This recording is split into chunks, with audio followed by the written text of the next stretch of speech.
dialogue, shared wisdom, and collective progress. A very pleasant good morning to one and all. It's my immense pleasure and privilege to welcome this distinguished gathering to the first AIU Conference of Principals of the Associate Members, Autonomous Colleges, organized by the Association of Indian Universities and hosted by Rajagiri School of Engineering and Technology.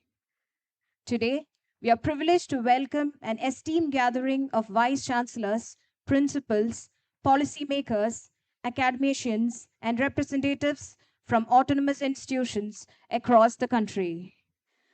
This conference serves as a platform to exchange ideas, share best practices, and explore the future of autonomous higher education in India.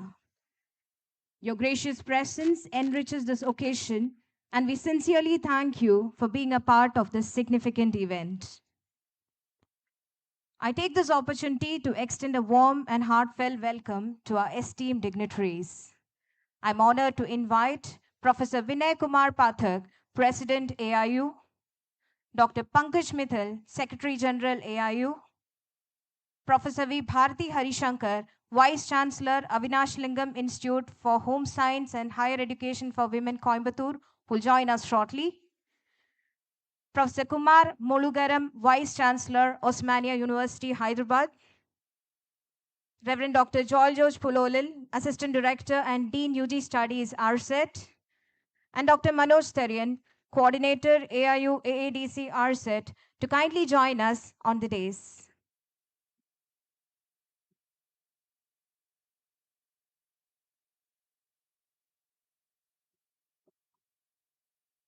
As a mark of respect for our nation, I humbly request the gathering to join for the national anthem.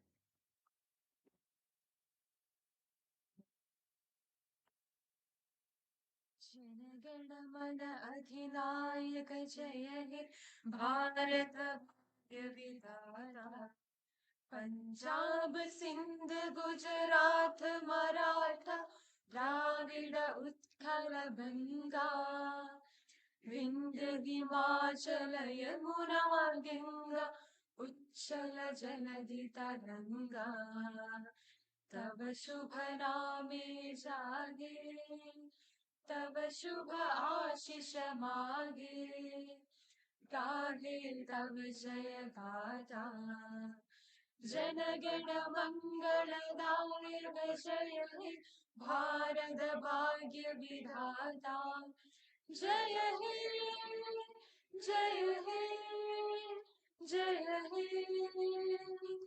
जय जय जय जय हे.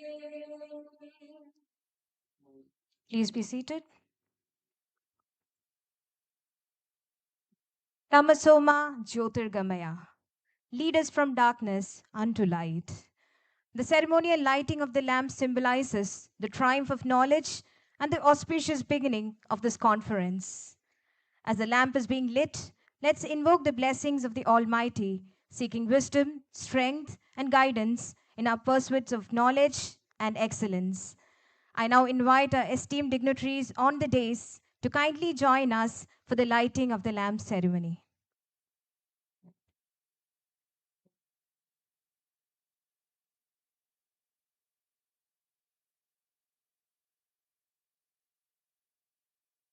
हमको मन की शक्ति देना मन विजय करे दूसरों की जय से पहले खुद को जय करे हमको मन की शक्ति देना मन विजय करे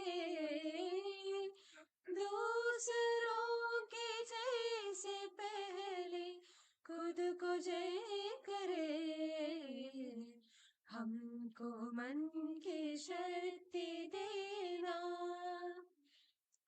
भेद भाव अपने दिल से साफ कर सके दोस्तों से भूल हो तो माफ कर सके झूठ से बचे रहे सच कदम भरे दूसरों के जैसे पहले खुद को जय करे हमको मन की शक्ति देना. Please be seated. Dr. Manoj G. Tarian, Professor and Co-Coordinator AIU AADC RSET, is a distinguished academician and former IQAC Coordinator of RSET. Dr. Tarian holds a PhD from the Department of Ship Technology QSAT and with 6 years of international maritime experience and over 14 years in academia, he brings a wealth of profession and academic expertise. May I now request Dr. Manoj G. Tarian to deliver the welcome address. Good morning to you all.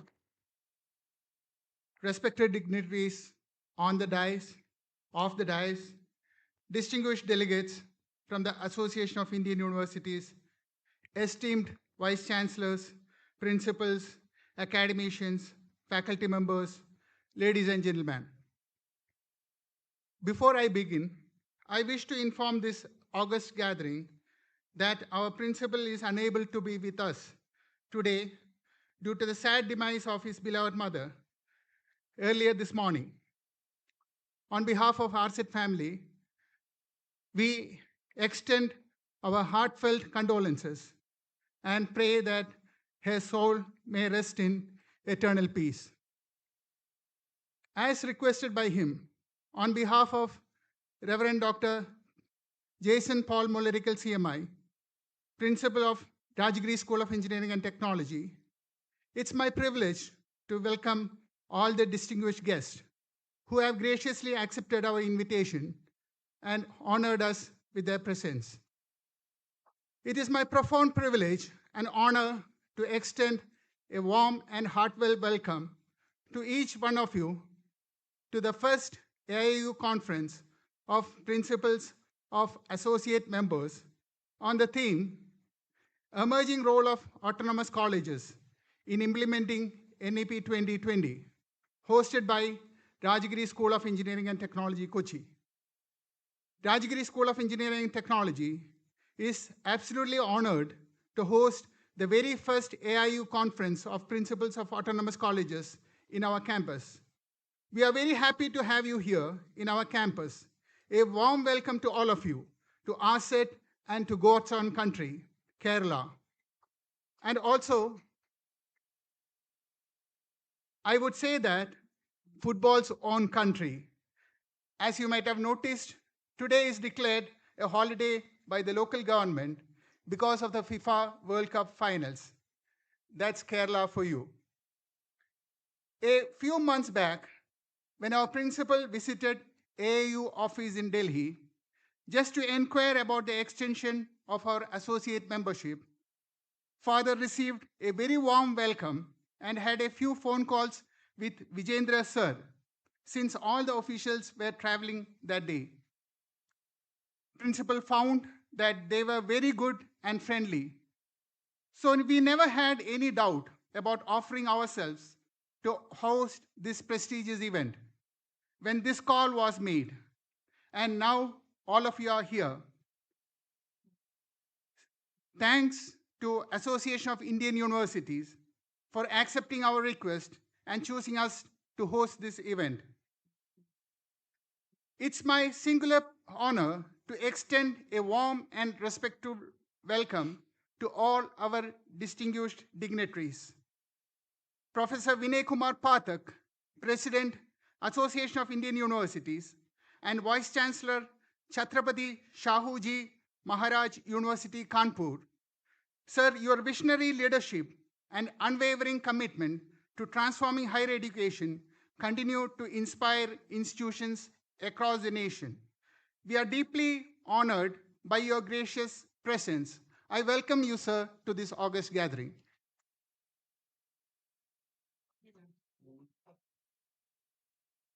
Dr. Pankaj Mittal, Secretary General, Association of Indian Universities.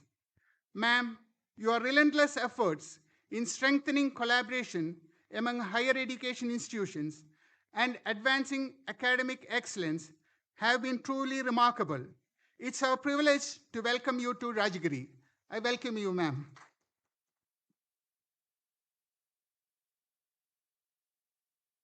Professor Kumar Molugram, Vice Chancellor of Usmania University, Hyderabad. Sir, your distinguished contributions to the higher education, research, and institutional development have made a lasting impact. We are privileged to welcome you to this conference. We welcome you, sir.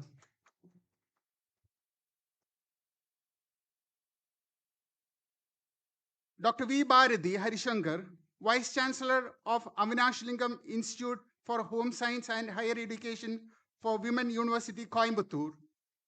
Ma'am will be joining us today. In her absence, I welcome ma'am to this August gathering. Dr. Vijendra Kumar, Head Meetings Division, Association of Indian Universities. Sir, your dedicated efforts in fostering academic partnerships and successfully coordinating AIU initiatives are highly appreciated. On behalf of all those who are present here, I welcome you, sir, to this August gathering.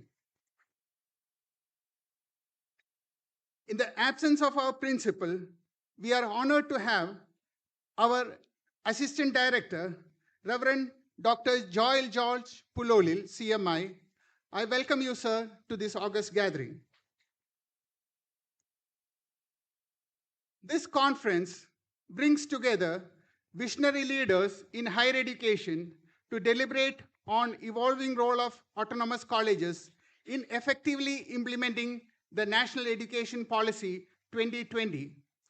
We are confident that today's deliberations, discussions, and exchange of ideas will inspire meaningful reforms and strengthen the future of higher education in our country.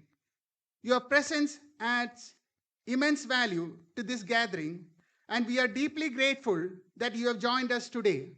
Once again, on behalf of the management, principal, faculty, staff, and students of Rajagiri School of Engineering and Technology, I extend a warm welcome to all of you. We sincerely hope you have productive, enriching, and memorable experience at RSET. Thank you, and I wish everyone a very successful conference. Thank you. Thank you, sir. The strength of every great institution lies not merely in its infrastructure, but in its vision, leadership, and values. Reverend Dr. Joel George Pololil, CMI, Assistant Director and Dean UG Studies, has been a guiding force at RSET since its inception in 2001. A committed academic leader, he continues to inspire us with his vision and dedication. I now invite Reverend Dr. Joel George Pulolil, CMI, for the presidential address.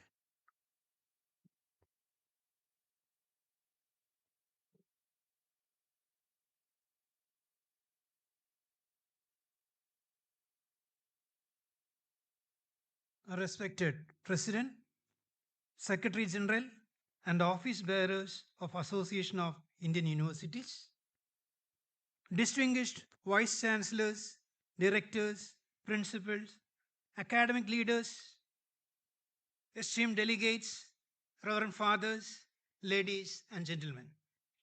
A very warm and heartfelt good morning to each one of you. It is my great privilege and honor to welcome you all once again to the Conference of Principals of Associate Member Institutions of the Association of Indian Universities, hosted at Rajagiri School of Engineering and Technology, Kochi. On behalf of Rajagiri School of Engineering, Kochi, in short, RSET, our management, faculty, staff, and students, I extend a cordial welcome to each and every distinguished delegate who has traveled from different parts of the country to be with us today. Your gracious presence has enriched this gathering, and we are delighted to host this prestigious academic forum. Rajagiri School of Engineering and Technology was established in 2001 under the management of Rajagiri Educational and Charitable Trust, an educational initiative of the Sacred Heart province of Carmelites of Mary Immaculate. Carmelites of Mary Immaculate is the first indigenous religious congregation among men in Catholic fold in India. Our institution is inspired by timeless educational vision of Saint Kuriakos Elias Chavra, our founder and one of India's greatest educationalists and social reformers. His conviction that education is the most powerful instrument for transforming individuals and society continues to inspire every initiative at Rajagiri. The CMI philosophy of education goes beyond the pursuit of academic excellence.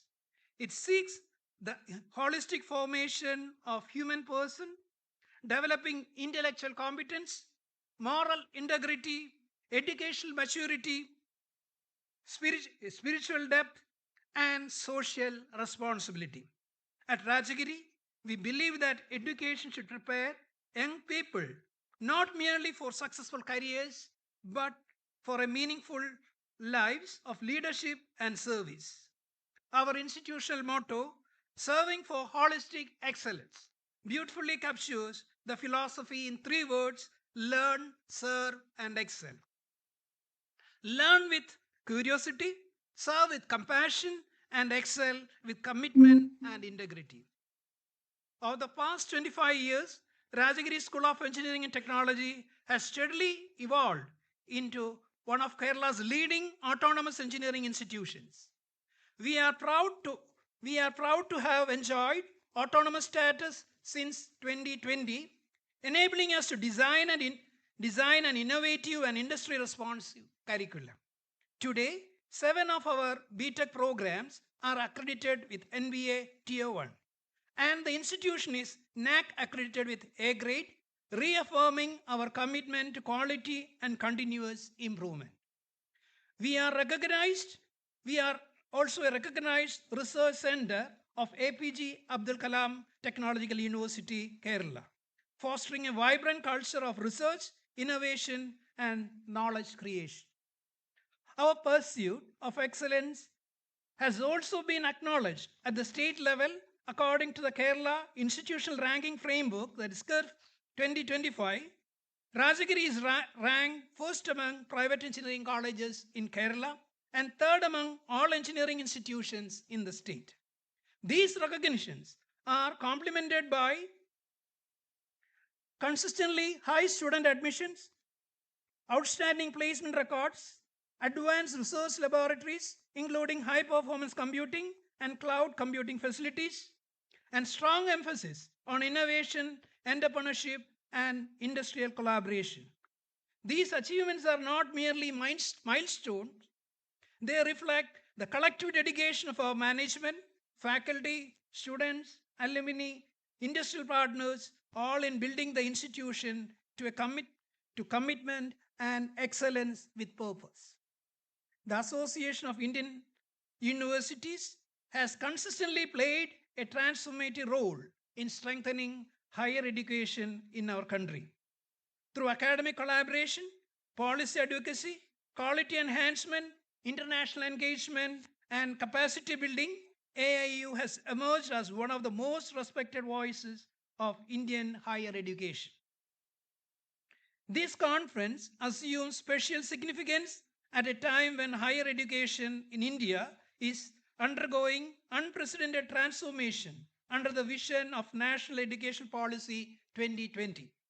Institutions today are called upon to embrace multidisciplinary education, flexible curricula, digital transformation, research excellence, innovation, entrepreneurship, and internalization, and strong engagement with industry and society. As academic leaders, we share a common responsibility not only to respond to the challenges, but also to shape them with wisdom, vision, and purpose. Forums such as this AIU conference provide an invaluable opportunity to exchange ideas, learn from one another, strengthen academic collaboration, collectively envision the future of higher education in India. I am confident that today's deliberations will generate meaningful discussions, practical insights, and enduring partnerships that will further strengthen our institutions and contribute significantly to the national education landscape. While engaging in these academic deliberations, I also hope you will experience the warm hospitality of Rajagiri and the rich cultural heritage, the natural beauty, and traditions of God's own country, Kerala. Dear delegates, your presence is not merely an honor for our institution, it is an inspiration for our faculty members, researchers, and students. We deeply value your participation and sincerely appreciate your willingness to share your experience, expertise, and best practices. May this conference strengthen our collective resolve to build higher education institutions that are innovative, inclusive, globally competitive, socially responsible, and firmly rooted in values that define our nation. Once again, I extend my heartfelt welcome to each one of you. I wish the conference every success and all the delegates a productive, enriching, and memorable stay at Rajagiri. Thank you. May God bless all of you. Thank you, sir, for setting the tone for today's presentations. Professor Kumar Molugaram, Honorable Vice Chancellor of Osmania University, Hyderabad, has an illustrious academic career spanning nearly 3 decades. He has held several key leadership positions and is widely recognized for his contribution to research, innovation, and academic governance. A recipient of the State Meritorious Teacher Award, he has been instrumental in advancing research excellence and driving digital transformation in higher education. I humbly request Professor Kumar Molugaram to address this august gathering.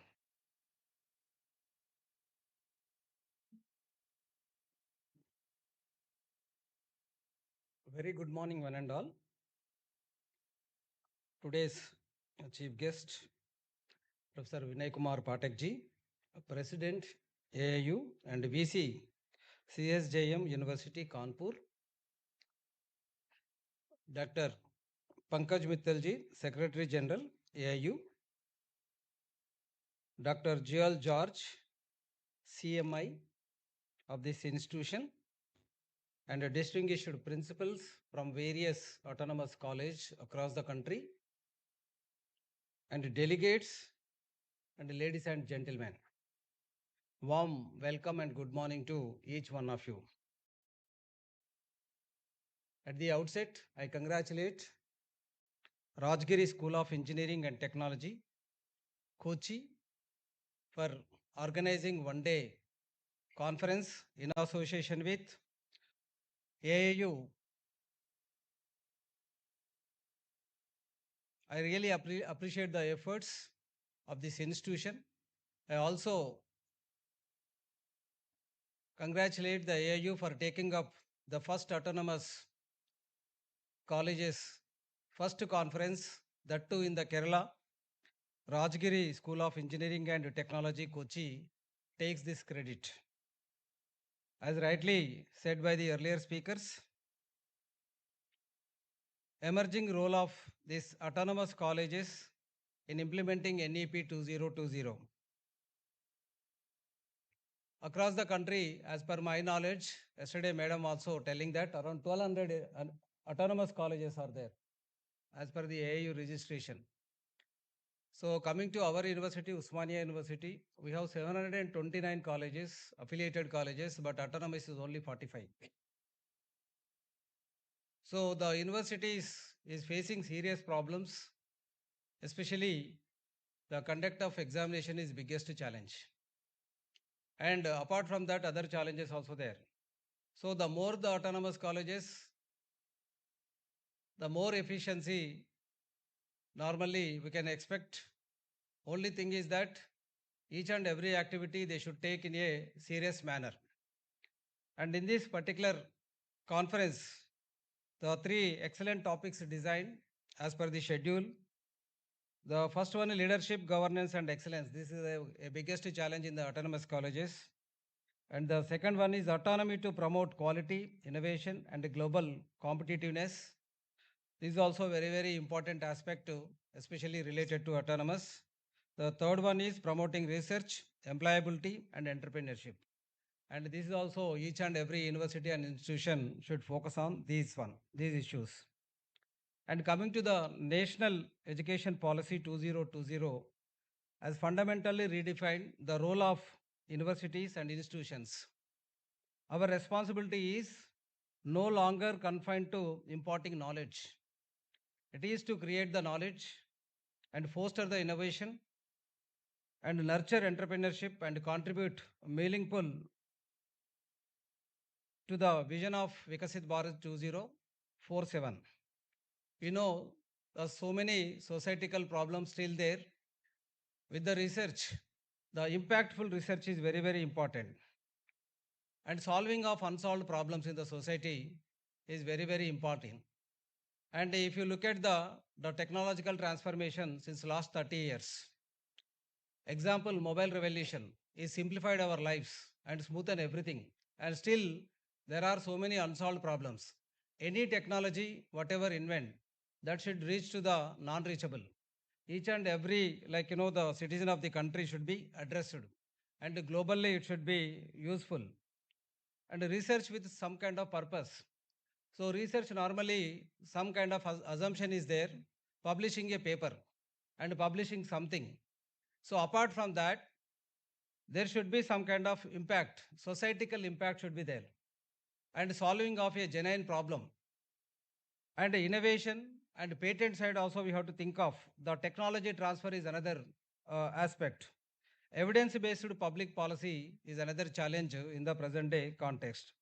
So universities and institutions, whether the job seekers or the job creators, one should the focus on these aspects. The innovation and startups, we have to give the a lot of focus, and incubation, industry collaboration, and entrepreneurial thinking is very much essential in the present day context. The days are very challengeable, and every day some kind of the challenge posing by the society, industry, and every stakeholder of this education system should focus on these things. So the employability in the AI era is one of the biggest challenge. Critical thinking and creativity, and then the digital fluency and adaptability and ethical leadership and lifelong learning. These are the very, very essential thing in the present day context, especially the AI era. So only the potentiality for this particular country is the youth. So less than 30 years, almost 60% of the youth is available. Less than 25, the 50% of the youth is available. So how you are going to make them and shape them for the sake of achieving Vikasit Bharat 2047? That is only possible through the quality education and skill-based education, and at the same time the research, quality research. So with these things only we can easily catch up or meet the Vikasit Bharat intentions with the help of our young, the youngsters around, 60 percentage, 50 percentage. So that is there in the hands of the institutions, autonomous or universities, whatever it may be. So once we follow these intentions in a very, very keen way, definitely we can meet the $30 trillion economy with the quality education and proper employment and proper industrialization, and at the same time the other aspects whatever intended in the Vikasit Bharat 2047 through this national education policy. So I hope this one day conference is going to give so many the inputs and takeaways for the autonomous colleges of various the universities and various states. I hope this conference deliberations and discussions will be fruitful, and we can take some of the points after completion of this. So thank you very much for inviting me for this particular conference. I thank AIU officials for inviting for this particular one. I also thank this Rajagiri School of Engineering and Technology, Kochi management for inviting me. Thank you one and all for your kind attention. Thank you. Thank you, sir, for your insightful address. Dr. Pankaj Mithal, Secretary General of the Association of Indian Universities, is a distinguished academic leader, Fulbright scholar, and former Vice Chancellor. The second woman Secretary General in AIU's history, she brings over 3 decades of leadership in higher education and has been a driving force behind higher education reforms, international collaborations, and women's empowerment. May I invite Dr. Pankaj Mittal to address the gathering.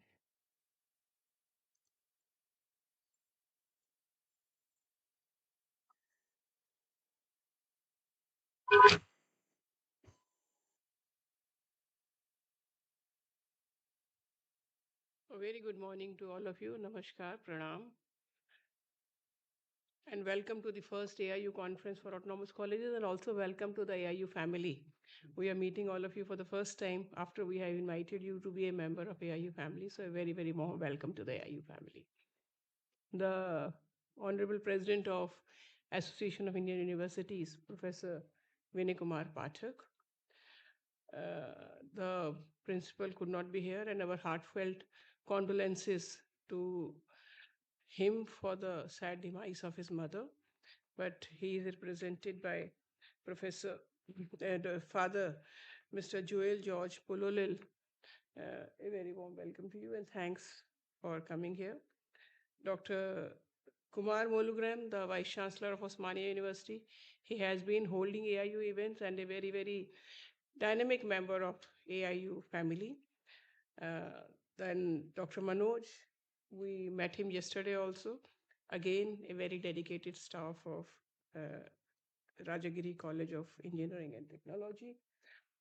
The principals of the autonomous colleges who have come from far off places to attend this conference. I understand that this is admission time, because of which many of you could not join us, but you could come out of that difficult time also and join this conference. Thank you very much. The dedicated staff of the Rajagiri College of Engineering and Technology, we have been seeing them since yesterday. The type of dedication and the personal effect they put into any event, that is remarkable. So thank you to all the staff. Dr. Dhanya, who is the coordinator of this conference, Vijender, our coordinator, has been telling us that how good she is and how prompt she is. So thank you, Dhanya. I am not able to see her. Maybe. कहाँ है Dhanya? She's coming in. अच्छा, coming. अच्छा. Dhanya, we are welcoming you in your absence. So, Dr. Vijender, again, one of the best officers AIU has. He is also very, very competent. Ladies and gentlemen, a very good morning to you. First of all, I would like to tell you, because all of you are the new members of AIU, I would like to tell you what AIU is and how we can work together. I won't use the word that how AIU can benefit you, but how we can work together. So AIU is a body which is the largest university association in the world. So we have around 1,200 universities as our members. And last year, again, with the kind intervention of our Honorable President, we could have associate member, autonomous colleges as the associate members of AIU. So that is bringing the size of the family. I mean, it is increasing the size of our family. Of course, the number of autonomous colleges who have joined so far, because it is a recent initiative, is only 42, Vijender? 47. Now it is 47, and almost 50%, means around 25 are here today. So, and this is the first conference, and I'm sure in the next conference, the hall will be full.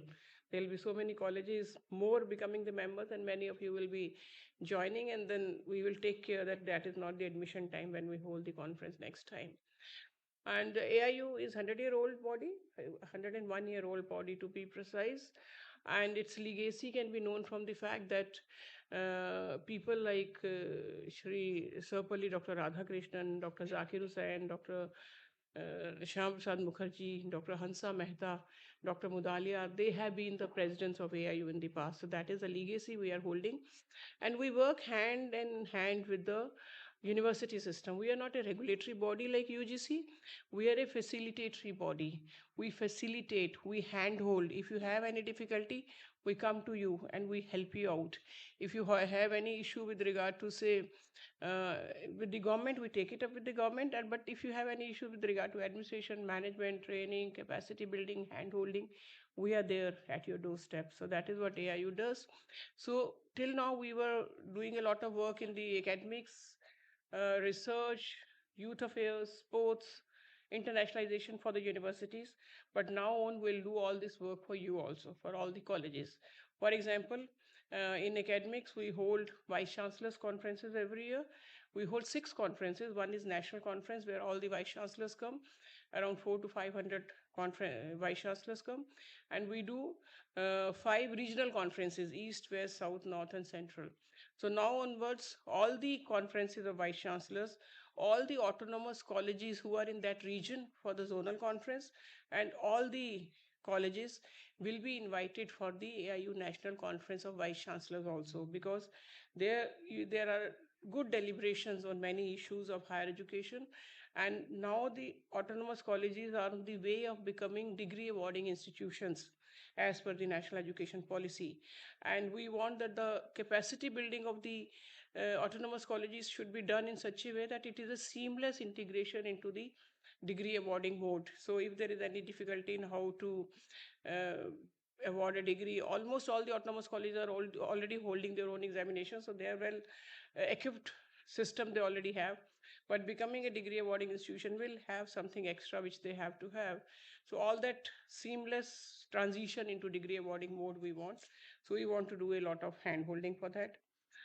What you can be participating, or your students or teachers can be participating in AIU activities, I'll tell you now. Now, academics, I have told that the conferences are there. Then we also have many roundtable. For example, we have roundtable for the newly appointed vice chancellors, that when they become vice chancellors, how to run the university effectively. Now we can be having roundtable for the newly appointed principals also. Like once they become a principal, and then the older principals, the experienced principals, they can guide them on how to run the college in a proficient manner. So that way we are right now holding roundtable for the vice chancellors. We will hold the roundtable for the autonomous colleges. Then Anveshan is an event where the students of the universities participate for research projects. Means they display their research projects, and the winners get a lot of money also. Means money awards are also there in first, second, and third. So till now only university students were participating. Now, although you are affiliated to a university, but autonomous college as an independent identity can also participate in that Anveshan. So the Anveshan very shortly, maybe with the 1st of August or in the first week of August, we are rolling out the Anveshan participation call letters. So please uh, encourage your students to participate in Anveshan. We want that this time your university and colleges will be competing with each other, and we want winners from the colleges also. So Anveshan is an activity, but please keep on looking at the AIU website, and also we will be sending letters to you individually also, but please look at the AIU website. Then we do many international capacity building programs. Means what happens is this national education policy has promoted internationalization in a big way. Now dual degrees are possible, joint degrees are possible, foreign campuses are coming here, our campuses are going abroad. International students office every university should have, but then even every college should have, because if they want to promote internationalization. But many of our institutions, they don't know like what will be the structure of this international students office, what type of work they should do, how to collaborate with the first, how to identify a foreign university or institution, how to collaborate with it, and then how to sustain that partnership. So we at AIU, we have established a network called Indian Network for Internationalization of Higher Education. So in that network, we help especially those institutions who need a lot of hand holding, who have an intent to do, but they don't know how to do it. So we will tell you how to do it. So we are there for you. So become a member of INIH. It is absolutely free of cost. A institution can become a member, an individual can become a member, a student can become a member, a teacher can become a member, a principal can become a member.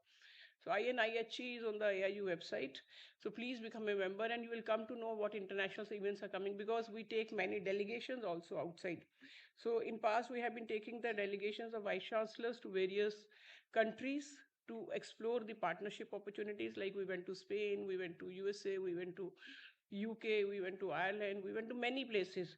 And then we also hold the higher education summits abroad. And those summits we hold in those countries where we have the potential of getting foreign students. So we want foreign students in our universities and colleges. Right now, the foreign students who are coming to India is around 48, 49,000. And the numbers which goes out of India is around 10 to 12 lakhs. So we want to increase this number.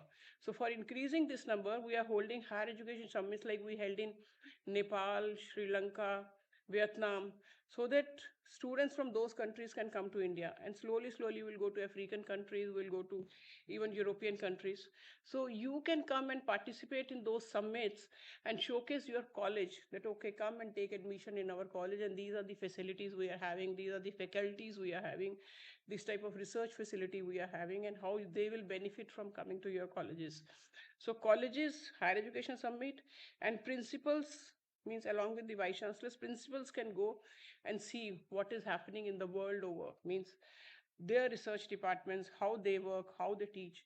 So all this we are doing for the universities, and now we'll be doing for the colleges also. AI workshops also we are holding. For example, we held master classes on AI for the vice chancellors, because unless the vice chancellors know that how AI can be used in their university, they cannot be encouraging their teachers and the staff. So we do master classes for AI.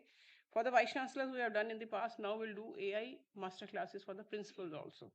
And I understand that Rajagiri College has very good AI setup, so we'll take their services also to help the principals of many autonomous colleges to take up AI. So like this we do. And then two more things. We have a weekly research journal called University News. The university news goes to a lot of places. Almost every university gets university news. So if any of your faculty members or you or even your students, if they want to publish in university news, that is a very good opportunity. So please publish in university news. And second thing, there is one university handbook which comes in every 2 to 3 years. So the new handbook is about to come. So we have sent letters to all the universities and colleges. Give your information that that university handbook is something like 3,000 pages. It comes in, last year it was 4 volumes. This time I think it will be 6 volumes. And in this, for every institution, what courses they are running, what programs they are running, what is the faculty size, what are the facilities, everything. So it's a Bible for the education world. So anybody wants to know about your institution, if they go to University Handbook, they can open and they see everything about your college. So give complete information about your college. If you don't give the information, we will just collect some information from the website and give it. So that will not put you in the light in which you should be. So please give your information, whether it is a university or a college. Please give your information for the University Handbook. It will be published by the end of this year. So you please give it fast. Then we, apart from this academics and research which I was talking and publications, we do a lot of youth festivals. Youth festivals are at the zonal level, at the national level, and many of the winners of the national level, they go I mean those teams of the students who are the winners, they go and perform in the international youth festivals. So that is a very good opportunity for the students. So this time when we hold the zonal youth festivals, please do participate. Tell your students to participate in zonal youth festivals. And then we do a lot of sporting events also. So again, this year we are just releasing the calendar of sporting events. And if you really wish your students to participate in those sporting events, you can tell us. And this year events are allocated, but next year, if you want to host a event, means suppose you want to host a kabaddi match, or if you want to host a badminton match, tennis match, table tennis, depending upon the facilities you have, you can even bid for hosting the competition. The only issue will be that there is something like 2,000 students come to participate in those activities. So if you should be having the stay facilities for all those students apart from the sports facilities. So if you have it, you can offer and you can host the games also. And then the students go for World University Games. World University Games, like next time it will be held in South Korea. This time it was held in Germany.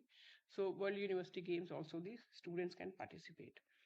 And then INHI, I have already told you that you should become a member of INHI, Indian Network for Internationalization of Higher Education. That is something really good. And when we are free, maybe during the breaks, if you want to know anything more about it, I am here. And then we have also signed MOUs with a lot of, like AIU is the Association of Indian Universities. Similarly, there is the Association of, say, Taiwanese universities called FICHIT. There's an association of Mexican universities called NUS. There's universities Canada, universities Australia, UKI, universities UK association. So we have MOU with all these associations. So when we have to find a partner, we find the Indian partner, they find a partner of that country. It becomes easy. I mean, after that, you have to, we just do the matchmaking. Afterwards, you have to take the partnership ahead, but matchmaking is done by us. So if you tell us that you are looking for a partnership in this country, in this subject area, and this type of partnership, we'll try to find a suitable, maybe 2, 3, 4, 5 suitable matches. Then you can talk to them, and then you can go ahead with the partnership. Then one very important initiative, which again Rajagiri College has recently taken, is AADC. AADC is Academic and Administrative Development Centers, which we have established in something like 70, 80 universities, and now we have started in the colleges also. And this is an initiative to basically train the faculty members. So every AADC has to do at least 5 FDPs. They can do more also. 5 FDPs every year, in which they train the faculty on how to use technology for teaching, learning, research, and governance. So that is something very important, especially during this AI era. So how to use AI for personalized teaching, how to use AI for assessment, for research, for governance of the university, for ERP. All that is taught in those FDPs.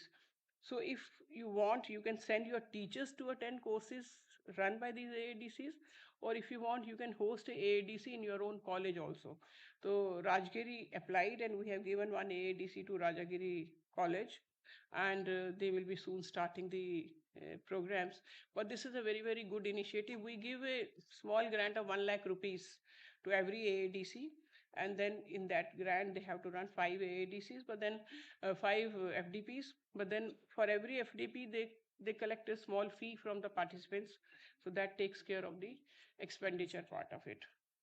So, and also, if you come to Delhi for anything, we have a very good guest house in AIU, in the building itself. We have a very good conference facility. So if you want to hold some small meetings or something, you can hold it in AIU.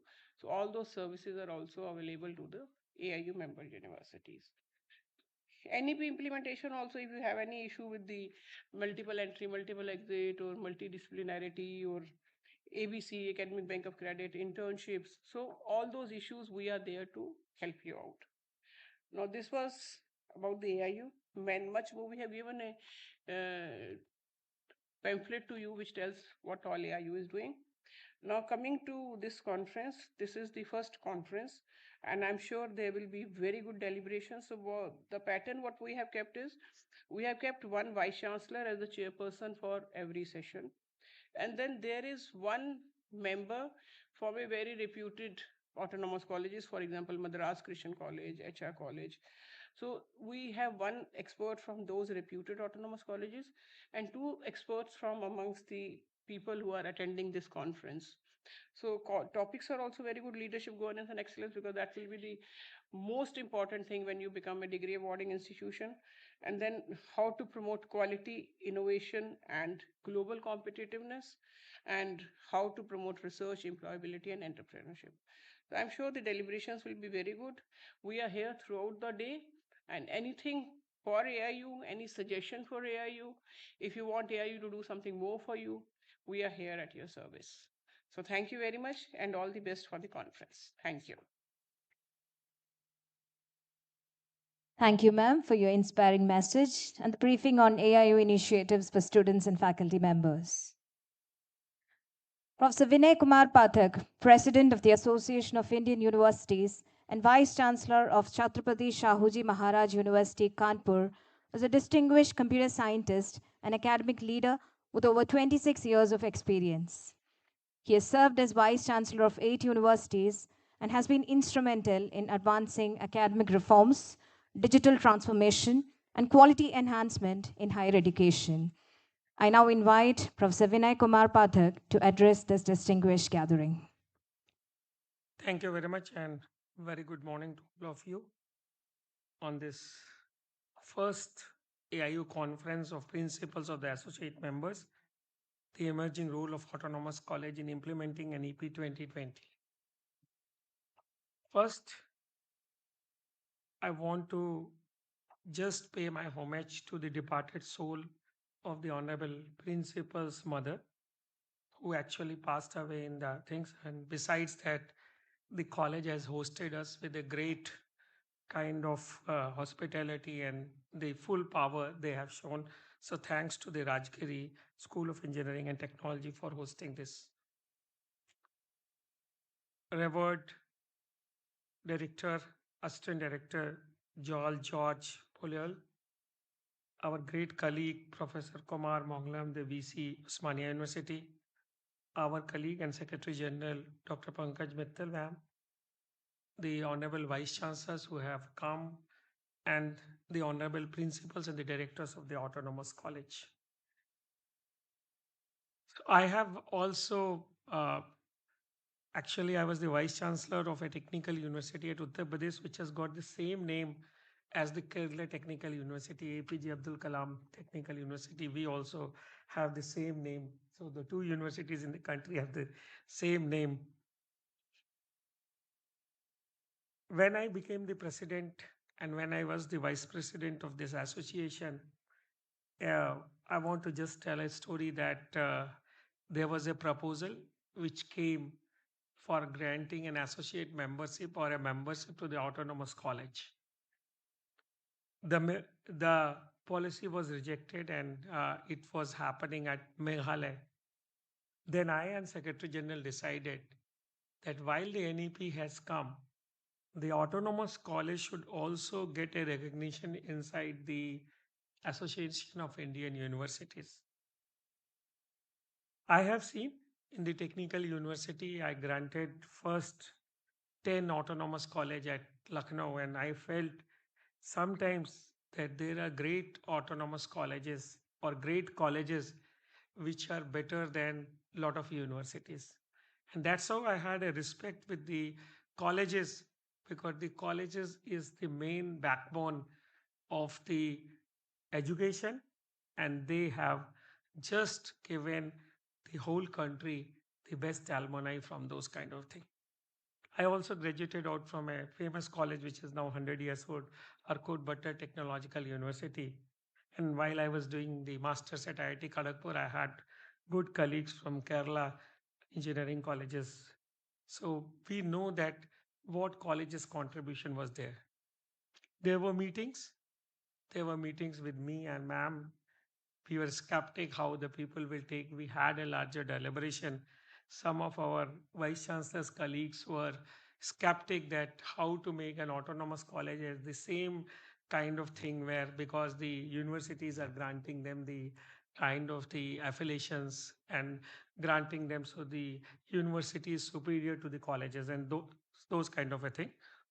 But then we deliberated, we requested, and we were the first people after so many years, me and Secretary General Madam, who granted the autonomous college as the membership for the AIU. I think it is one of the great events which has happened in my presidency, and I'm proud of that. Not proud of that because they became a college, but the proud of this that the hierarchical situation in the country where the universities are masters and all the people are slave kind of a thing has gone, and we are moving to an era where every college has got the power to grant the degrees, and we are actually moving to a system where everybody is equal, which we were talking for a long time. So there are deliberations, and I also want to thanks on this occasion that we were the people who have just made this membership for the AIU, but the person who executed. So I want all of you to clap for Dr. Vijayan, because he was the person who has shown the dreams into the kind of thing, and we got this first ever conference of principals of autonomous college in the reality, and also at Cochin, and also in the land where APJ Abdul Kalam Museum is also there, and he is one of the mentor, and he was one of the great scientists which the country has shown in the recent days. Not only the scientist, but a great human being, but a great transformation. I think if we are moving into a new kind of era, there's a new kind of normalcy. There's a new kind of normals. The normal where the AI and data science has taken, and almost the students and teachers are on the same kind of level of the knowledge. Maybe the students are ahead of the knowledge. We are also in the era where we are preparing students not from the generation Z, but from the generation Alpha, who has born as a digital kind of a thing from 2010 to 2024. So the person who was born in 2010 is recently and will be coming in a college stage within 2 years or something. We are in an era where the degrees have actually entered, and all the degrees have become a kind of uh, moving to the prompt kind of a thing. So if you know prompt, if you know English, you are the king of the knowledge. If you have got data, you are the king and you can rule the world. So these kind of things where the degrees are just conversing, where the people are moving more towards the innovations. We are filing more patents, we are filing more innovations. Our youngsters, I always remember, and I think the Reverend Assistant Director will also remember, there were things when people were after the job, how much people are getting in job in Infosys, how much people are getting in TCS, how much getting in Accenture, and all those kind of things. But now the colleges and the universities are also known for startups. And this is not in the metros. This is happening in tier 2, tier 3, and tier 4 cities. So we are making a new education system. We are making and we are challenged by an education system where students are more learning with Claude, ChatGPT, Gemini, LLM Open Network. And we are also in an era where students are knowing much more than teacher in terms of information, not in the terms of things, and their resilience power is less, and their time span of learning is also less. The time span of attention is also less. So we are in that era. I think at this juncture, what Honorable Secretary General Ma'am has told, that AIU is a place of collaboration. And as all of you know, in this new technology, the platforms are working which are more collaborative. The platforms are working which are more crowd oriented. And the platform which are more important, which are crowd funded in terms of ideas, in terms of money, in terms of other things. I think AIU is harping that opportunity. AIU is taking that opportunity to bring all of you together, to bring all of you together with new ideas. We have outlined certain programs which ma'am has told, but I also want you to make new programs, give us new ideas of collaborations, because now in some years the universities will be over. We have got a flat system. We are facing a new kind of things also. So while we are becoming autonomous, but the autonomy with the accountability is also a new challenge. There are WhatsApp. So if the system is autonomous, people make papers, they get on WhatsApp. They get on dark webs. So new young faculties are coming. They has to be treated that there is an autonomy. So what is difference between an autonomy and autonomy that we have to do? So these are all challenges, and there are good things. So I think we are running into those things. The I think the most challenge part for faculty members is whether the assignments, whether the test papers, whether the answers are written by AI or by the intelligence of the person. So these are the difficult things which is coming as a faculty members, as a principal, as a kind of a thing, new kind of things. And rightly, we are trying to deliberate on these challenges. We are trying to deliberate on the new challenges. We are trying to have on the new kind of a collaboration in terms of sports, in terms of innovations, in terms of cultural kind of a thing. And we really want to have the good practices of all the colleges, all the universities at one place to learn with each other, kind of a thing. Of course, this campus is very nice, but there are campuses which are also facing the kind of the sustainability goals and the sustainability kind of a thing.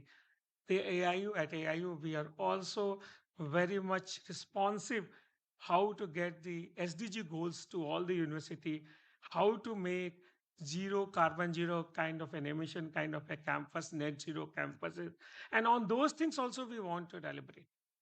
I think this is an opportunity. Maybe at this juncture, we are only 40 and only 25 people have come. But as I remember in the history, all good things which has become viral starts from very few kind of people. It may be any revolution, it may be any kind of a thing. I hope that this conference is not only it's not only two or three kind of a sessions, but it is also the confluence of minds, how the associate members, how the autonomous colleges, which has got a greater recognition, a greater responsibility, and has come from a greater rigor to the things and has given to this country thousands and thousands of students, thousands of alumni, which this country is proud of, to be a part of the umbrella of the universities and association, which we have hold like 1220 members, and how all of us will work together, collaborate together, innovate together, and learn and put our country and geopolitics in this new world at the forefront, or what our Honorable Prime Minister says that we want to become Viksit Bharat at 2047.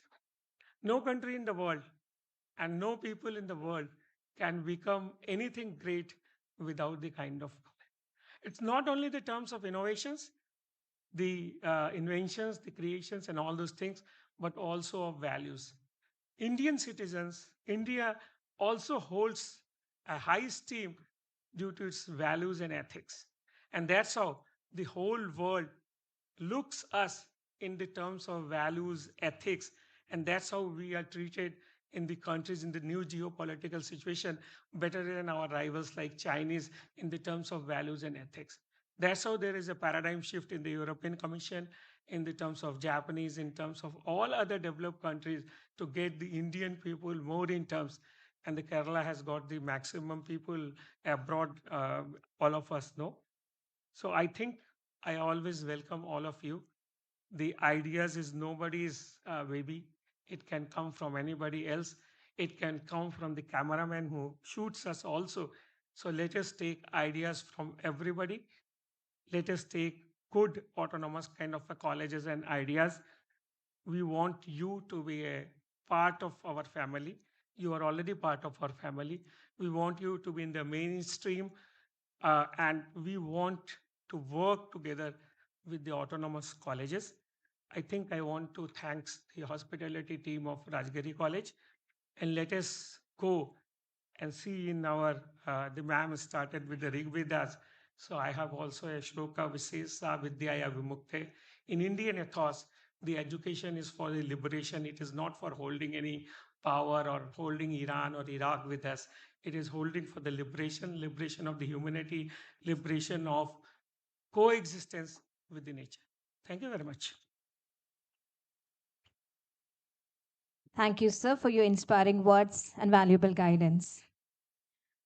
We now come to a landmark moment in today's program, the inauguration of the AIU Academic and Administrative Development Center at Rajagiri School of Engineering and Technology. I take this opportunity to invite Professor Vinay Kumar Pathak, President AIU, and Dr. Pankaj Mithal, Secretary General AIU, to formally inaugurate the AIU AADC by handing over the commemorative plaque to Reverend Dr. George Peter Pitapalil CMI, Coordinator AIU AADC RSET. This ceremony marks the official establishment of the AIU AADC at Rajagiri School of Engineering and Technology.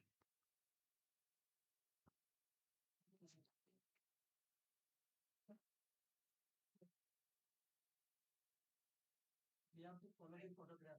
Thank you very much.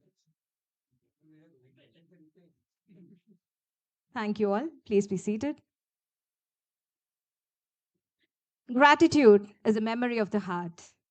Every successful event concludes with heartfelt appreciation for those whose presence, guidance, and support have made it meaningful. As we come to the conclusion of the inaugural session, it's my privilege to invite Dr. Dhanya PM, Professor and SPOC and Secretary AIU AADC RSET, to propose the vote of thanks.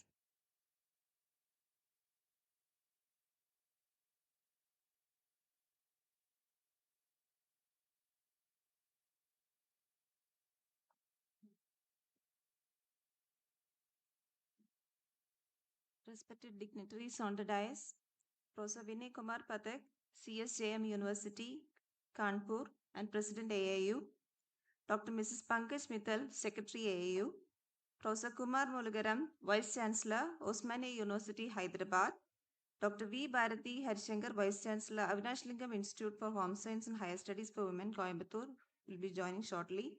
The Reverend Dr. Jason Paul Mudrikal, CMI, Principal RSET in his absence. The Reverend Father Dr. Joel George Pulol, CMI, Director RSET. Dr. Vijendra Kumar, Head Meetings Division AAU, Principals of various autonomous colleges, and dear faculty members of RSET, a warm good morning to one and all present here. As we all know, this is the first conference of principals of autonomous colleges who are associate members of AIU. As we can see, there's a significant shift in the transformation which is taking place in the field of higher education under the National Education Policy NEP 2020. So one of the main focus of NEP 2020 is that this higher education institutions should grow into large multidisciplinary institutions where we are eliminating the boundaries between various streams. And this AIU is acting now as an apex body, which is giving, which plays a major role in shaping Indian higher education by giving various policy advices. So, in this regard, on behalf of RSET, I thank Professor Vinay Kumar Pathak, President AIU, and Dr. Mrs. Pankaj Mittal, for Secretary AIU, for selecting RSET as the host institution for conducting this one-day conference. Thank you, sir. Thank you, madam. And madam has also in detail explained what all facilities a member institution can avail by having this AU membership. Thank you for all those explanations, madam. We will regularly check the website and get the updates. Today we have three technical sessions. The technical session 1 is on the theme Leadership, Governance and Excellence. On behalf of AIU and RSET, let me thank Dr. Junaid Bushiri, Vice Chancellor CUSAT, for accepting the invitation to chair the session. He'll be joining shortly. And we have three speakers for session 1, namely Dr. Vivek Sunapwar, Principal KJ Somaya Institute of Technology, Mumbai, Dr. Charles Louis Lestrado, Principal St. Joseph College of Commerce, Bengaluru, and Dr. Jagajeevan, Principal Sri Krishna Arts and Science College, Coimbatore. I thank each one of the speakers for your presence here. Our technical session 2 is on the theme Autonomy to Promote Quality, Innovation and Global Competitiveness. In the name of AU and RSET, let me thank Dr. Bharati Harishankar, Vice Chancellor, Avinash Lingam Institute of Home Science and Higher Studies for Women, Coimbatore, for the participation as a technical chairperson of the session. Thank you, ma'am. We have with us our esteemed speakers of session 2, namely Dr. Pooja Ramchandani, Principal, HR College of Commerce and Economics, Mumbai, who will be joining online. Dr. Manchu Nada, Principal, New Horizon College of Engineering, Bengaluru. On behalf of this conference, I thank each one of the speakers for their contribution in this regard. Our technical session 3 is about the theme Promoting Research, Employability and Entrepreneurship. I wholeheartedly thank Professor Kumar Molugaram, Vice Chancellor, Osmania University, Hyderabad, for your willingness to chair the session. Thank you, sir. I thank the three speakers of the session 3, namely Dr. P. Wilson, Principal, Madras Christian College, Chennai, Professor Dr. Maushmi Datta, Principal, Nagindas Kandva College of Commerce, Arts and Management Studies, Mumbai, and Professor E.P. Imbichikoya, Principal, Safi Institute of Advanced Studies. Thank you, speakers.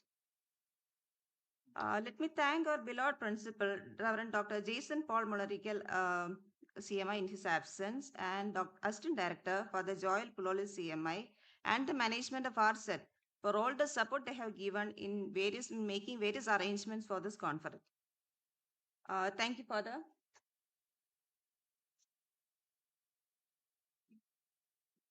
I take this opportunity to thank all the principals from various autonomous colleges across the country who have joined here, who have traveled such a long distance and be a part of this conference. Thank you, participants. My special thanks to Dr. Vijendra Kumar, Head Meetings Division AIU, and Sir was communicating with RSET from the beginning, and he was sending a lot of invitation mails on a daily basis and coordinating all the events. So thank you, sir, for all your efforts. Now, I thank Dr. Manoj Therian, who is the coordinator of this conference, for all the coordination work sir has done in this regard. Thank you, sir. Last but not the least, let me thank our committee members of this conference who have been working tirelessly for many days, making all the necessary arrangements for this event, and all the faculty members of RSET who have joined here. Thank you once again. Thank you all. Thank you, ma'am. Professor V. Bharati Harishankar, Vice Chancellor of Avinashalangam Institute for Home Science and Higher Education for Women, Coimbatore, is a distinguished academician and accomplished administrator. A former professor of English at the University of Madras, she has made remarkable contributions to higher education through academic reforms, quality assurance, research, and inclusive education. Her visionary leadership has played a pivotal role in advancing academic excellence, institutional quality, and women's empowerment in higher education. I take this opportunity to invite Professor V. Bharati Harishankar to address the gathering.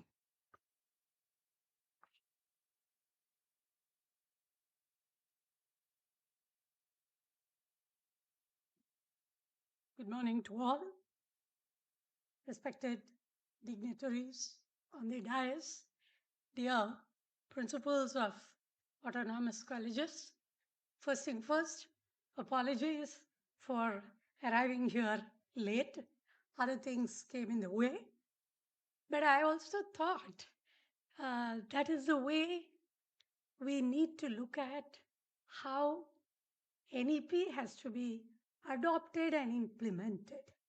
Adoption part of it would seem simple, whereas implementation means we have the right roadmap which would align the individual's aspirations, institutional goals, and national priorities.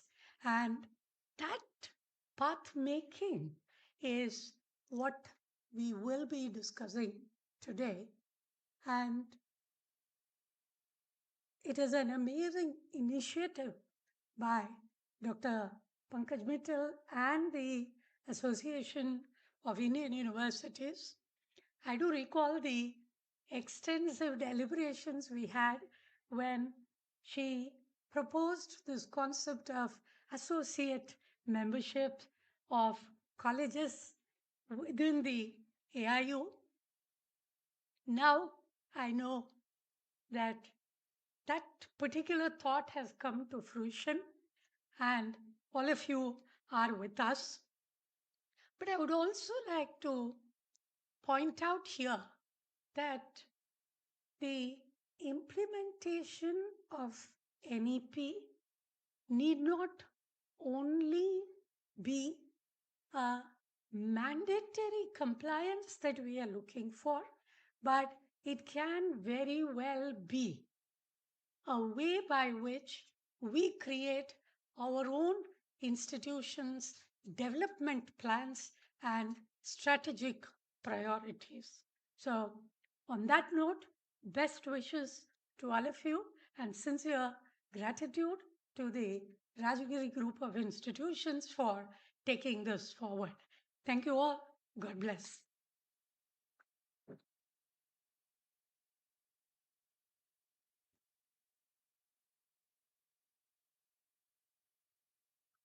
Thank you, ma'am, for your inspiring address and for joining us today.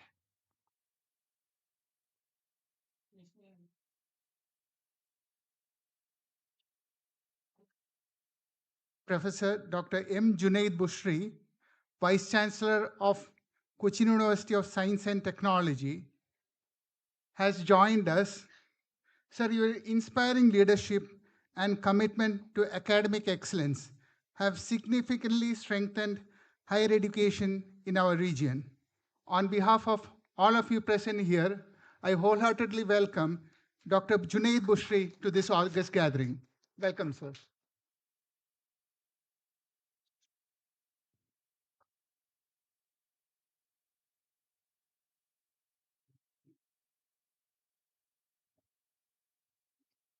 Ladies and gentlemen, as we conclude the inaugural session, I request everyone to kindly rise for the national anthem.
You, please be seated.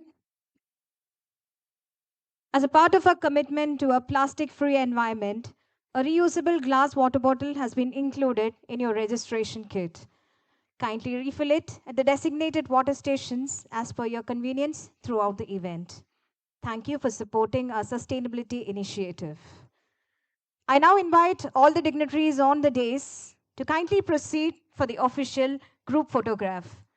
I request the members of the organizing committee to assist the dignitaries. I would request all the participants as well as the dignitaries on the dais to please join for the official group photograph. Organizing committee may please assist the dignitaries. You're also cordially invited for the networking tree arranged adjacent to this hall. And I request you all to kindly assemble in the same conference hall as technical session 1 will commence promptly at 11:40 a.m. The theme of the first technical session is Leadership, Governance, and Excellence. We look forward to your continued participation. Thank you and enjoy the networking session.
Check.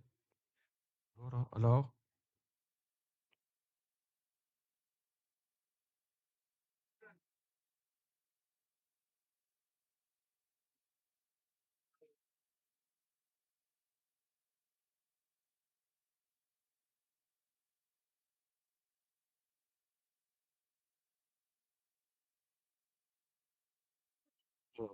Check. Hello? Hello? Hello?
മാഷ് ഇതല്ലേ exam കഴിഞ്ഞ് എന്നിട്ട് കിടന്നുറങ്ങിയില്ലേ?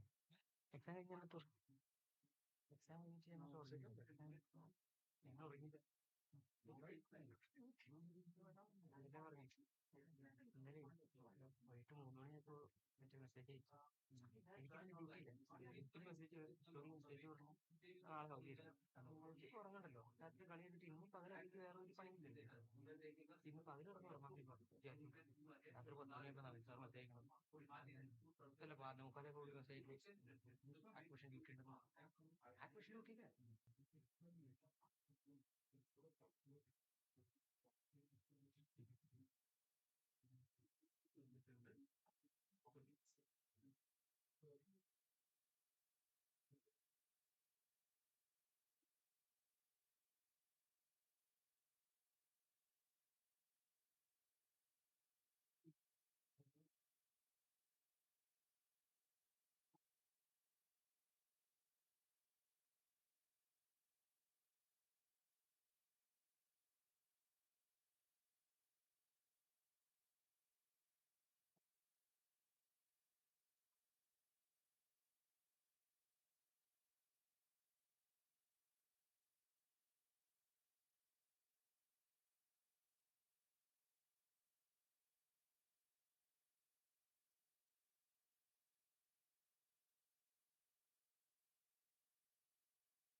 distinguished delegates to kindly take your seats. We shall now commence technical session 1. Please note, a recommendation form will be circulated to all participants. We request you to fill your recommendations for every session. I repeat, a recommendation form will be circulated to all participants. We request you to fill your recommendations for every session. Thank you.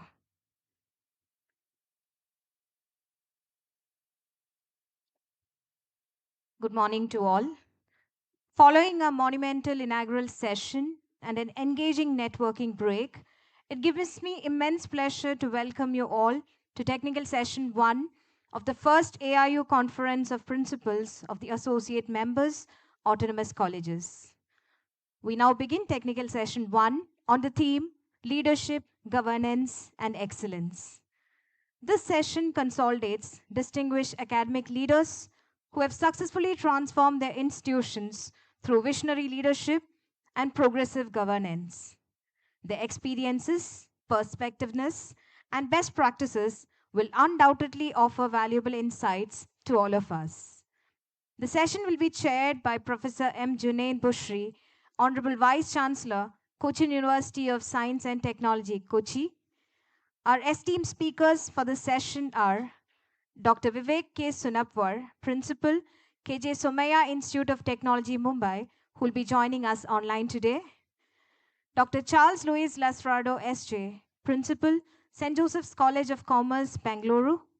And Dr. R. Jagjeevan, Principal, Sri Krishna Arts and Science College, Coimbatore. I invite our esteemed chairperson, along with our distinguished speakers, to kindly join us on the dais. Every meaningful academic dialogue is guided by a leader whose wisdom, experience, and vision inspire constructive deliberations. We are privileged to have with us an eminent educationalist whose remarkable contributions have influenced higher education both nationally and internationally. It's my privilege to introduce the chairperson of technical session, Professor Dr. M. Junaid Bushri, Honorable Vice Chancellor of Cochin University of Science and Technology. A distinguished academician and researcher, Professor Bushri holds a PhD from the University of Kerala and has an extensive international research experience across South Korea, Taiwan, Japan, and Spain.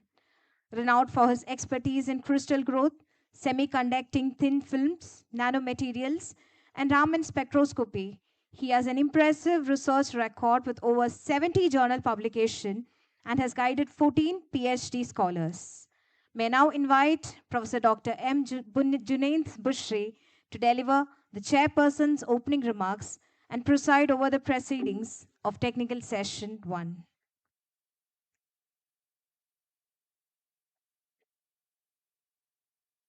A very warm good morning to one and all.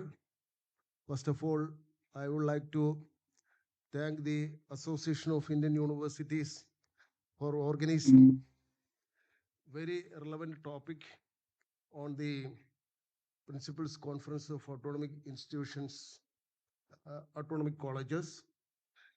And this is a very important and relevant topic, and I'm thankful to the Association of Indian Universities for inviting me to chair this particular session.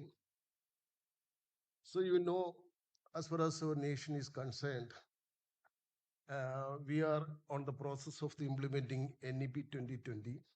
The Union Cabinet on July 29, maybe this month, in 2020, approved the National Education Policy of the 2020. Actually, this is a paradigm shift in the higher education sector of our nation. You know that if he goes through the NEP 2020, it's particularly oriented towards these several aspects, including it is a mix of the modern education systems which is following in the developed countries, as well as the values which promotes the values and the ethics of our nation, which is we have a history of 500 years old history. And if you see the particularly coming to this topic, you know that the other, with respect to this, our NEP 2020, one of the important bill is going to come in our Lok Sabha on the Vikasit Bharat Shiksha Adhishtan. That is also placing before our parliament for the and that bill is having major three components. One is on qualitative aspects and regulatory, other is on regulatory aspects, and other is on the standards. So these 3 points have been emphasized. And with respect to the NEP 2020, it is particularly emphasized on the one aspect is on the defacing of the our affiliation system in colleges, and it promotes the autonomous colleges autonomy. We know that the 15 years ago, the economics of our nation celebrated the demographic dividend. That means the majority of the more than 50% of our population belongs to younger population. And if you see the history of the all over the world, the history of the developed countries, they become developed only when the younger generation, the number of younger generation is outnumber the number of the older people. That is what is actually happened in the all the developed countries. But fortunately or unfortunately, as far as our country is concerned, we couldn't exploit that opportunity very well for the development of our nation, and for the we are moving towards the Vikasit Bharat in 2047 on completing the 100 years of our independence. But in these aspects, coming to our topic is on the autonomous colleges. The concept of the autonomous colleges. If you see the some of the higher education institutions in developed countries, you won't see any affiliated colleges. Majority of the universities are having not having any affiliation system is not there in the developed countries, say for South Korea or maybe in Taiwan or in other developed countries of the world. But you know that the complications of a university, if it is a lot of colleges are affiliated with a university, it has so much complications. The first one of the major complication which likely to come is the declaration of the results on time, examination, conduct of the examination, setting up of the question paper, and these are the one part, and there are so many other complications are associated with the universities which having the affiliating system, and even as some of the vice chancellors are facing a lot of problem with the governance, and that means the promotion of the teachers, staff, and the discipline, student discipline, and other extracurricular activities, and so on. It's a very complex system the university is facing. So, in that respect, the decentralization of our higher education system is the one of the viable alternative. And NEP 2020 emphasized the importance of the phasing out of the affiliation system from the universities. Even if we consider this phasing out of the affiliation system, in that also we cannot do in a very fast manner because of the so many complications are there. So we are discussing some of the points related to it. Say for some of the uh, colleges are well equipped to become an autonomous institutions, and in terms of their strength, in terms of the governance and institutional capacity, and in terms of their academic standards and the regulatory mechanisms and conduct of examinations. In that aspect, some of the colleges are having very good strength. If you analyze the particularly colleges in throughout the India, but even in some of the colleges, you know that they are having poor infrastructure and poor faculty strength. And they are, if you see the some of the colleges, they have an what I can say, the principal of the college is having an expert at the level of the assistant professor, and they are not having sufficient funding. Some of the colleges, they have to collect the fees from their students, and if they collect a fees for higher fees, then it will make some other problems, and the students are not willing to pay such a high fees. And this is such a very complicated situation is there for the defacing out these institutions. That means if the even if you see the some of the colleges are having a very long history. If you see the colleges which started during the even the British era, even that colleges are even not capable to become an autonomous college. You know that as far as the autonomy is concerned, and the UGC, which envisaged some of the conditions for the granting autonomy, and some of you may be well aware of the conditions stipulated by the UGC for granting the autonomy. And particularly, you know that as far as the you should have a governing body, a university that emphasized the structure of the governing body, and also the academic council, and also the board of studies and finance committee. These are the four pillars of an important pillars of a autonomous college. At the same time, these colleges should have a full-time controller of examination, as well as the IQAC internal quality assurance cell. So these are the, I can simply say that these are the 6 pillars which require for a college to be autonomous college. With respect to the governance, what we are going to talk this topic is basically on the coming to the point of our discussion. This is the first point is the leadership, and then is the governance and the excellence. We know that the excellence of an institutions solely depends on the other two parameters, leadership and the governance. So those who are in the leadership, if you become a developed country, we should need a good leaders. So good leaders means it is not limited to the at the level of the vice chancellor, or it is not limited to the at the level of the teachers, or it not limited to the level of the administrative staff of the university or an academic institution or college is concerned. And we should have to have a before to become a country to exploit the demographic dividend, and we should have to have a good academic institutions. We should have skilled and trained teachers, and confident innovators, and honest and thinkers, and wise leaders. All those things are very essential to as far as an institution is concerned. And as far as the our grading system is concerned, we should have it think more about even in grading system also. It's in other aspects.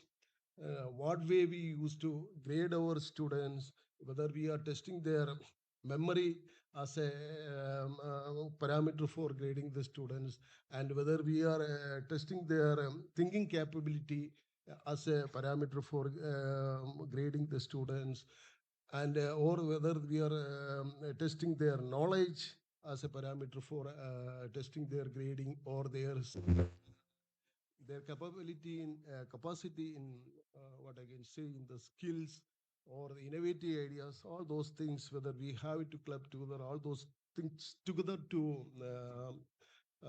for the grade the students.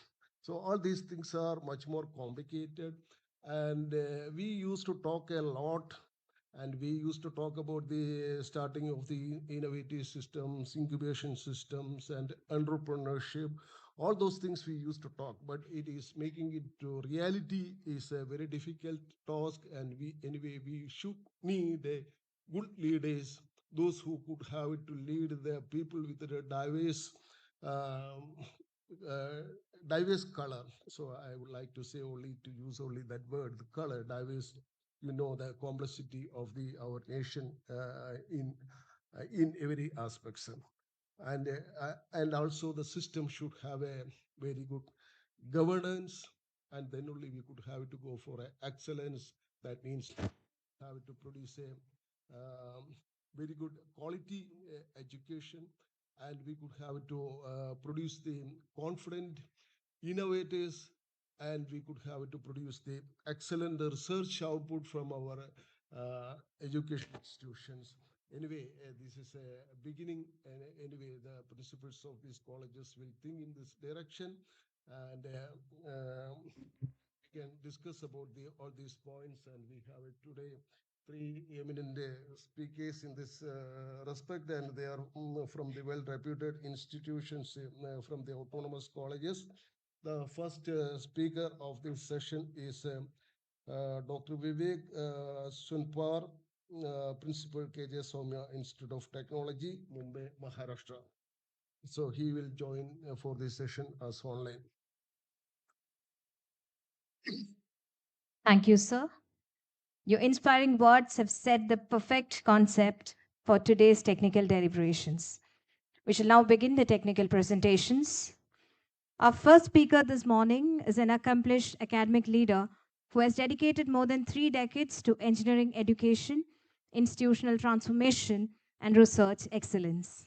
It's my pleasure to introduce Dr. Vivek K. Sunapwar, Principal, KJ Somaiya Institute of Technology, Mumbai. A distinguished researcher and education administrator, Dr. Sunapwar has been instrumental in promoting outcome-based education, interdisciplinary research, innovation, entrepreneurship, and industry academia collaborations. Under his dynamic leadership, KJ Somaiya Institute of Technology has emerged as one of India's leading engineering institutions known for academic excellence and holistic student development. Ladies and gentlemen, please join me in welcoming Dr. Vivek K. Sunapwar to deliver the first technical presentation. Over to you, sir. Namaskar and good afternoon, one and all. I hope I am audible. Yes, sir, you're audible. Okay. Thank you so much for confirming. Chairperson for this today's session, Professor Dr. M. Junaid Bushiri, Honorable Vice Chancellor, CUSAT Kochi, Dr. Charles Louis Lasrado, Principal, St. Joseph College of Commerce, Bengaluru, Dr. R. Jagjivan, Principal, Shri Krishna Arts and Science College, Coimbatore. It's my great honor and privilege to be, one of the panelists or speakers for this particular session in the first ever conference of principals of associate members hosted by Association of Indian Universities. And the topic which has been selected for this conference, the theme of the conference is very relevant, emerging role of autonomous colleges in implementing NEP 2020. And I'm particularly very happy that this particular conference is being held on the eve of anniversary of NEP 2020. It was, as we all are aware, that it was given to us on July 29. And I congratulate Rajagiri School of Engineering and Technology, Kochi, for hosting this very prestigious event. So the topic for this session, so we are, talking about the academic leadership, governance, and excellence.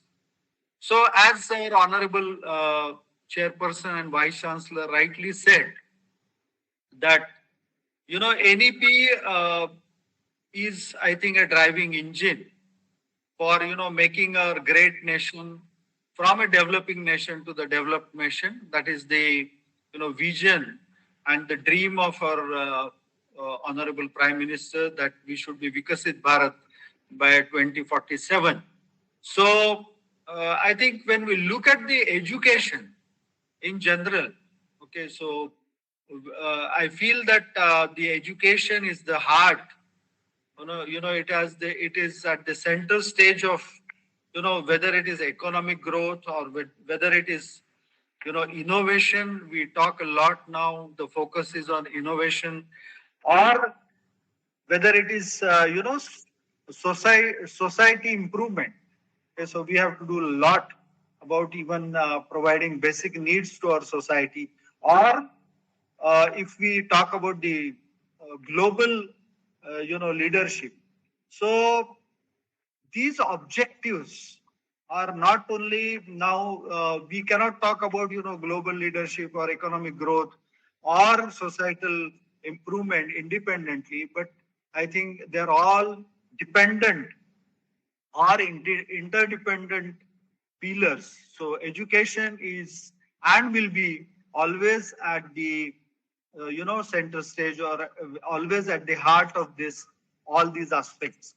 Now, if we talk about leadership, so I greet all the leaders who have assembled here, all the principals of autonomous colleges who have joined offline and online mode. Okay, I salute all of them. They are driving this national education policy through a very strong framework of autonomy, and I feel if you look at the general leadership, I think we know that when a person is able to inspire, person is able to influence and guide individuals or team towards what? Towards a shared goal. Okay, the goal is common, and the leader here, he is a principal or he is a vice chancellor. So the team is oriented towards, or individuals are oriented towards a shared goal. So shared goals, what we mean in academic leadership, because leadership is very general term, but in particular academic leadership, the the great responsibility is on the leaders. That is how the curriculum is transformed. We are undergoing all that. We are transforming our curriculum. We want it more and more outcome based. Then we have a responsibility of faculty development. We want to have interdisciplinary collaborations. Now I am an engineering institute. How I can collaborate with the other disciplines also? We never thought of collaborating maybe with a medical college. So we have done one experiment here at the Somayas.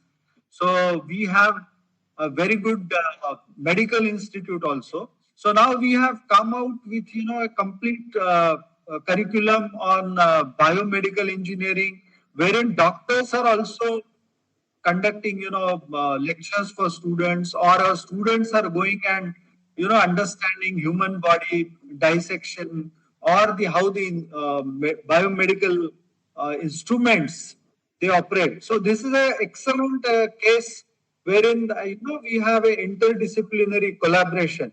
So this collaboration could be extended to industry also, wherein direct industry involvement. Right now, we are doing it, but maybe in a very limited manner, wherein we invite industry experts to contribute in syllabus design and all that. But I think if we go beyond and uh, make our curriculum exactly, uh, meeting the requirements of industry, I think that will be great. Then we have to have a very strong research ecosystem. We have to motivate for entrepreneurial skills, and uh, not the least, but I think the most important aspect is all the technology and all the education should be oriented towards the benefit of society. So those who are living in the neighborhood, how they are going to be benefited by an institute, whether it is an arts institute, commerce institute, or engineering institute or medical institute. So Now, coming to the second pillar, which we are discussing, is about the governance. I think governance is, sticking to some rules so that we can work in a controlled environment. So, how we can have more empowerment, okay, for the all my fellow teachers or my supporting staff, and then how they can, work more freely towards the, this autonomous environment where we feel that we have more freedom in developing our own curriculum, conduction of examinations, or even, our procedures are minimized. So where the main aim is, I feel, uh, earlier there was a system where, the statutory bodies or like University Grants Commission or universities or All India Council for Technical Education and all. They were more of compliance driven systems. But now I feel in the recent past years we have seen there is a great transformation, and I think these bodies are also now focusing on the instead of compliances, they talk about now performance, so that we have excellence. And instead of having more stringent rules and all, they are acting now as facilitators, and they are interested in removing hurdles. As our honorable chairman also referred, that we should have a strong, IQS, and in addition to that, in governance also, we are moving towards more digital aspects, and we have a technology. We have now technology-based systems. Many of our institutions have already implemented LMS and the AI based systems, or ERP and all that. So I think there is a great change now as far as these aspects are concerned. Then I think we are even talking about the excellence. So excellence, I think, comes as far as the academic institutions are concerned. So, the most important pillars are academics, research, governance, as we discussed, innovation, and the society. So, people are talking about, now industry, from industry 4.0. Now people say industry 5.0. I think now people refer to education or academia, even 5.0, wherein the importance is for the society. So whether we what is our graduation rate, how many students who come to us, they graduate in the stipulated period of time, then I think every student or parent will ask, what will happen to my child, my ward, or the student after he or she graduates. The main issue is the placements. So what placement rates we achieve? And obviously there is a lot of discussion about the employability of our students. And people say that there are debates that only 20% or 25% of our students are employable.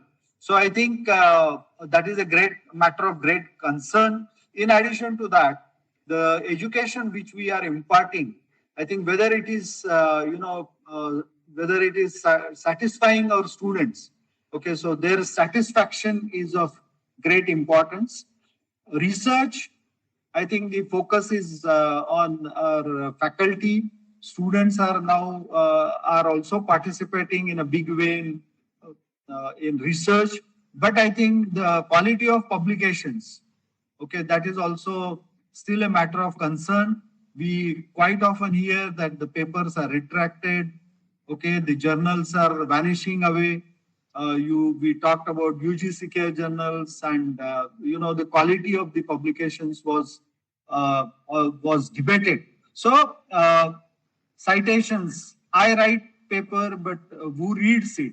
That is also important. So we should have a outcome in our research also, and it should be beneficial to fellow researchers. What IPRs we are producing, what is the level of consultancy we have, what sponsored projects we have. Okay, so then I think as far as the accreditations are concerned, NBA, NAC, or NIRF rankings and all. So that is definitely that will help in improving our quality. Then as far as the innovation is concerned, what level of startups we have, okay, whether we are incubating projects and what level of industrial collaboration and funding we are getting. Now the important aspect is also what are the SDGs, so sustainability driven goals. So as we are aware, United Nations has listed about 17 such goals. So I think the institutions are also now have to work towards these aspects of society. And now the our commitment for the projects, whether we are going to rural areas, whether we are helping our farmers so that they also get the benefit of latest technology. So we here at our institute, we are going to farmers. We are trying to implement AI-driven solutions, sensor-based technologies, and weather forecasting, heat wave predictions. And I'm very happy to inform you that on 1st January 2024, one of our payloads was launched by ISRO from PSLV 58. So I think that gives a boost to research and students' participation in research. So we look at the prosperity of the nation. We look at the knowledge-driven society, and at the same time, I think as a developed nation or Vikasit Bharat 2047, we look forward to globally acknowledged nation, a strong nation. So I think the government has coming out with various initiatives. Now even a private company can launch a rocket. Okay, the day before yesterday we had that proud moment. All of us have witnessed that. So I think many things are happening, and I think we as a leaders, academic leaders, we have a great responsibility to share. And I think definitely all of us are motivated, and with this energy, I think we can move ahead. So I think I have a limited time, so I will close my views on this particular three aspects, that is academic leadership, governance, and excellence. So I thank the organizers and AIU for giving me this an opportunity uh, to be before you and express myself. Thank you, one and all. Namaskar. Thank you very much, sir. We sincerely appreciate your inspiring thoughts and ideas. Our next speaker is a distinguished academician, administrator, and educationist whose leadership reflects a unique blend of academic excellence, global administrative experience, and value based education. It's my privilege to introduce Dr. Charles Louis Lastrado, SJ, Principal, St. Joseph's College of Commerce, Bangalore.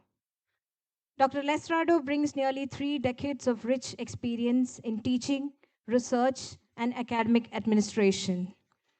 In addition to his academic accomplishments, he has also served as the Assistant General Treasurer of the Society of Jesus in Rome, gaining valuable international leadership experience.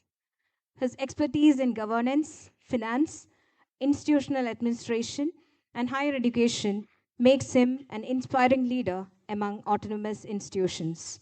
I now welcome Dr. Charles Louis Lestrado to deliver his presentation. Thank you. Good afternoon, everyone.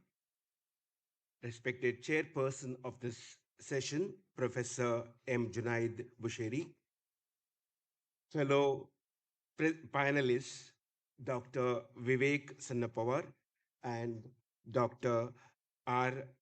Jagjeevan, esteemed vice chancellors, principals, and academic leaders.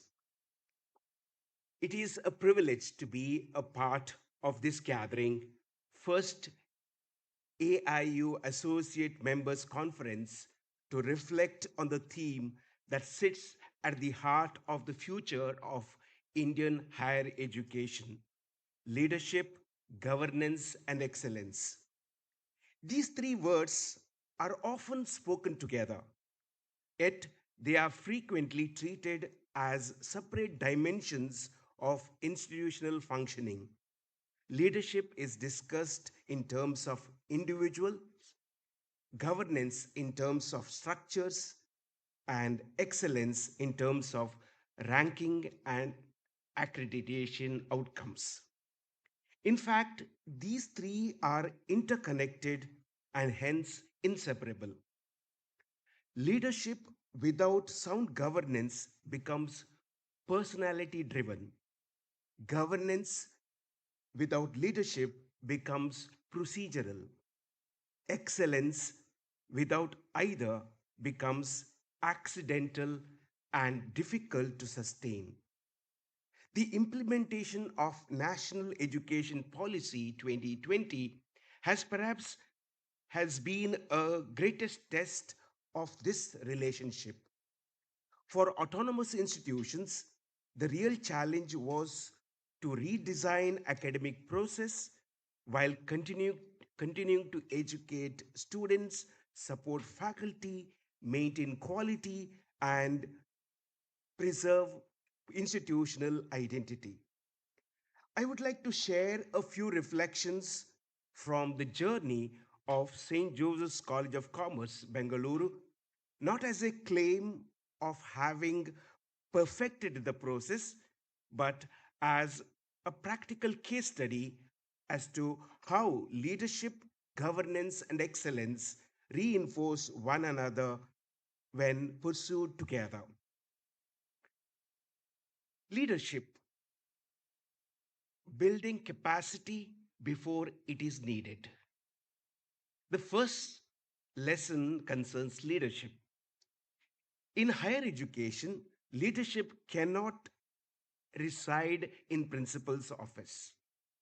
No principal, however capable, can personally drive every academic reform and every policy implementation.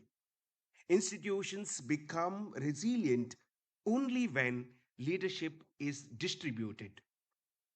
Long before NEP 2020 was announced, SJCC consciously invested in creating leadership pipeline. Administrative responsibilities rotated among faculty members, allowing colleagues to gain experience in planning, budgeting, curriculum development, student administration, and institutional decision making. This meant that when Karnataka became one of the first states to implement NEP 2020 in July 2021, the college did not have to create leaders overnight. Instead, a dedicated 5-member NEP task force was constituted from the faculty members who already understood how NEP works because of several NEP workshops and webinars the faculty members attended, and in-house review of the same was done.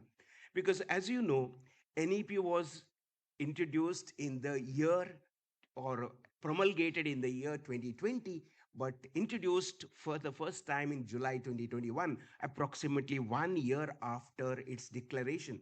And most of those times, people were inside the houses because it was a time of COVID and lot of restrictions to move out of the house, and the people had done lot of study, lot of webinars, and that helped us to transit without much difficulty. And leadership is leadership succession doesn't happen by accident. It requires mentoring younger faculty. It requires giving people responsibility before they believe they are ready. All the same, it is important that a top leadership, that the principal, vice principals, and deans keep their eyes and ears open as to how their colleagues function and what they are good at. So when emergency comes, when need arises, they can elevate it into the various positions. The second lesson is about governance. Governance from autonomy to institutional maturity. Autonomy is often celebrated as destination. I would suggest that autonomy is only the beginning. The real destination is governance with maturity. Autonomy without systems can become inconsistency. Autonomy without accountability can become arbitrariness. Autonomy without documentation becomes institutional memory depending upon individuals. And at SJCC, governance evolved through a network rather than a hierarchy. Quality assurance was not confined to one office. The IQAC cell work alongside with TQM, Total Quality Management Cell, and importantly, Student Quality Assurance Cell, SQAC, that gave students a meaningful role in evaluating a curriculum and academic process. This reflects an important principle. Students are not merely recipients of education, they are real stakeholders in educational quality. In this context, I would like to place before you the role of elected student council in governance of the college. Presenting the action taken report on feedbacks of the previous meeting before initiating fresh reviews and evaluations reflect the principles of participation, governance, and transparency, while enabling informed student engagement in the quality assurance processes. Equally important was the creation of governance that leaves a traceable record, written policies, guides, and guidelines for admissions, teaching, learning, research, examination, and evaluation. And these policies have to be reviewed often, at least once a year. And third dimension is excellence. Excellence is rigor with inclusion. Perhaps nowhere do higher education institutions make a greater mistake than confusing excellence with exclusivity. Raising standards is not same as raising barriers. At HTCC, the Jesuit ideal of magis, the pursuit of greater good and more excellent way, has always guided academic development. That philosophy translated into rigorous expectations combined with meaningful support. Equally significant was the insistence that education must also produce socially responsible graduates. Long before the community engagement became a formal NEP requirement, every student completed structured community service and social internship as a part of their graduation requirement. Academic excellence, therefore, developed alongside with social responsibility. The curriculum also expanded beyond disciplinary boundaries. Institution which was predominantly commerce, BCom and BBA course programs uh, were slowly transformed into a multidisciplinary. We introduced BSc in economics, BA in English and psychology, and later also we introduced data analytics and mathematics. So That transition with the spirit of NEP 2020 was possible because of the resilient faculty members and very inquisitive and supportive and involved students. And therefore, the academic rigor without emotional support does not produce excellence, it produces exhaustion. Dedicated welfare officers, structured mentoring systems, and full time counseling are therefore not only helpful, but they are essential for the success of an educational enterprise. And learning through implementation journey itself offered valuable lessons for us. The college's approach evolved through distinct processes. First, understanding the policy, national webinars and faculty consultations, discussions, etc. Second phase was involved in institutional readiness with regard to dedicated task force, establishing dedicated task force and redesigning curricula implementation mechanism created by the um, Karnataka Higher Education Council, rolled out in step by step manner. And thirdly, the third phase was focusing on the institutional capabilities by making the college interdisciplinary and multidisciplinary. And that helped us to go further to incorporate aligning the professional programs into the multidisciplinary realm. In the Indian knowledge systems gained more visibility. Collaborative research sharing with neighboring institutions happened. Capstone projects, multidisciplinary partnerships, curriculum innovation now reflects institutions' aspirations rather than regulatory obligation. Finally, allow me to leave with you one final thought. Leadership, governance, and excellence are not separate institutional functions, they are one continuum. Leadership is building people before change demands them. Governance is creating systems that outlive individuals, and excellence is pursuing higher standards while ensuring that every capable student has an opportunity to reach them.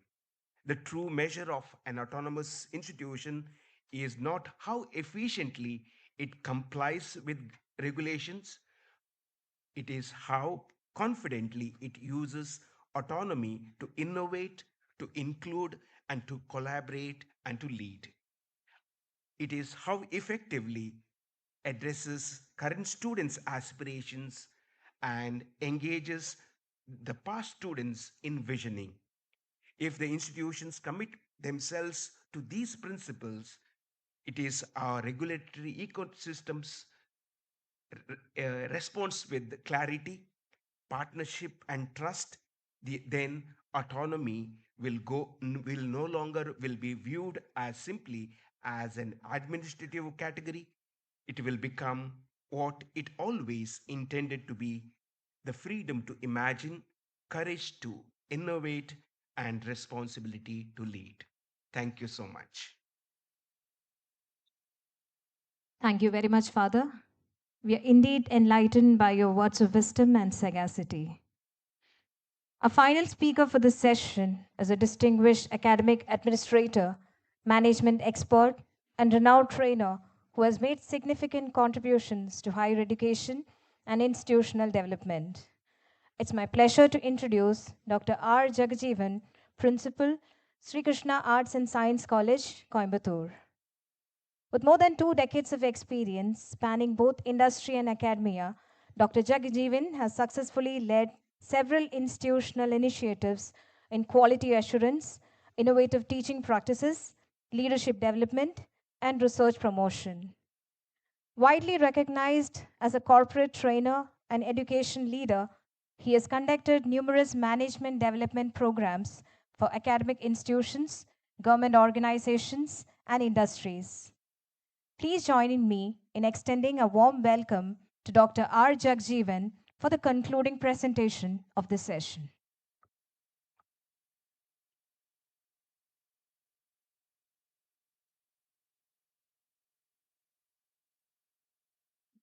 The chairperson of the session and my fellow speakers, ladies and gentlemen, good afternoon to one and all.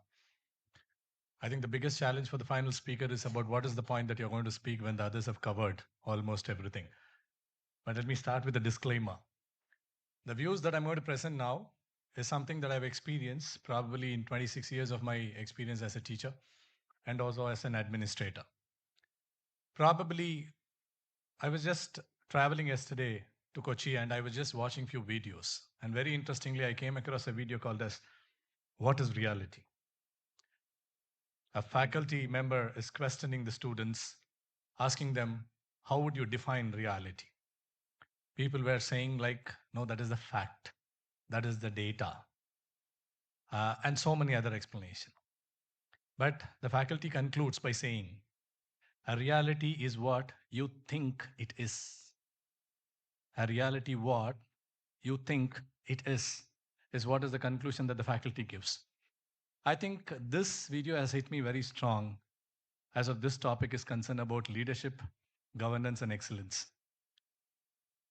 Now, are we really in the reality when we are speaking about these topics? And before I present, as I said, let me present or rather I will request you to take this as a disclaimer from my side, saying like I'm presenting this as my personal views.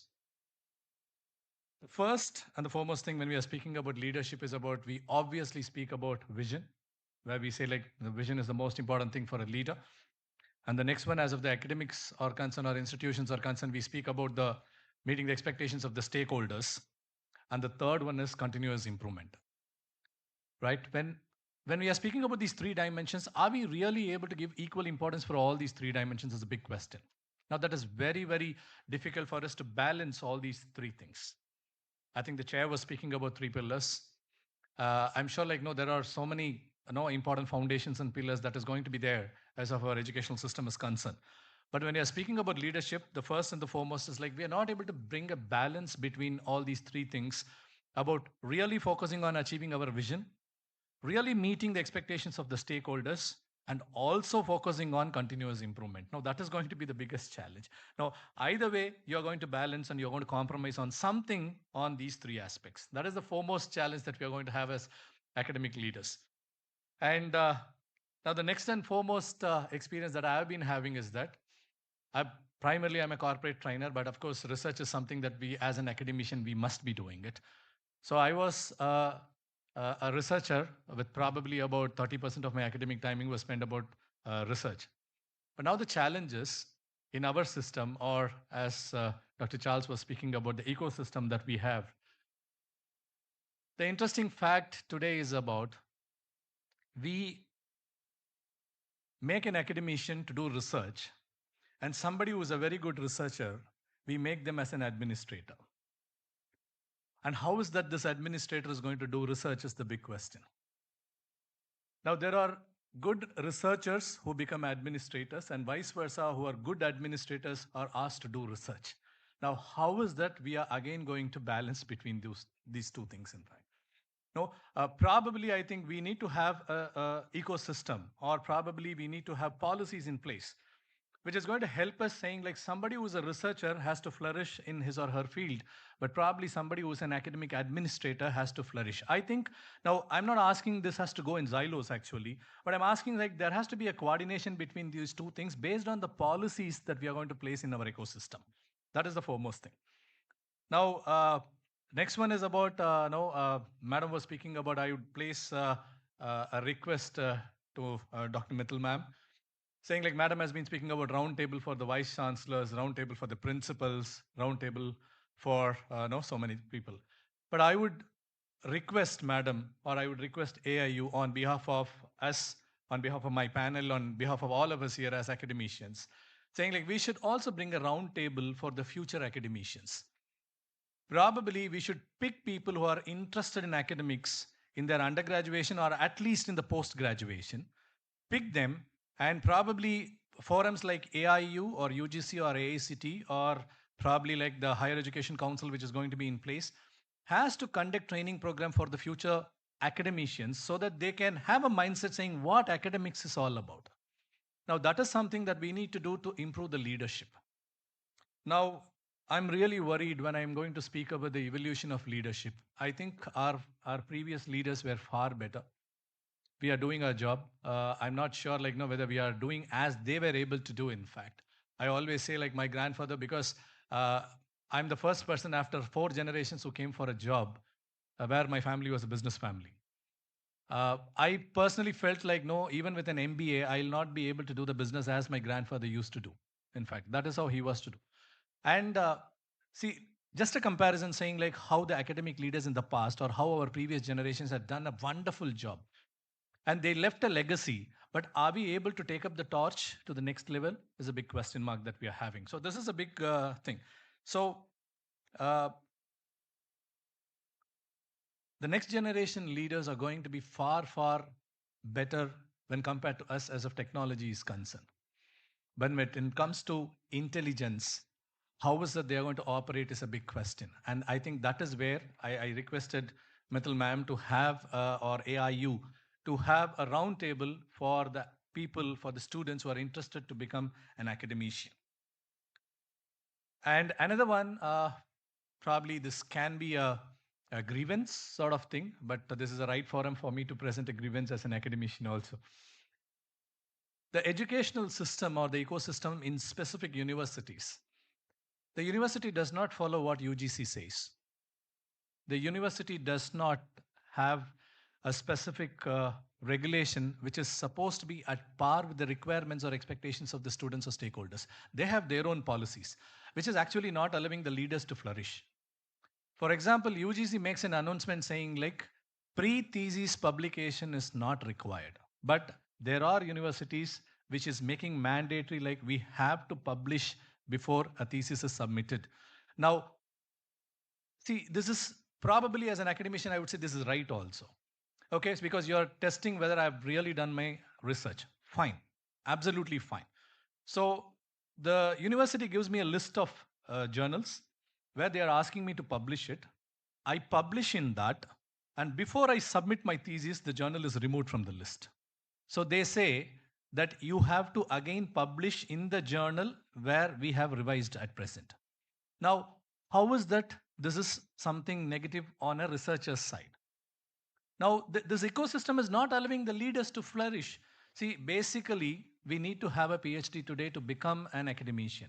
So when the ecosystem is not even allowing us to now finish our PhD, how is it we will be able to do this? So probably there has to be a UGC guidelines, which has to be very strong information that has to go to all these universities, or we need to have a standardization across countries when it comes to norms and policies. Now that is about the leadership. And as of governance is concerned, probably big challenge. We generally say governance is all about policies, structures, and other things. But we have policies and structures, but we don't really, implement those policies and processes. What we are actually doing in our day-to-day affair is only a regulatory process. Where is the time actually for us to sit, understand, bring a change in the policy, and implement those policies? No, we don't have time for that.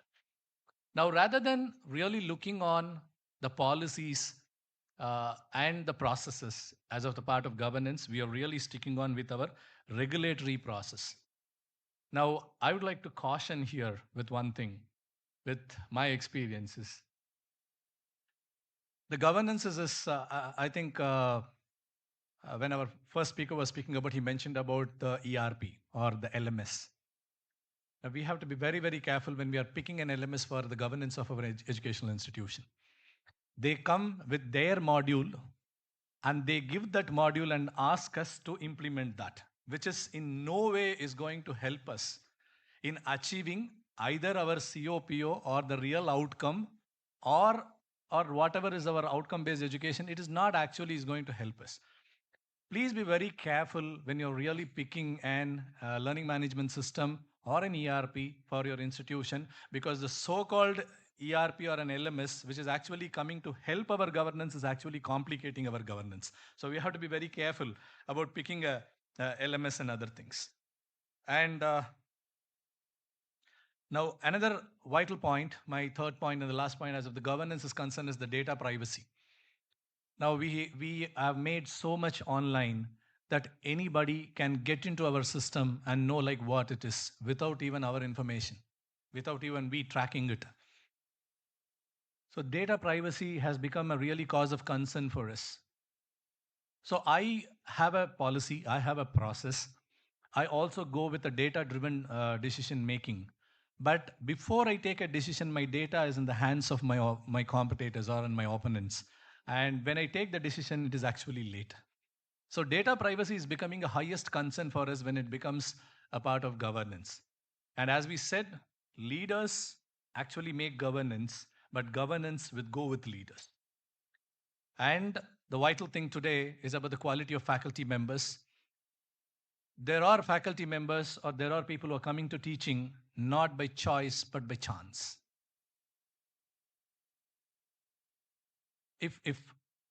Let me quickly tell the 1 minute story of how I became a faculty. In fact, I was just in 6th standard, 7th standard when I was the first mark. I used to get first mark in biology and other things, but passing maths was a big rocket science for me.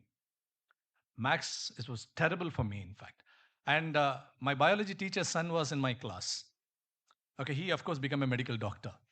Either I get a first mark or he gets a first mark as far as biology is concerned, but he will get a first or second mark in the maths also, but I will be having problem even in getting a pass mark. So when I went and said this to one of my uncle who is a medical doctor, I said, I want to become a doctor. He said like, no, you become a teacher, you become a doctor. That statement was sitting in my thoughts.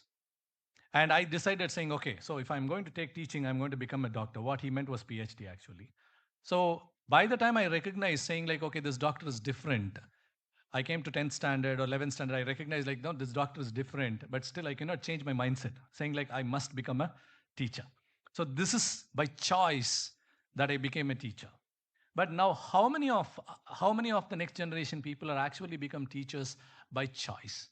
It is by chance. Now the most important thing about this faculty becoming, somebody becoming a faculty by chance, it is going to reflect on your governance. Because the quality of the faculty depends upon or decides the quality of your governance. And to conclude about the excellence, probably I think I'm just summing up whatever I've said. The most important thing is about being a transformational leader, meeting all the 3 pillars of expectation as of the academic institutions are concerned, and probably becoming a leader who is tech savvy and who is good in implementing AI and emerging technologies, and also making sure like we are taking the faculty members, faculty engagement, and also student-oriented decisions. I conclude by this technique called as MBWA, what we call it as management by walking around. I request all the educational leaders and all of us here to not take your decisions just based on, even though I said it is good, decisions are made on data driven, please do not completely depend upon your data for decision making. Please walk around your institution, what we call it as management by walking around, MBWA. Please go around your institution. You check what is happening in your institution, because what is happening in my institution may not be applicable for you or vice versa.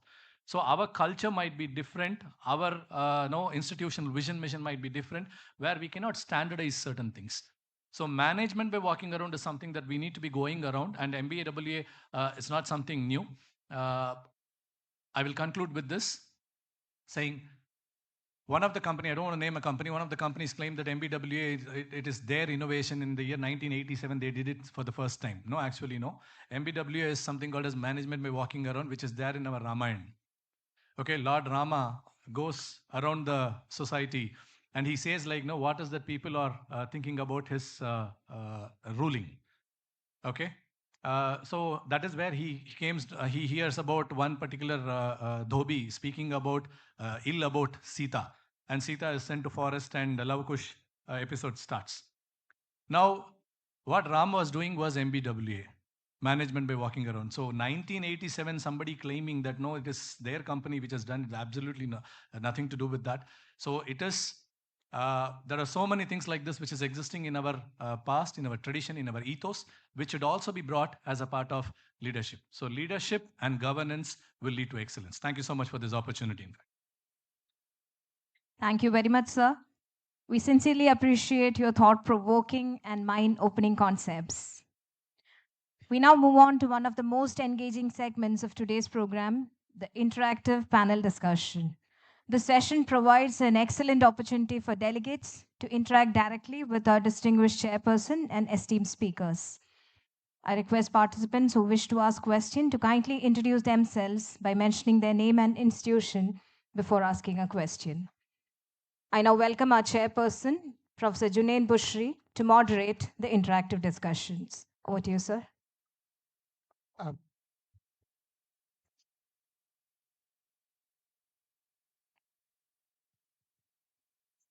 am Professor Ramakrishna from Sri Ramakrishna Degree College, Nandyal. The government of AP, we are facing all the colleges in the Andhra Pradesh. We are facing the main problem of the governance. For the degree colleges, fee is fixed by the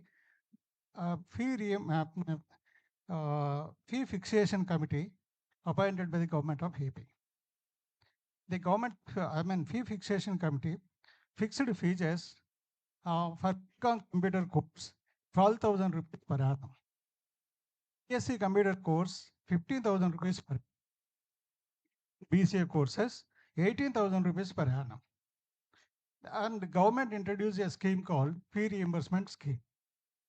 And the fee is 4 installments. During the academic year 23-24, the government released only 2 installments, fee pending. If 25, the government released only 1 installment, 3 pending. 25-26, they have not released any money. But government is insisting on the colleges, don't insist on any payment while issuing the TCs. You have to issue the certificates. So this is the major problem for us without collecting fee from the students, because all the students, near about 95% of the students are joining in the under the fee reimbursement scheme. So it is very difficult to even to pay the electricity bills. So how to manage and how to governance the college?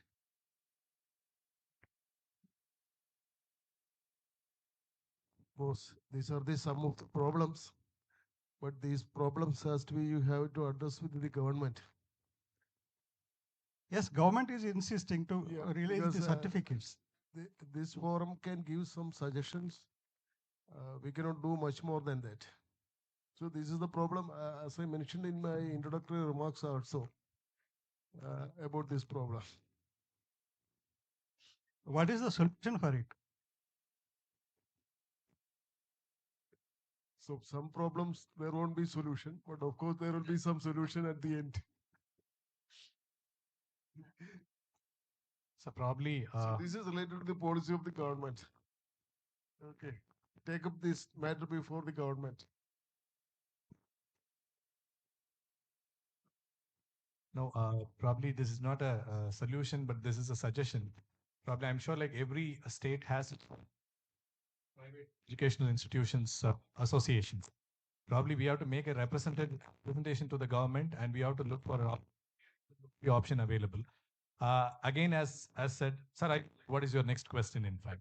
So it is not about, as sir said, it is not about finding solutions. It is all about being consistent in our approach and trying the government about what is the problems that we are facing. We cannot stop educating kids, but at the same time, we cannot run an educational institution which is without funds also.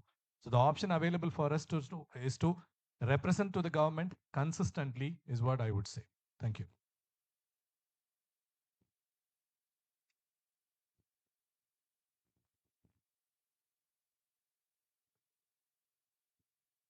Yeah, good afternoon to Honorable President here. I am Dr. Satish Shekhar, Controller of Examination and Director of Research from KSR College of Engineering, Tamil Nadu.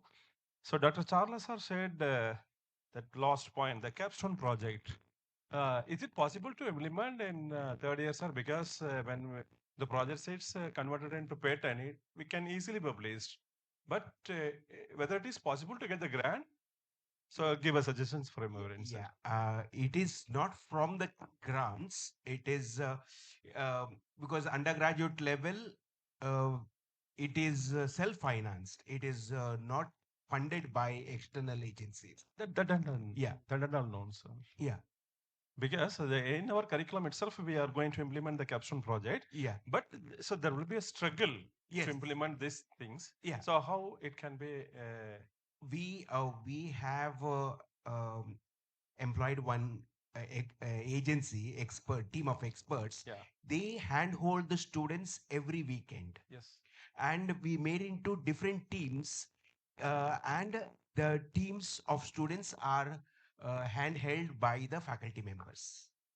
So this is the first year. Now we are going to have the first batch coming out of this is this year. Means last year we started that.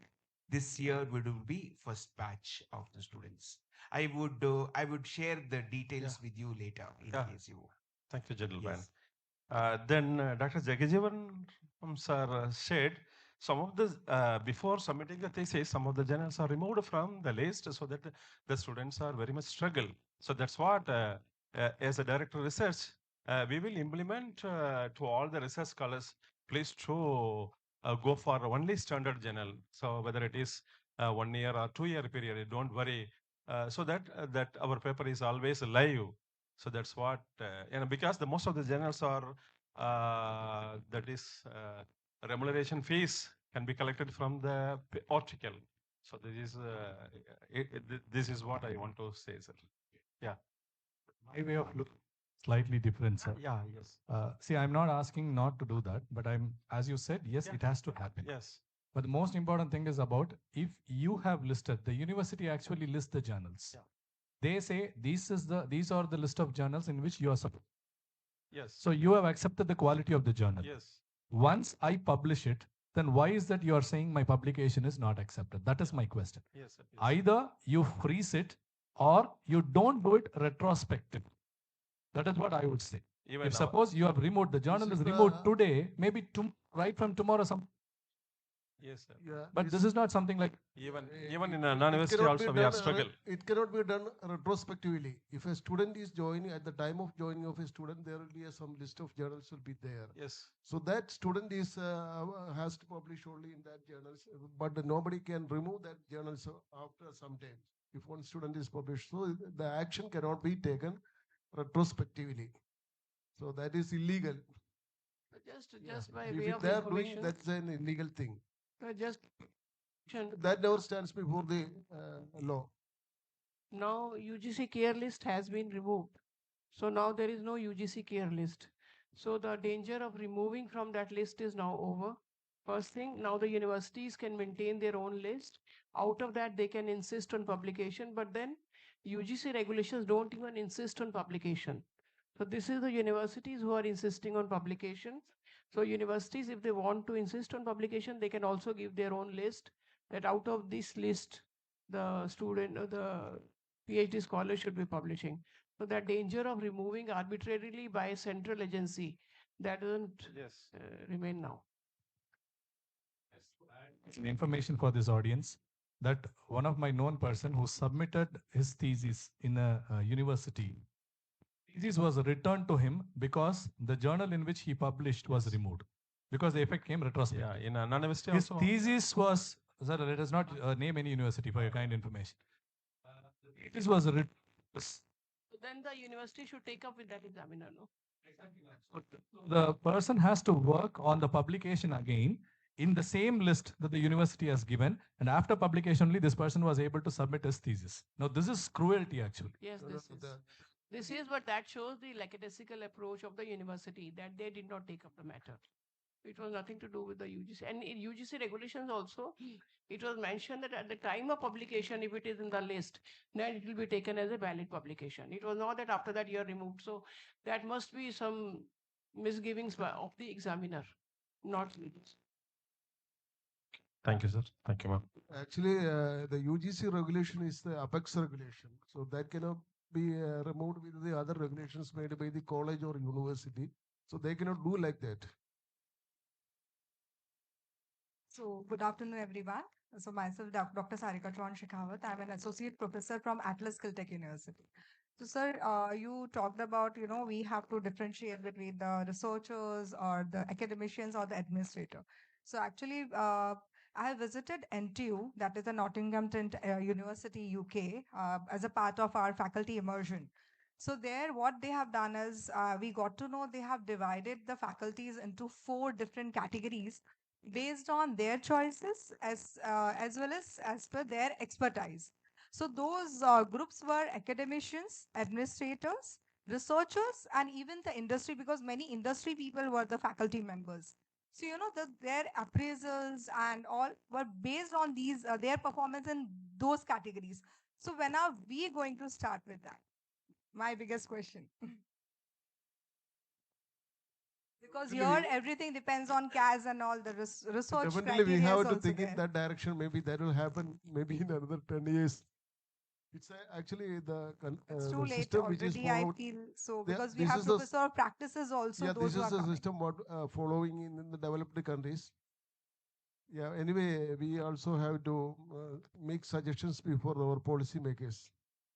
Actually, you would be knowing that there was a scheme called LEAP, Leadership Education Program for Vice Chancellor. That was basically addressing the question which Dr. Jagjeevan asked, that for the future leaders, some training programs are to be there. So the training program was designed by UGC, called as LEAP. So there the people who were eligible to become vice chancellors, they were going, and 1 week training was in India and 1 week was in foreign country. And the same program we are trying to introduce here. And one more program which happens in foreign countries, maybe it can be emulated here, is that is of a shadow vice chancellor. Shadow vice chancellor means if a vice chancellor is working, a very good vice chancellor, somebody wants whether a new vice chancellor or a would be vice chancellor. So they work with him for say 1 week or so. They don't do anything, they just keep on observing that vice chancellor and see how they perform, how they take care of any issues, how they tackle the difficulties which come to them. And then they learn a lot, sort of on job training. Similarly, there can be a shadow principal. So if there are good principals, there can be people who want to become like them if they allow the one who is a better one. If he allows, this is a very good scheme of shadow principal. Like you can shadow him for a week and learn the nuances of governance, leadership, management. So that can be done. No, 2 other categories also mentioned. That is on the project managers and also with the industry collaborators, something like that. Yeah. So I think if AIU can put forward these suggestions, also that will be much better. So as we discussed, only the 2 categories of people. One is the vice chancellor, and another is the principal. But apart from the vice chancellor and principals, we also need more trained qualitative leaders for making the skill-oriented training and as well as the industry academia collaboration, project management, all those areas also we need a very good trained leaders. So anyway, AI can take initiative on that direction also. Good afternoon, everyone. I'm Dr. Amritavalli, Dean of Quality Assurance from Madras Christian College. My question is to the principal of St. Joseph College of Commerce. Sir, when you presented your case and you said that you have implemented NEP 2020 in your college, maybe the 2 things that comes in my mind is one is multi-entrance and multi-exit, and another one is a 4-year program. Listen, we are also from Arts and Science College. So, sir, have you implemented these two? How was any success story or any challenge, and how did you address it? Yeah. The first with regard to multiple entry and multiple exit, it was there only as a policy because there was no, there was confusion as to what completes a certificate or diploma, degree we are aware and entire thing. And secondly, we mapped entire syllabus for degree awarding, that is for the 3 years. So we didn't insist. It was there on the regulation. We didn't insist, and nobody came, nobody withdrew. That was the saving grace. With regard to the fourth year, there was confusion from the.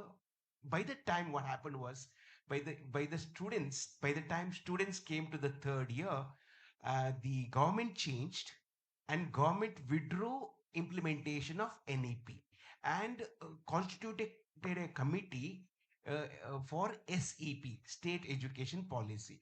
It is not only Karnataka, but other states also were talking about.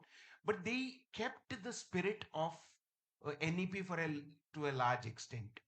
Now, with regard to that, there was a confusion, and they were allowed. The students who admitted in 21, 22, 23 were allowed to go for the fourth year.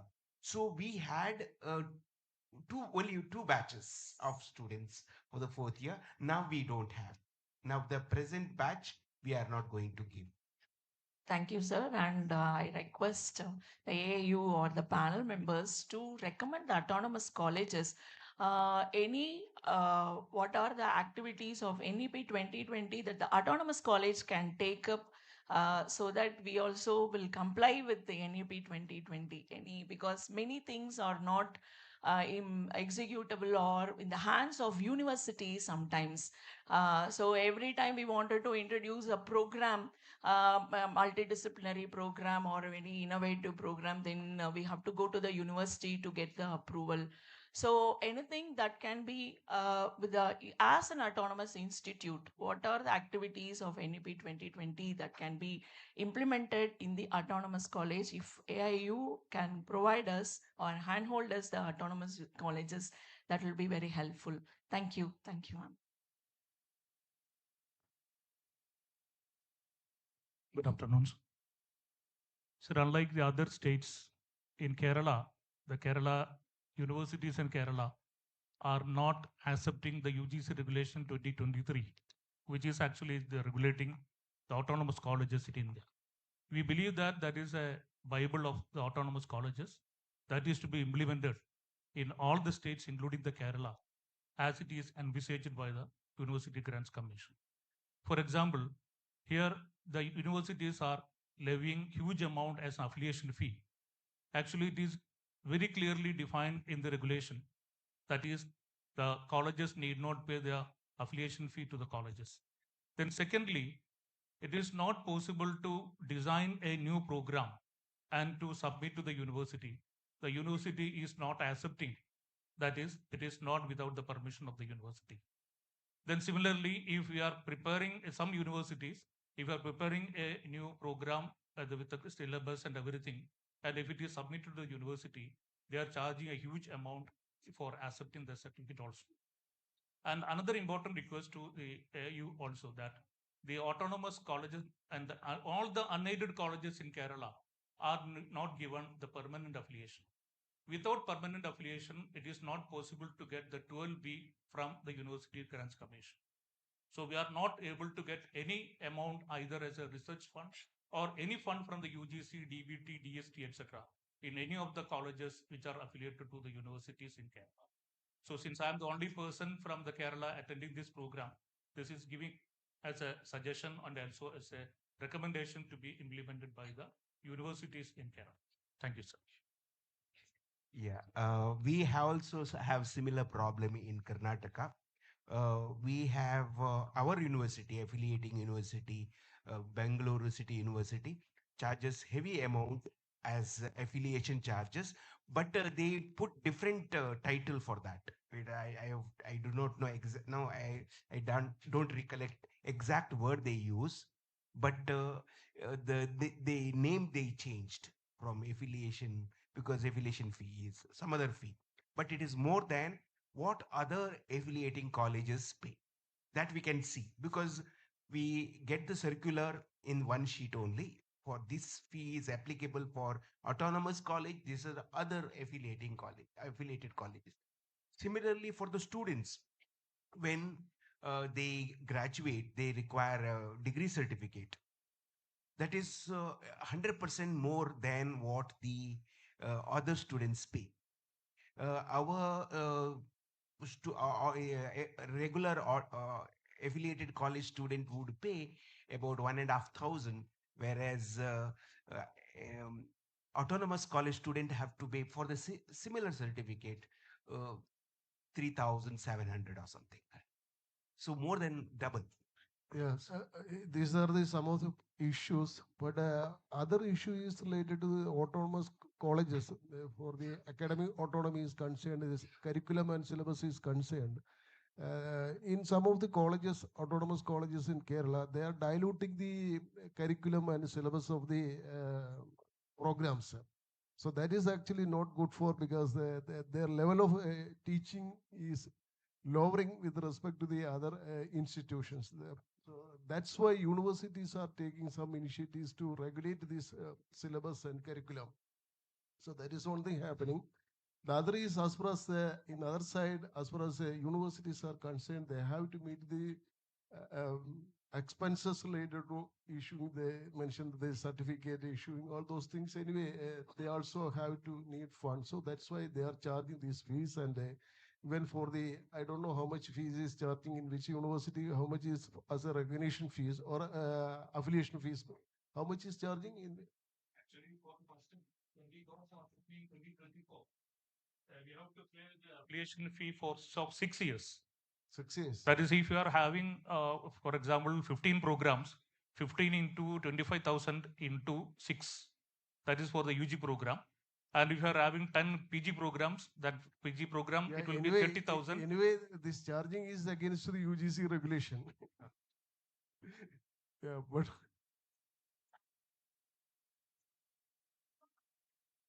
yeah, but this charging is against UGC regulation. But autonomous colleges have to take initiative to ensure the quality of their curriculum and syllabus. That is very, very important. Otherwise, it won't give any results in future. So that is good. Yeah. The university can see whether it is having the quality and the standard. They have to check only that aspect only. Even with the conduct of the examinations also, and the evaluation grading system of the examination is also very important. Okay. So, myself, Dr. Hital Mehta from Gujarat. Sir, the situation is similar. We are 6 times University Youth Festival. As soon as we got an autonomy, university has asked that your student has been enrolled only when you pay the double amount of co-curricular activities fees. So we are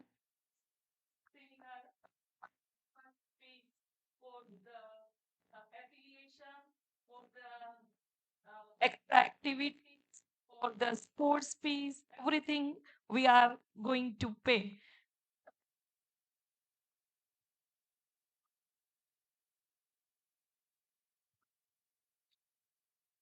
So I'm Dr. Rohini Nagapadma from the National Institute of Engineering, Mysuru. My question is a bit weird. Ours is an engineering college affiliated to Vishweshwara Technical University. We have been given the autonomous status, but by the VC we are told that you cannot change your syllabus beyond 20%. So committees which come, they ask, then why are you autonomous, why are you affiliated? So this has been happening all over Karnataka, wherein the on change of syllabus is hardly 20 to 30%.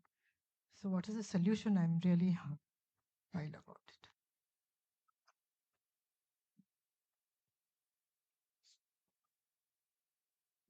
Yeah, one thing is I do not know why UGC regulations are not strictly followed by the universities, especially with regard to academic autonomy.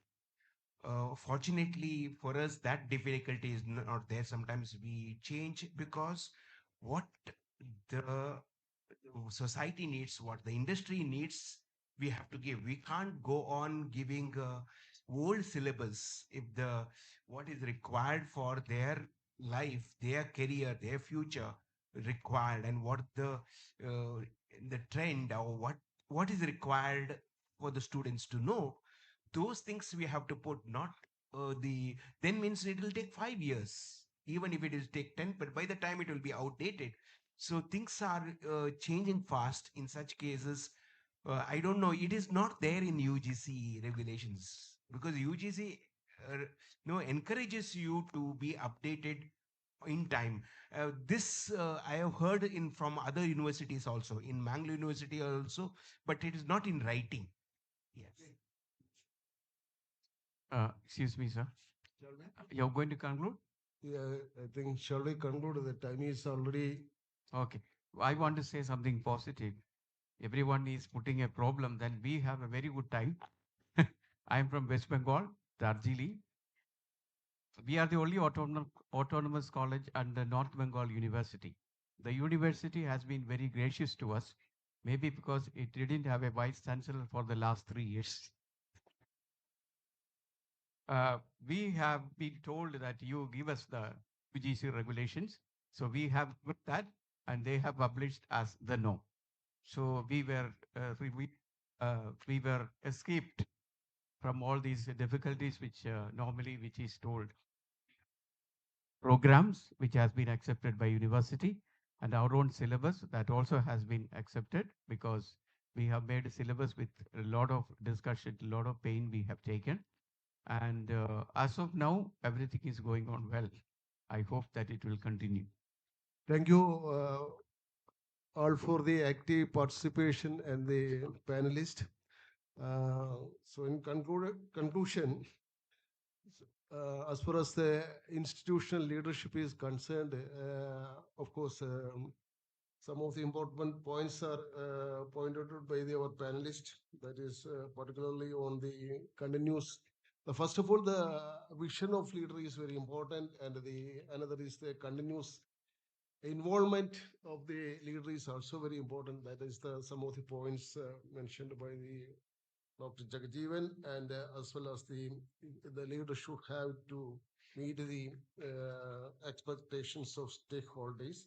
Anyway, as far as an institution is concerned, it should have a collective leadership that is very important, and the leadership should be distributed to the all the stakeholders, even with the faculties, and that is very important. And with respect to the regulatory mechanisms, and each institute has to make their own regulatory mechanisms, and that regulatory mechanism to a certain extent it is better to be flexible, but otherwise it is better to hold, because regarding the as some of the people mentioned about the regarding the publication and the PhD regulation, whatever the regulation the institute making, a university is making, that regulation that won't stand as far as the legal system is India is concerned. The regulations which made by the UGC will stand above all the regulations, whatever the regulation by the university or the state government. The regulation of the UGC will stand above all the regulations. And the another point with the institutional governance is continuous monitoring is very important, and mentioned about the, because we are living in a digital era. So anyway, digital governance will be much more better as far as our institution is concerned, but we should not be a prey to some of the uh, learning management systems. Of course, we have one very good system is there with the Samarth is there that can be integrated with the institute. Each colleges, they could have to make modifications, because this is going to be a very big problem for us, because we have to suppose if a student is graduating from your college or an autonomous college, this has to be linked to national credit framework. So the person is going from this institution, because the NEP envisages the multiple entry and multiple exit. All those things are there. If a student wants to leave a particular institution, if he wants to join to another institutions, so his credit has to be properly transferred. In that respect, we should have to follow a national level credit transfer system. Of course, there is upper ID is there for the each student is it is there, but anyway, we should not we should have to think about which ERP is good and which one is good for our for keeping our mark list and all those things. That is very important, because if somebody if we are using a very good data provider and we are not having a very good data system, Suppose if somebody asks for mark list after 10 years, then it will be a big problem. If it is not available in our system, we cannot give anything. So anyway, it is better to follow the systems. Particularly, I recommend, as far as my experience is concerned, I recommend it is better to go for the Samartha portal for all these applications. And I think Association of Indian Universities will also approach the Samartha people to make the implementation of some of the more friendly, and maybe AIU may request the government of India to give more funding for giving the more training for the stakeholders to familiarize with the Samartha portal. Anyway, these are some of the things. Because of lacks of time, I'm not going to deliberate much on. But anyway, as far as the institution is concerned, collective leadership is much more better, and I request all of you to take initiative to ensure the quality of our education.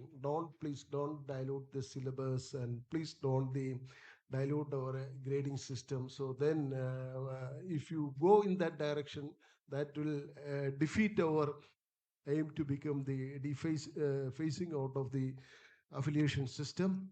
Anyway, thank you for all of you. Thank you once again. Thank you, sir.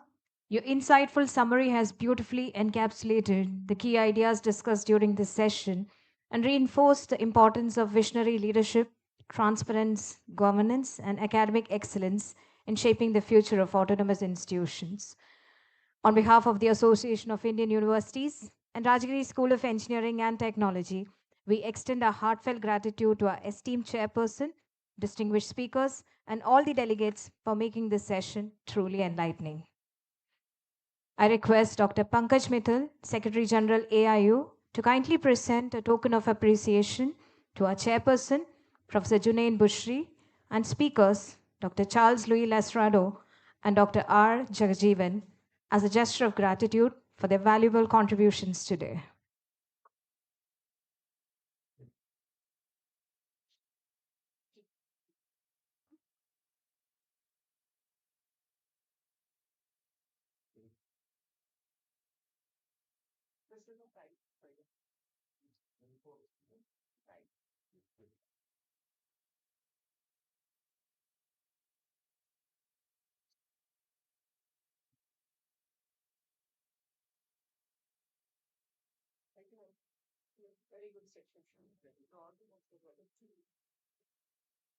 Thank you all.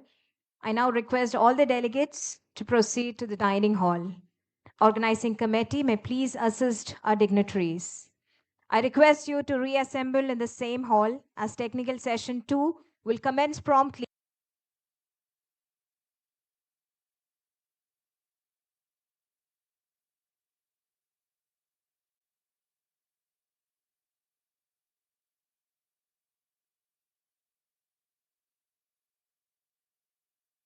To our volunteers. I repeat, we request participants to please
അപ്പൊ ഈ പീറ്റിംഗ് കൂടെ തന്നോ മാഷെ share ചെയ്യണേ.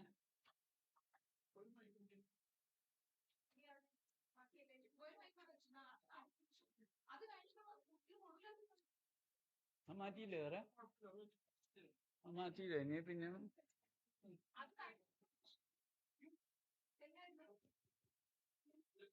Hello. Hello, check.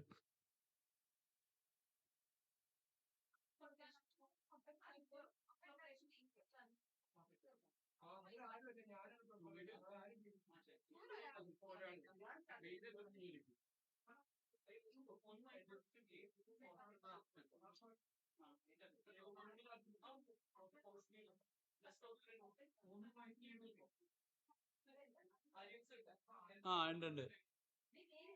ഇതല്ലേ ഇതല്ലേ ആ ഒരു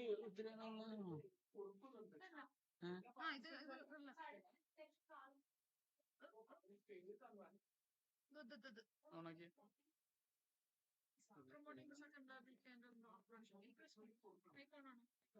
വേറെ ആരുമില്ലല്ലോ. അതേതാ പൊട്ടണേ? അതാ പൊട്ടണേ. അപ്പാ കണ്ടാ പൊട്ടിയതില്ലേ? ഇപ്പൊ പൊട്ടിയില്ലേ? അപ്പൊ അത് തന്നെ complaint. Hello. Hello. Hello, check. ഇപ്പൊ പൊട്ടി Hello. പൊട്ടി ഇപ്പൊ പൊട്ടി. Hello.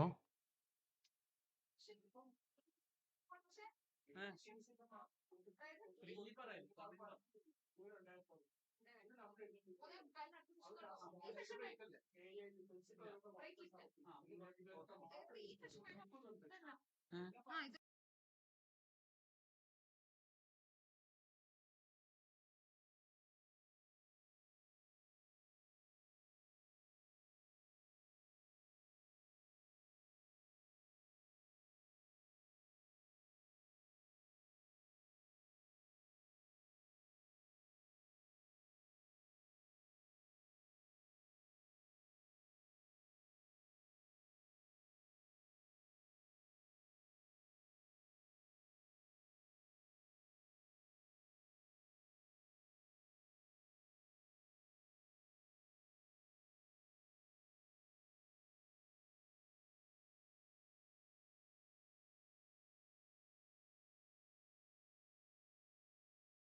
session. May I now invite Professor Bharati to deliver the chairperson's opening remarks and preside over technical session 2. Over to you, ma'am.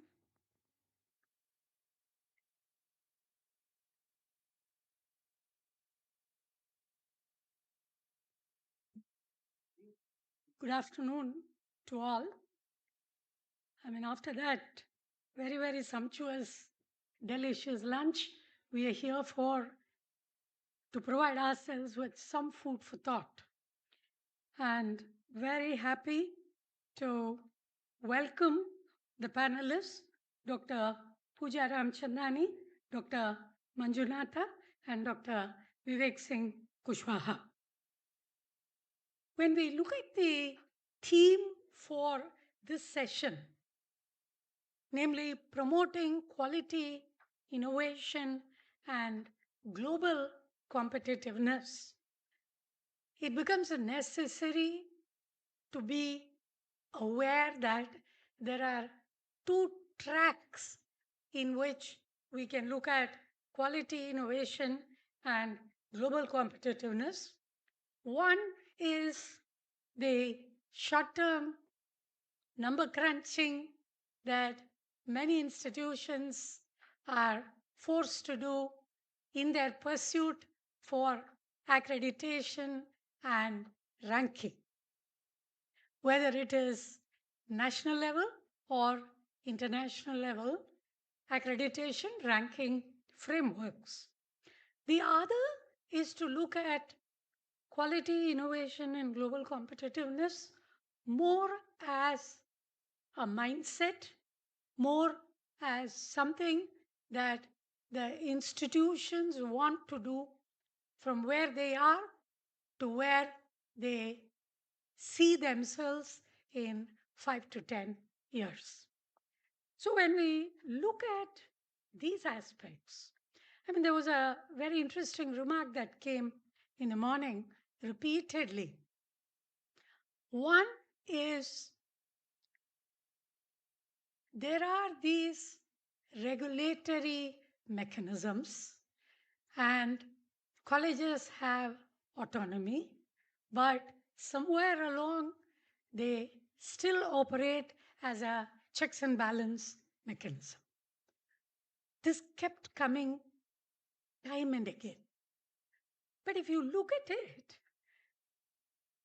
if we leave aside the overarching frameworks, each of our institutions still have a quality mandate which we have created for ourselves.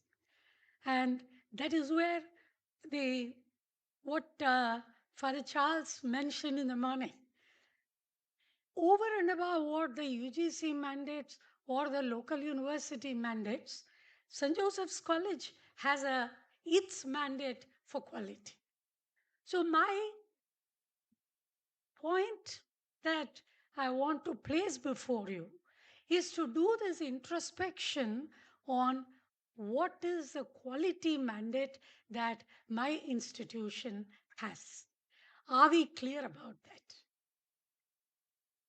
Alongside, we also need to look at how we are going to place innovation in the overall scheme of things for our institution. Innovation does not mean get an IP attorney, make sure so many patents are done, make sure so many copyrights are done. It is not a number game there. We are looking at, have we paused and said certain types of research leads to good publication? Certain other types lead us to better copyrights and patents. Have we differentiated? That differentiation becomes crucial for an institution because not all ideas can convert into good publications. On the same note, not all good ideas can convert into patents. And how many of our institutions have just put ideas together? So many copyrights, so many patents. But supposing we ask the question, have they been converted to technology transfer? We draw a blank there. So, which means our thinking for a patent seems to have come only from our thinking of how to publish. Whereas these two are totally different ballgames. The related aspect is globally competitive. How? If we are going to stop ourselves and say, I've signed so many MOUs with international organizations, and therefore we believe we are globally competitive, I don't think that works. Instead, if we are able to say we are slowly and steadily attracting NRIs to come back to us, international students to come back to us, Study in India portal does an amazing job there in terms of telling us where and how to attract the global students on campus. Point here is when we have a set of international students on campus, or we have a set of adjunct professors or professors of practice from internationally reputed institutions on campus, that only satisfies one part of how we are globally competitive. And that part is we know how to integrate the best practices within a classroom, within research of the international faculty, of international organizations with whom we have an MOU. That's only one part of the story. Can we also look at it in terms of this is an international candidate who has chosen my institution because we have something better to offer that they wouldn't have had elsewhere. We are still in the nascent stage. I don't know for how many of you this is a experience, but certainly this is one experience that I've seen in two of the institutions that I have been in.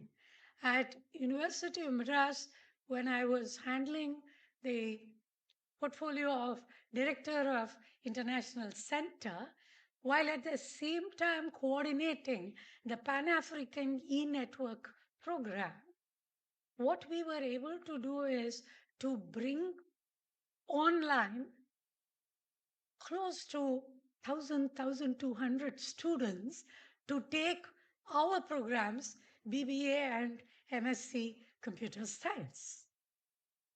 This is truly internationalization that we are talking about. And 7 Indian institutions were able to do that. And almost all the institutions had this kind of a student diversity from all countries within Africa taking the programs. So when we talk about global competitiveness, we need to keep this aspect in mind. At Avinashalingam University, not so long ago, not even 2 years, 3 years earlier, we did not have an international student attracting power is what we thought. But one thing that we have done is to encourage them to come on a lateral entry. So they've completed their first year there, they want to come here. For the second year, they will move back to their own institutions. Okay? That is where the autonomy that institutions have can shape through proper policy frameworks for your own institutional frameworks. If we are able to bring that in, then this global competitiveness is not too far away, because we already have quite a lot of Indian scientists in the top 1%, top 2% in the world. But now, are our institutions willing to welcome them, and to what extent? But when that happens, it is not only academics that we need to be looking at. they come from a system with a very different teaching learning methodology. How willing are we to shape our methodologies to cater to them? Similarly, the living environment, the infrastructure, how willing are we to invest on those? But the most important question from my point of view is, wherever we draw our students from, each of our institutions have a culture and ethics. And how are we going to keep those intact even when we diversify? I only raised a lot of points. I hope my panelists will tackle some of those. So on that note, I would like to request Dr. Pooja Ramchandani to make her presentations. And if we could keep it for 10 to 12 minutes, we will have more time for interaction. Thank you. Thank you, ma'am. I hope I'm audible. Yes, madam, you are. Good afternoon, everyone. Respected Chairperson, Dr. Bharti, my co-speakers, Dr. Manjunath, Dr. Mahesh. I am Dr. Pooja Ramchandani, representing HSNC University and HR College, which is in Mumbai, one of the most popular college of commerce that I represent. I head this institution since last 5 years, and I've been working in that institution since last 25 years. What Dr. Bharti brought out is how we can use our autonomy to bring in the best amongst our institutions. I have put my talk in 4 areas. That every institution that should look up to reaching good standards should concentrate on 4 areas. First and the foremost that we have been into picture or have been in life is curriculum that we offer to our students. The second and the foremost is also what product we give out to industry, that is our students, how we will bring skills in them, education in them, knowledge in them, that they stand out, because majority of reports say that our students are not getting employable. The third important aspect that ma'am also spoke about is internationalization. And the fourth aspect is social consciousness. So I'll be talking about these 4 areas on what our institutions can do and what we have been doing. Maybe present some case study. When we say curriculum, today gone are the days when students are looking up to only what we teach through books. Today students have much more access to the Google Babas, the Chat GPTs. They can access the merits and advantages on their own.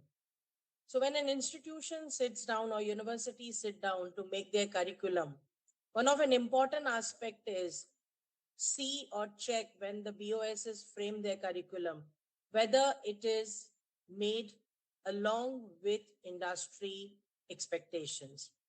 In HSNC University that I represent, our BOS, that is Board of Studies, that were made, it had 3 important components into it to make the curriculum.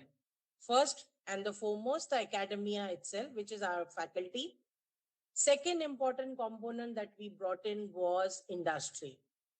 The major industry participants who tell us what's going on in industry, what are the upcoming changes that have been expected in industry or in future, what kind of changes or topics that should be taught. So curriculum gets made according to the content or the inputs provided by industry itself. Second, and the third one is our own alumni who have gone out of our institution. They tell us where we went right, where we went, we need a little improvement. I'm not saying where we went wrong. We only tried when the syllabuses were being made. Our alumni who become a part of industry helps us to become a part of industry and tell us where we can improve. Fourth and the fifth person is the current students. As we say, they are techno savvy, they have technology in their hands. They also tell us sometimes where we can improve. So one of an important aspect of curriculum is take inputs from industry, take inputs from industry alumni, and take inputs from current students. Not much that they will give, but they can also tell us what are they expecting out of us. Another important aspect that we have can think of as an academic institution is we get students of some prominent parents who are also in industry. I think now time that parents also get invited to institutions. What we did in HR college and university was making a parent connect club or parent connect association where parents tell us that what do they, whichever industry they belong to. So ultimately it's a connection that we make between an institution and academia and industry and parents who are in industry who tells us that gone are the days that we only teach the curriculum, teach them what is important and expected in an industry. Another important thing that we looked at is when we made, as per the NEP, compulsory internship was brought in after semester 4, where it is necessary that whichever courses or programs that they take, they are given 100 to 120 hours of exposure to industry where they work. And this is where industry and parents also came to help us, and where we send students in their vacation time or their summer breaks or their Diwali breaks that they go and give us the presentation. Of course, 100 and 120 hours is not enough, but we also felt that sending a second or a first year student earlier at internship is too fast. But when they complete their second years and then they go to third years, they are matured enough to understand what's going on in industry and take exposure to that. So first, as we said, is the curriculum, what we do. Apart from it, every institution can look at various certificate courses with industry. There are many things that get left out when you make a curriculum because it is a 60-hour module or a 30-hour module. You cannot cover everything in that curriculum of that semester because today there are semester systems being working under NEP. So what gets left out, students get added on with certificate courses. There also industry advisory board that we framed in is coming in picture. They tell us if it is not there in your curriculum, with industry knowledge partners, you can put a certificate courses and give it to the students. So this is where we have worked on our first aspect, which is curriculum. The second aspect, which we said, is skills. How are we bringing in skills in the students? Of course, with certificate courses, you can impart certain skills, but when they are in college education, the most important part that we can give as institution to students is our extracurricular and co-curricular activities, where they do those activities themselves. Student bodies that are made. It could be a debating society. It could be an event society. It could be a association which manages organizing entire events. When they do hands-on in the college, which is related to activities, it could be even conducting an industry guest lecture. They connect with that industry through LinkedIn. They find out their portfolios. They connect with them. They study with them or listen to them. Their skills get improved. The second important aspect that we should concentrate as institution is provide student bodies to students where they can work on their skills, where they can improve their skills and improve their weaknesses, which they can. It could be leadership, it could be team working, it could be their organizing skills. Things like concentrating on e-cell. We cannot think of all students getting onto a job. A very strong e-cell, which has, like we have, a panel of alumni, a panel of industries who sit together and nurture students to give their ideas a decent shape, help them into looking for making business plans, funding plans, present it to the investors, and then see whether their ideas stand chance in the market. And that is where, when they look at these activities, their skills get improved. Another example that we have done is running an own in-house ad agency, where you can create your own advertisements and present it to the industry. Could be writing a storyboard, shooting an advertisement. Of course, they are raw, but even if they do it for small entrepreneurs, smaller organizations, they learn those skills right at their college level itself. One of an important thing that we should not forget in the process of curriculum designing and extracurricular is today, as I see dealing with younger generation, is also concentrating on their mental health.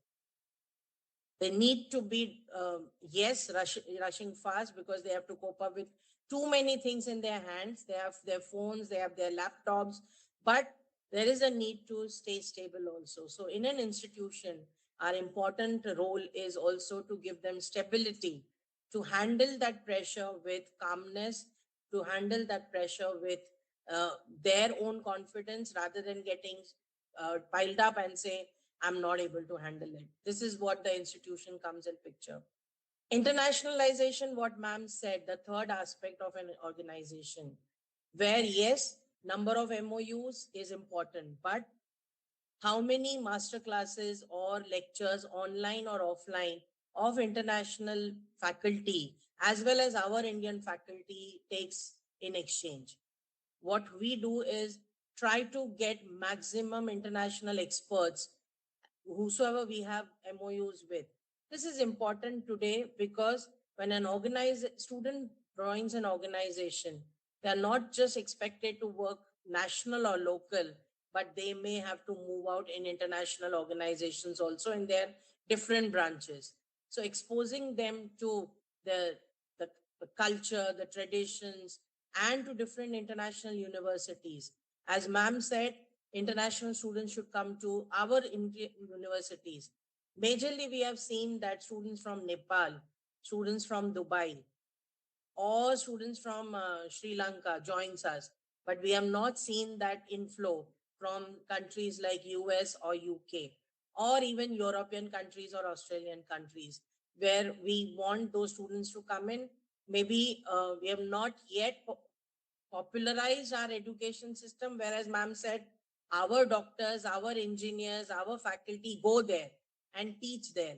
But we have not seen that. But yes, countries like Dubai, Pakistan, Nepal, and Sri Lanka, those are underdeveloped or developing countries, come to take education here. Maybe because in terms of education, maybe in terms of cost of education, we are affordable to them.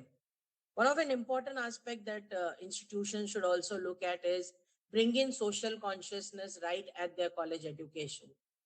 Yes, curriculum wise, employability wise, industry wise, we are training them, but somewhere we have to put in them the seeds of giving back to society, giving back to the nation, giving back to the local social enterprises that they belong to. What we do is, whichever student body students are with us, we make them do social initiative or social activity once per semester mandatorily. What happens then is they go to maybe an old age home, they go to a municipality school, or they do a beach cleanup, or they do a blood donation. There is a sensitization in them that maybe we are privileged ones, but there is a need to give back to the society also. So when I'm looking at as an institution to bring in global standards, I think every institution can look at these 4 areas of curriculum, extracurricular activities and co-curricular activities, exposing our students to international standards of education, bringing international faculties for them so that they know the standards, and our faculty to them. And last not the least is social consciousness, where they give back to society. And this is where I hand over to Dr. Bharti again. Thank you. Thank you so much, Dr. Pooja, for putting forward certain very pertinent points, because curriculum can no longer be a standalone exercise. It has to be necessarily dovetailed with placement internationalization as well as social consciousness. So thanks for emphasizing the academic social responsibility. That becomes a very major aspect of how we improve our quality. Thank you. On that note, I request Dr. Manjunatha to present his perspectives. Over to you, sir. Good afternoon, the chairperson and my co-members and also all the participants. I'm Dr. Manjunatha, principal of New Horizon College of Engineering. I've been working in this institution for the past 23 years as a principal for the past 15 years. We actually got autonomous status in 2015. In 2015, what all we have done in autonomy, that too with respect to the quality, innovation, and international global competition. This particular topic is so good. And here, what I wanted to highlight, especially in the curriculum. In the curriculum, when we got the autonomous status, what we did, we immediately made the board of studies, the committee.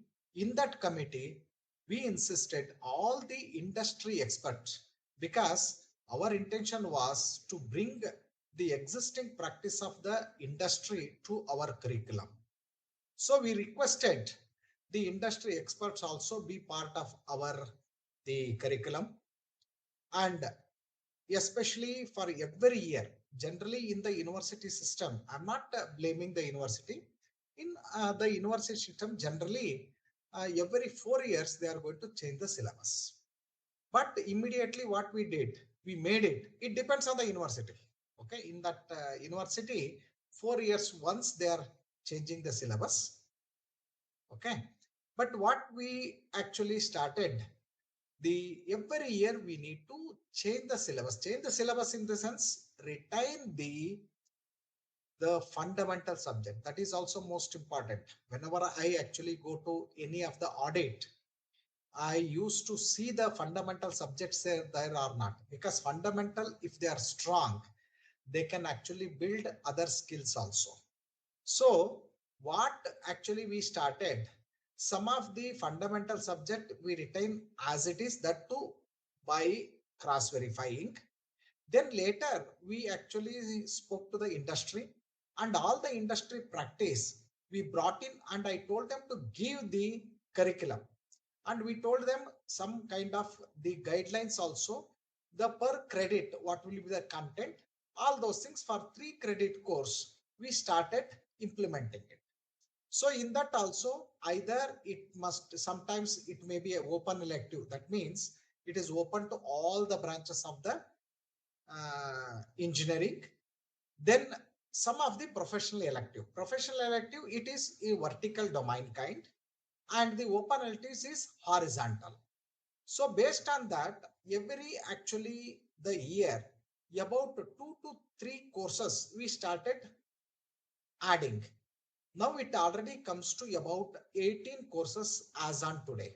In that 18 courses also, any student can take maximum of 6, because other subjects are in the elective kind, because the outcome based education and also choice based credit system, what we are actually following as per NEP. So we are giving the freedom also to the student, not only to us, giving also to the students to choose the subject on the passion on their choosing subject.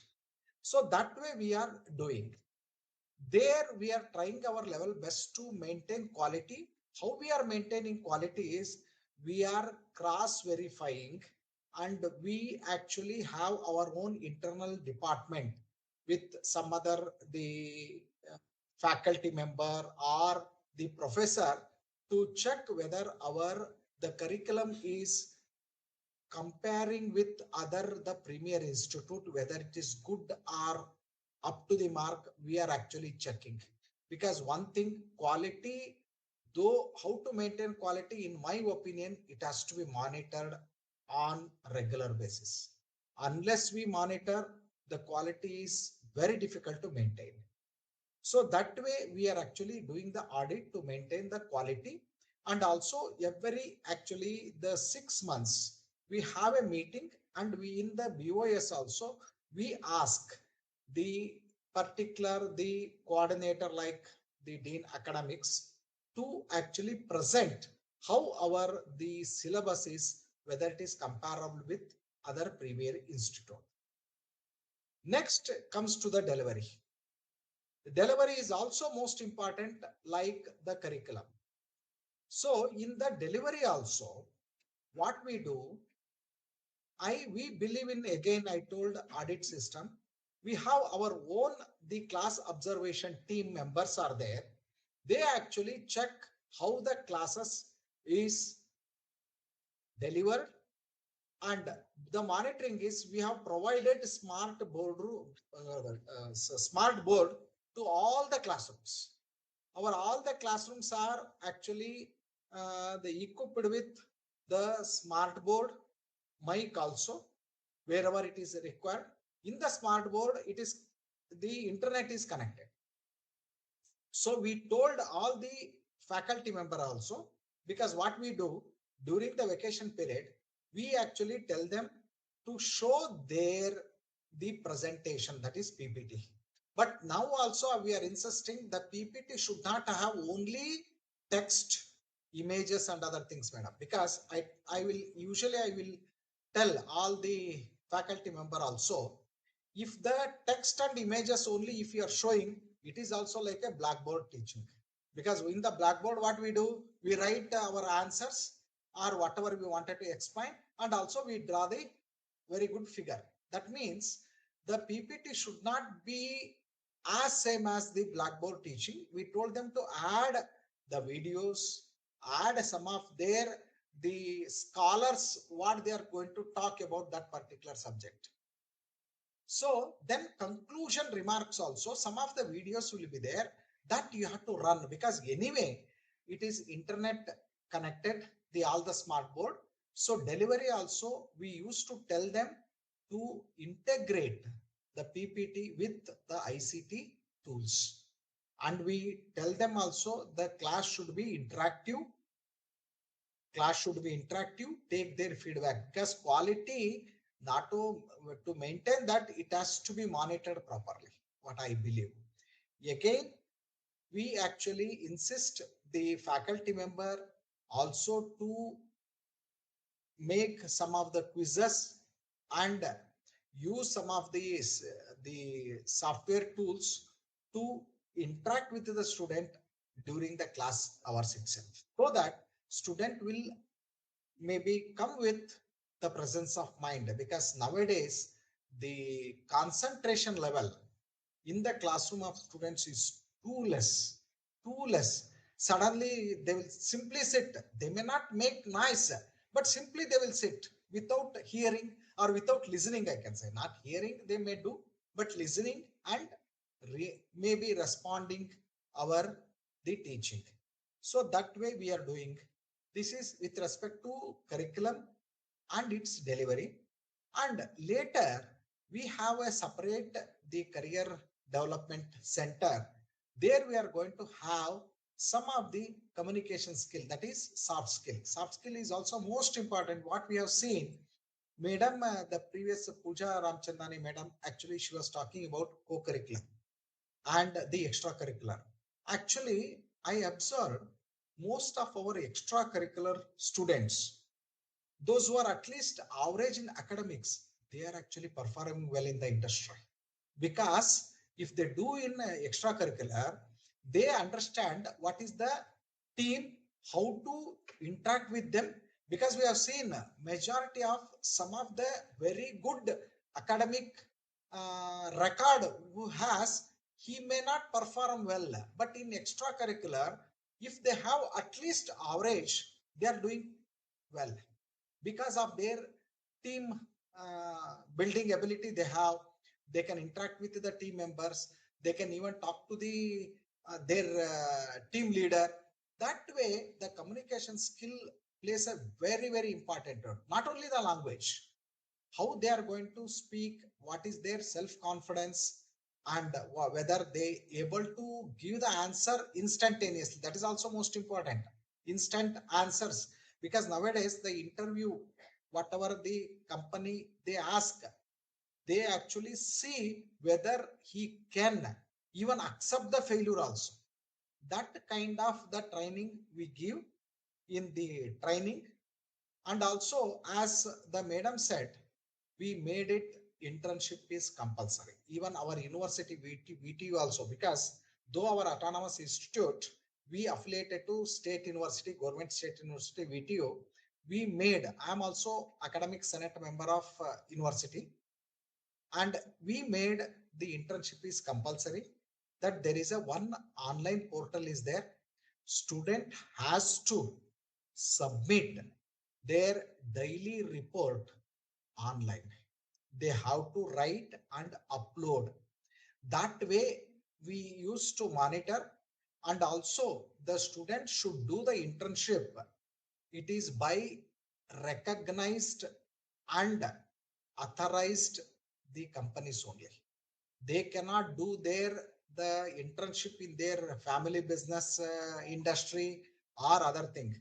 So that is why what we are doing, when they actually go for internship, that has to be approved by the principal or the coordinator of the that is internship coordinator.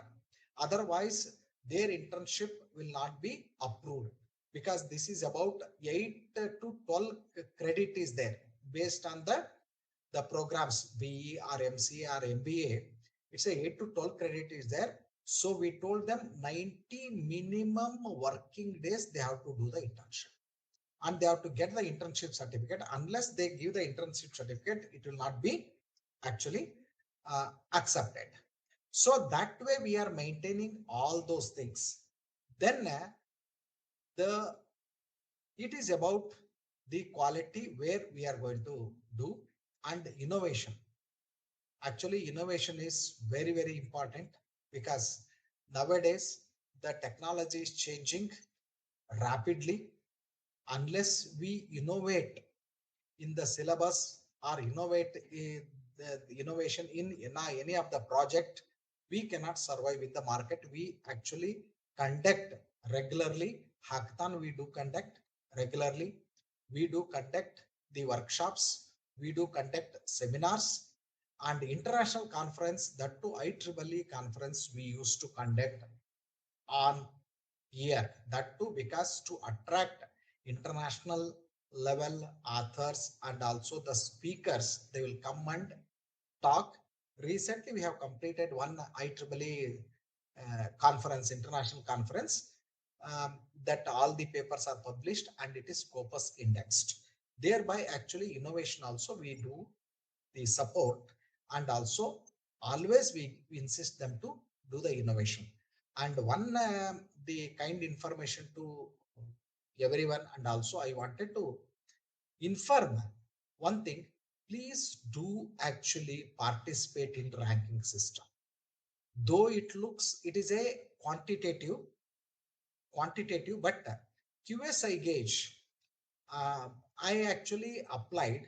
What I understood, they actually, the outcome, they give some numbers. Say for example, international faculty members, whether 10% faculty members are there, then 15% faculty members are there, and how many students are there. Based on that marks are there. But it looks a quantitative, but it gives us one particular benchmark.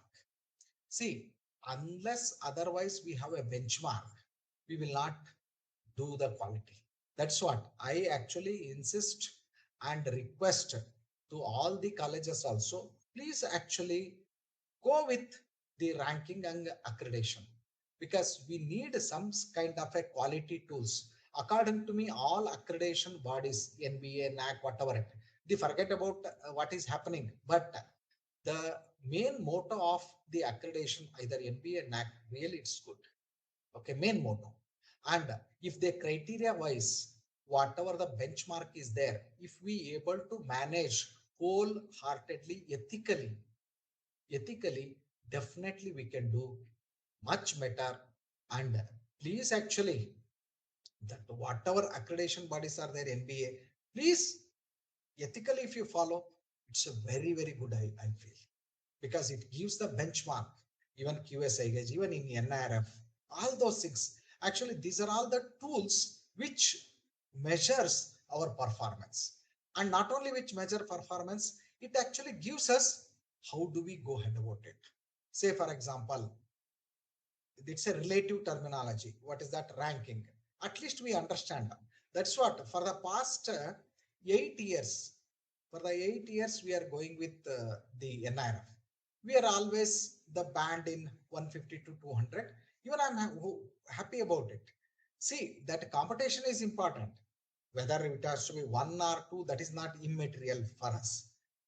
It is required as if we know the benchmark, if we know it, at least we can try our level best to move maybe greater heights.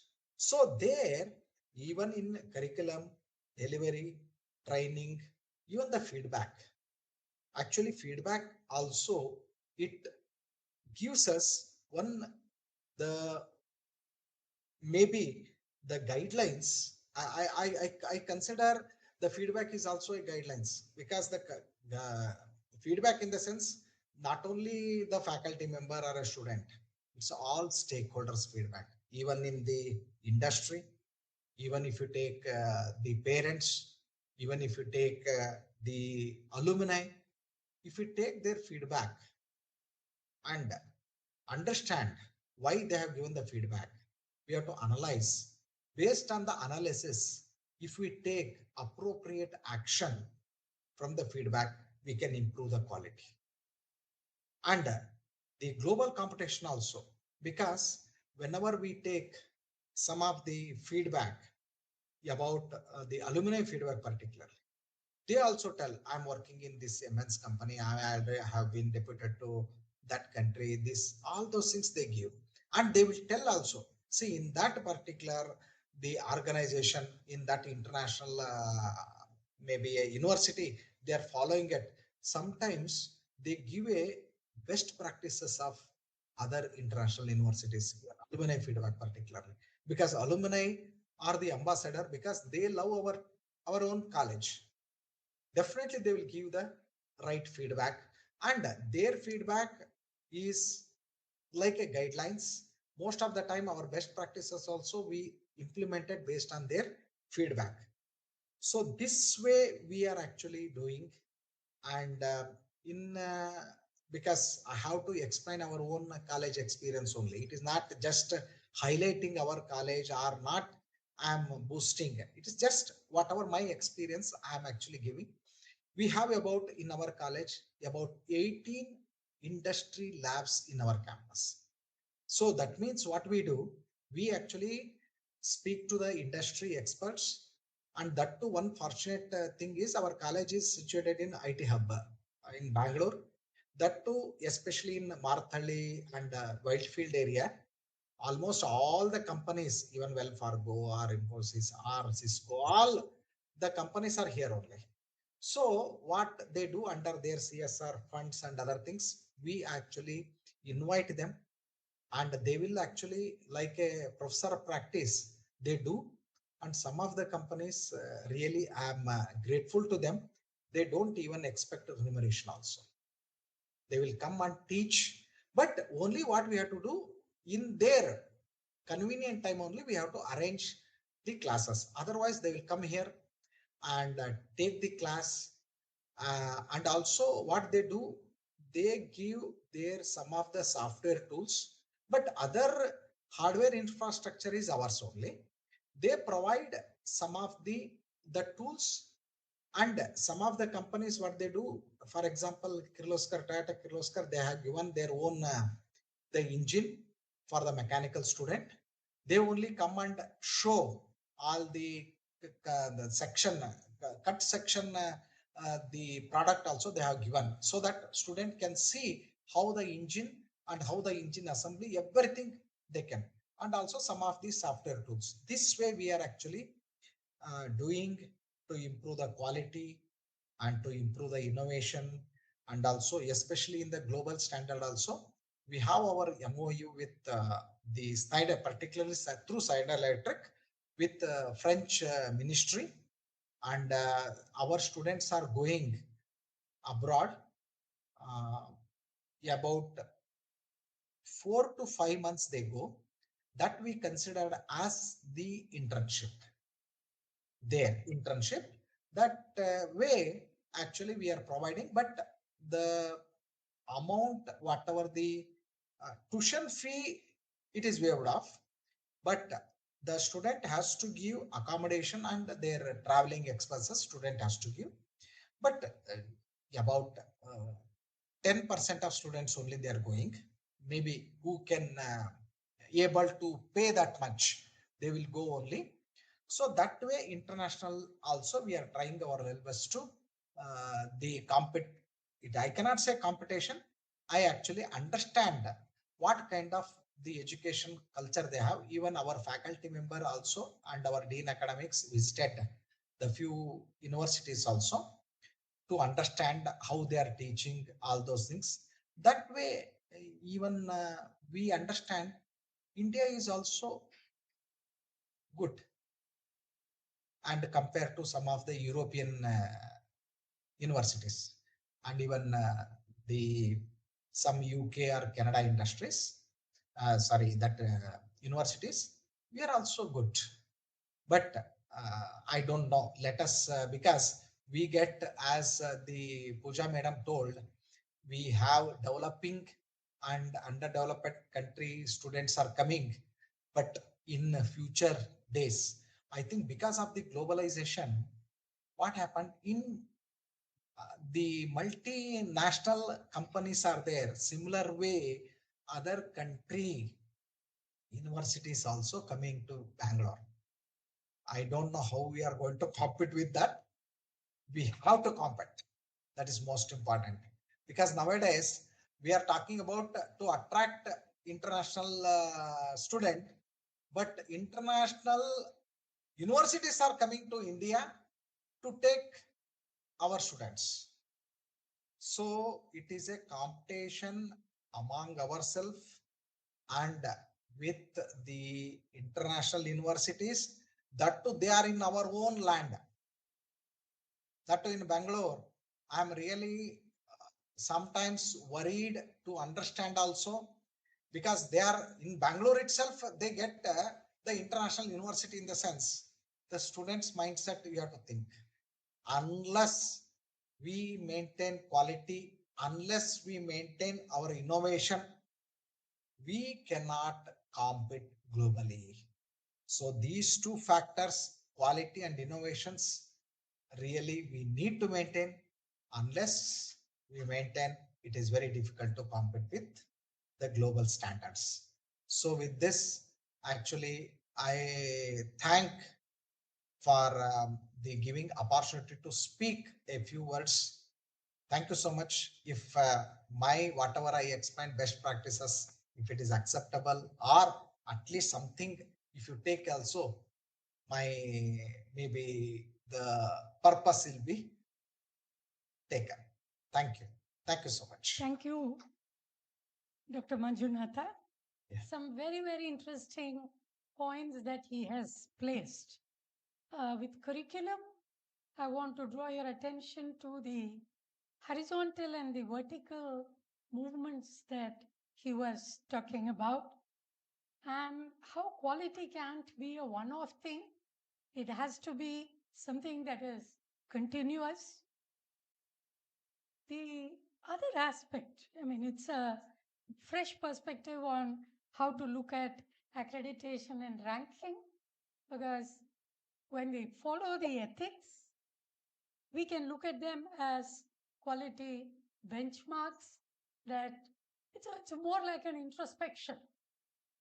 That's a very, very good point. And of course, the industry labs that he was talking about, certainly a key takeaway that many of us would want to try. So on that note, if you recall between the two presentations, the common thread is quality cannot be isolated one-time performance. Quality has to be continuous, and quality cannot be limited to one area or one sphere of operation in academia. When we, of course, the focus has been extensively on curriculum, but one point that I thought we could raise at this juncture is when we talk about curriculum, somehow all of us focus excessively on the teaching learning.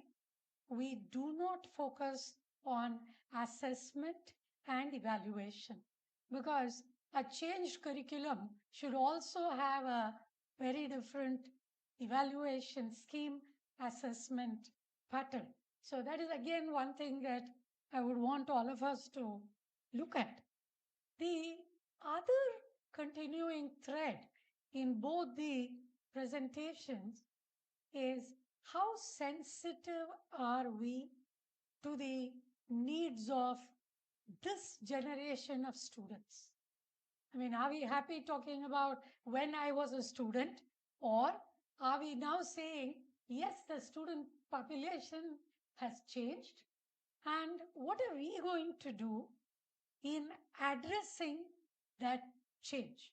And in fact, the common thing that both of them pointed is the attention span of our students today.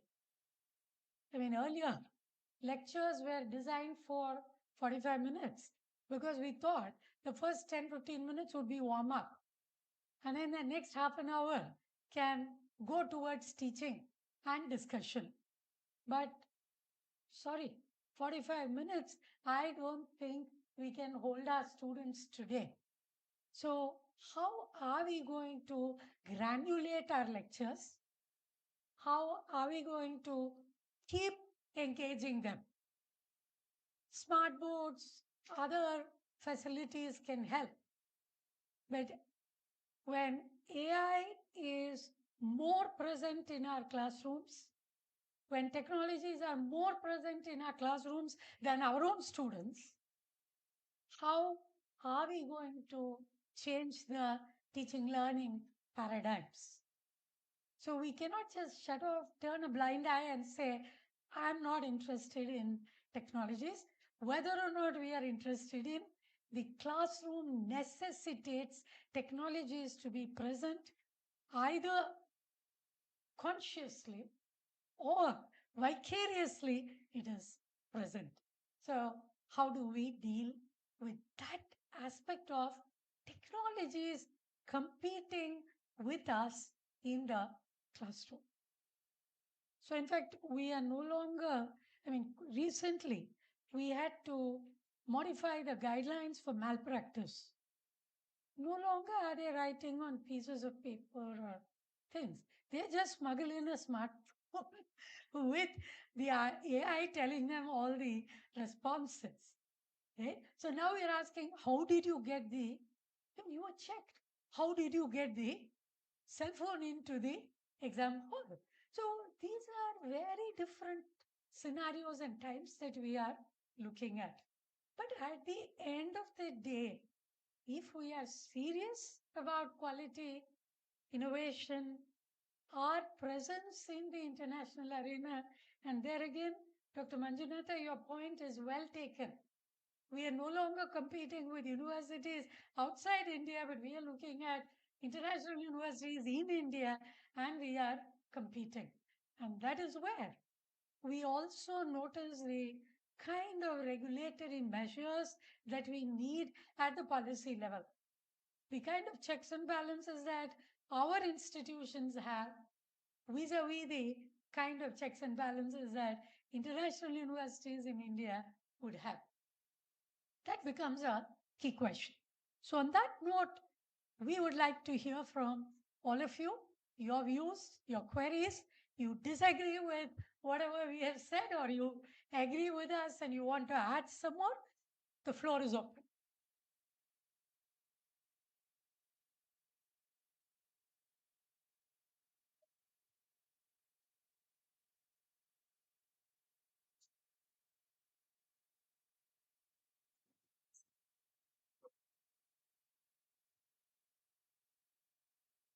Yes, good afternoon, ma'am. Dr. Manjunatha has explained very innovative practice that he has implemented at their institute. So it is a kind of one support that we get from industry. We think that our 100% students are placed in industry, but in another side, industry also want industry ready-made made power from the institute. So they provide all kind of support to the institute if institute willing to establish that kind of mechanism. So just like to, I want to share one of the best innovative practice like Dr. Manjunatha has implemented. Like at our campus, Ministry of Heavy Industries and Public Enterprises, Government of India has invested 50 crore rupees for the establishment of Common Engineering Facility Center. So under that Common Engineering Facility Center, we have procured world-class machinery that is being not actually offered by any institute. So we have that kind of facility, and that is not only for students or faculty research, but that is also for industry job work. So that kind of initiated, that kind of various kind of mechanism is also available for Government of India and Government of Gujarat. So thanks to Dr. Manjunatha that you have explained and given best idea for the development of the students. Thank you. Thank you for that intervention. Wonderful.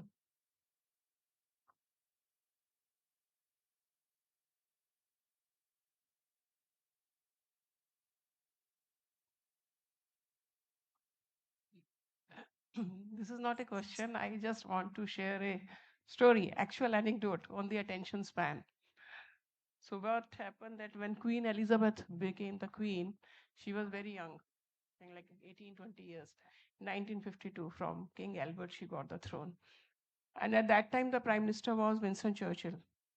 So she didn't know much of the etiquettes of the rural family. So when Winston Churchill came to meet her, she said, "Sit down."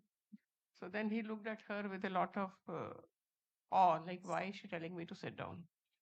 So then Queen's assistant secretary told her quietly, "Ma'am, the king or the queen never asked the prime minister to sit down. They have to stand and explain." Then she says, "Why this is the, I mean, this is very odd." She says, "Your father believed that anything, howsoever important, can be conveyed within 7 minutes.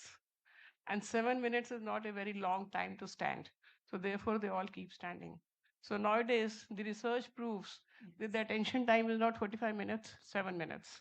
So that's why all the videos and all which we make, they are around 7 minutes, not more than that. So then next video, next video. So that is the story of attention span. Thank you. Thanks so much for that. So my question is to you, ma'am. Okay. You have highlighted the importance of patent, right? So how can the institutions can support and help translate these patent into the real world impact, not only letting it file as a like filed innovation. Especially, I'm talking about the faculties and the students. Sure. Thanks for raising this. See, one is there was a question that was raised in the previous session about funding for patents and other things. There is the Kapila scheme, which does permit patents to be funded.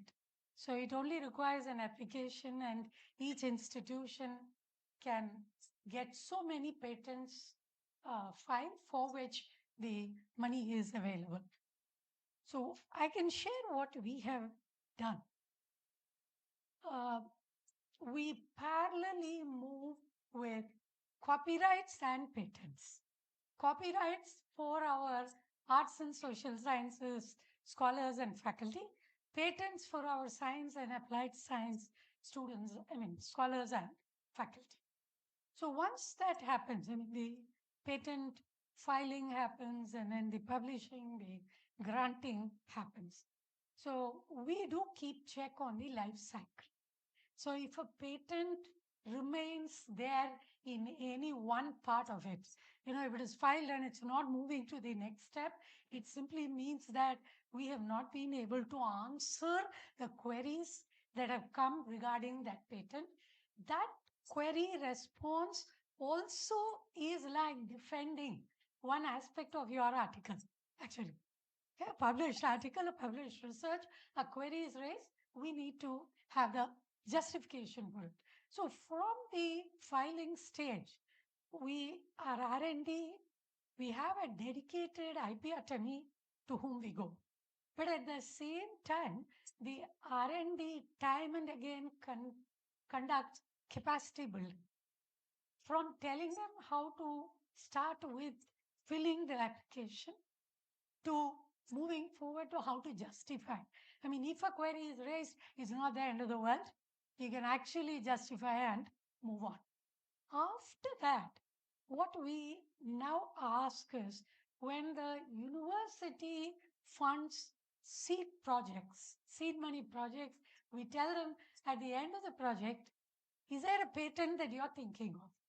In which case, as part of the project budget, we also provide them some amount to move towards patenting. Happy to inform that we are now moving with at least 5 technology transfers. By next year, we would have done 5 technology transfers. This part is not easy, simply because as academicians, we know how to defend our ideas, but we never know how to defend our ideas to the industry. And at that point, our professors of practice who come from the industry are the best people to tell us how to defend. And that little assembly line pipeline seems to work for us. So professors of practice have a very important role to play, especially because they come from the industry. They know what the industry wants. They also know how to convince the industry of a particular technological innovation. Hope that answers. Yes.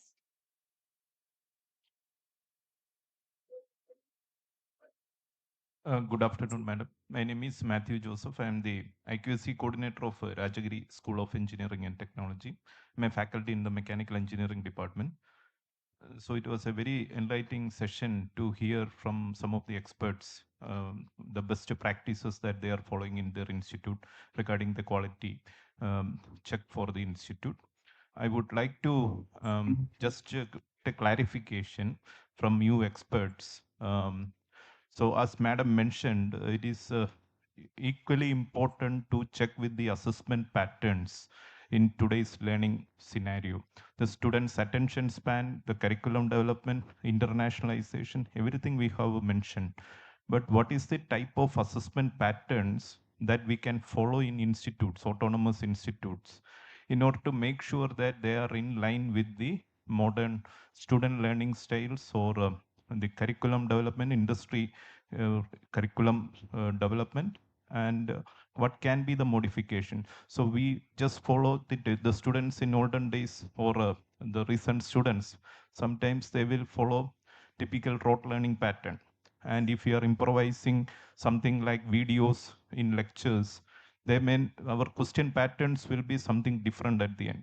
So how the institutes are trying to cope up with this assessment patterns or evaluation patterns in this scenario? Do you want to address it to any one of them? It can be from anyone. It can be from anyone. So, Okay. yes, Uh, Dr. Manjunath. In our college, how we do, just I will tell, because there is a one subject, the communication skill.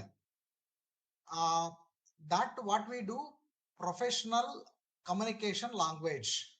That subject, we actually give the question paper, just the L3 and above, and that question paper that we consider only in CI internal. But whereas the SCE, how do we conduct? We conduct like how we conduct practical examination similar way. So batch wise, say for example 10 student, we called for 3 hours.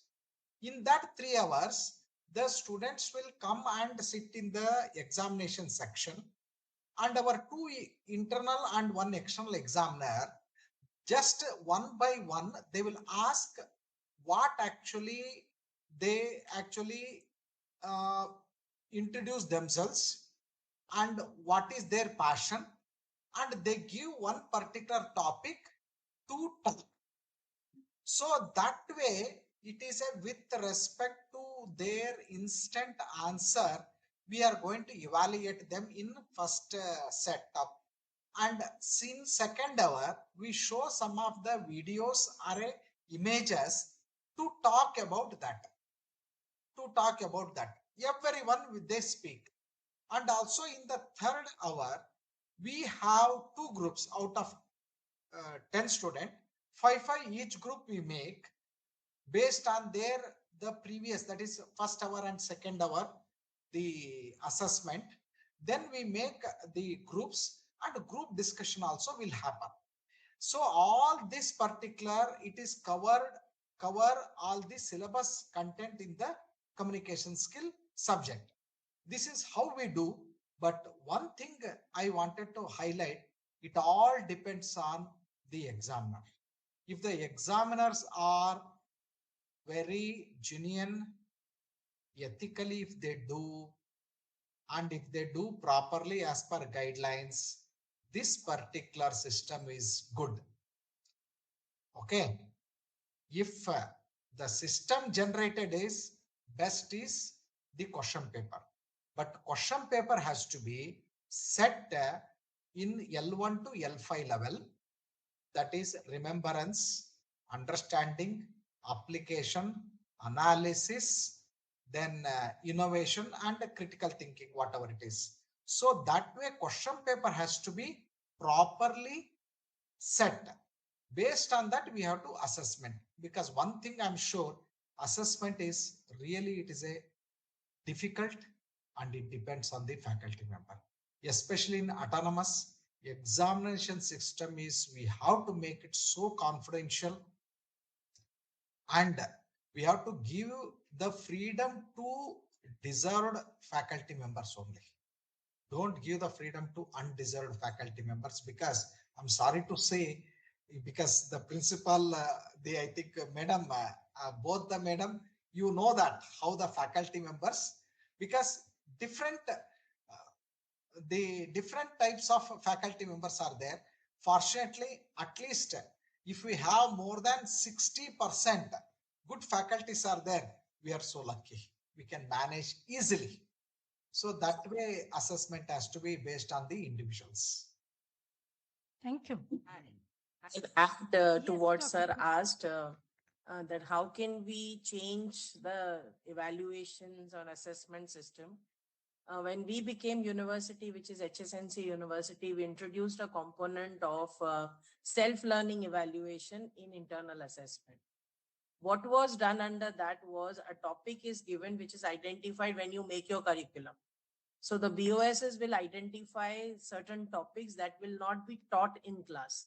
That has to be self-studied by student. Every semester, one SLE of 20 marks is given to student. In groups, they have to make a presentation. What happens? We achieve 2 things out of it. One is that the student studies one topic on its own, every subject, and make a presentation in the group. Secondly, when the student gets an opportunity to present once every semester for all subjects. So student is coming in front of a teacher 7 times. So if he has a 6 subjects, 7 subjects, he has to stand on stage, present those 7 topics subject wise. So student also gets that confidence that I can stand on stage in front of public and present a topic. And because you're standing in front of a faculty and students, you have to thoroughly research your topic. And what we saw in our university of concept of self-learning evaluation, that 8 semesters, the student will stand 8 times into 7 subjects. So those many number of times. So as we said, the student will get an opportunity to speak, as well as those different things that he analyzes. Am I able to speak well? Am I good in vocabulary? Am I good in speaking? Am I good in presentation? How can I make my presentation so attractive that teacher gives me good marks? All these skills also come into picture. So that's what we tried there. And also for subjects which has 1 credit or 2 credits, the examination systems have not been those end semester end exam. Throughout their lectures, they present their work. It could be a computer practical, it could be assignment, it could be a project. So slowly and gradually we are going away from those semester end examinations, which are only based on learning, remembrance, rather than, as everybody said, that are you actually testing their writing skills, remembering skills, or actually knowing whether they have learned it or not. So maybe that would answer Sir's question. Thank you. That would have provided you with very different rubrics that we need to start thinking about when we put forward the evaluation pattern. So if there are no more questions, I would like to congratulate both the panelists in this session for okay. We welcome Dr. Vivek Singh.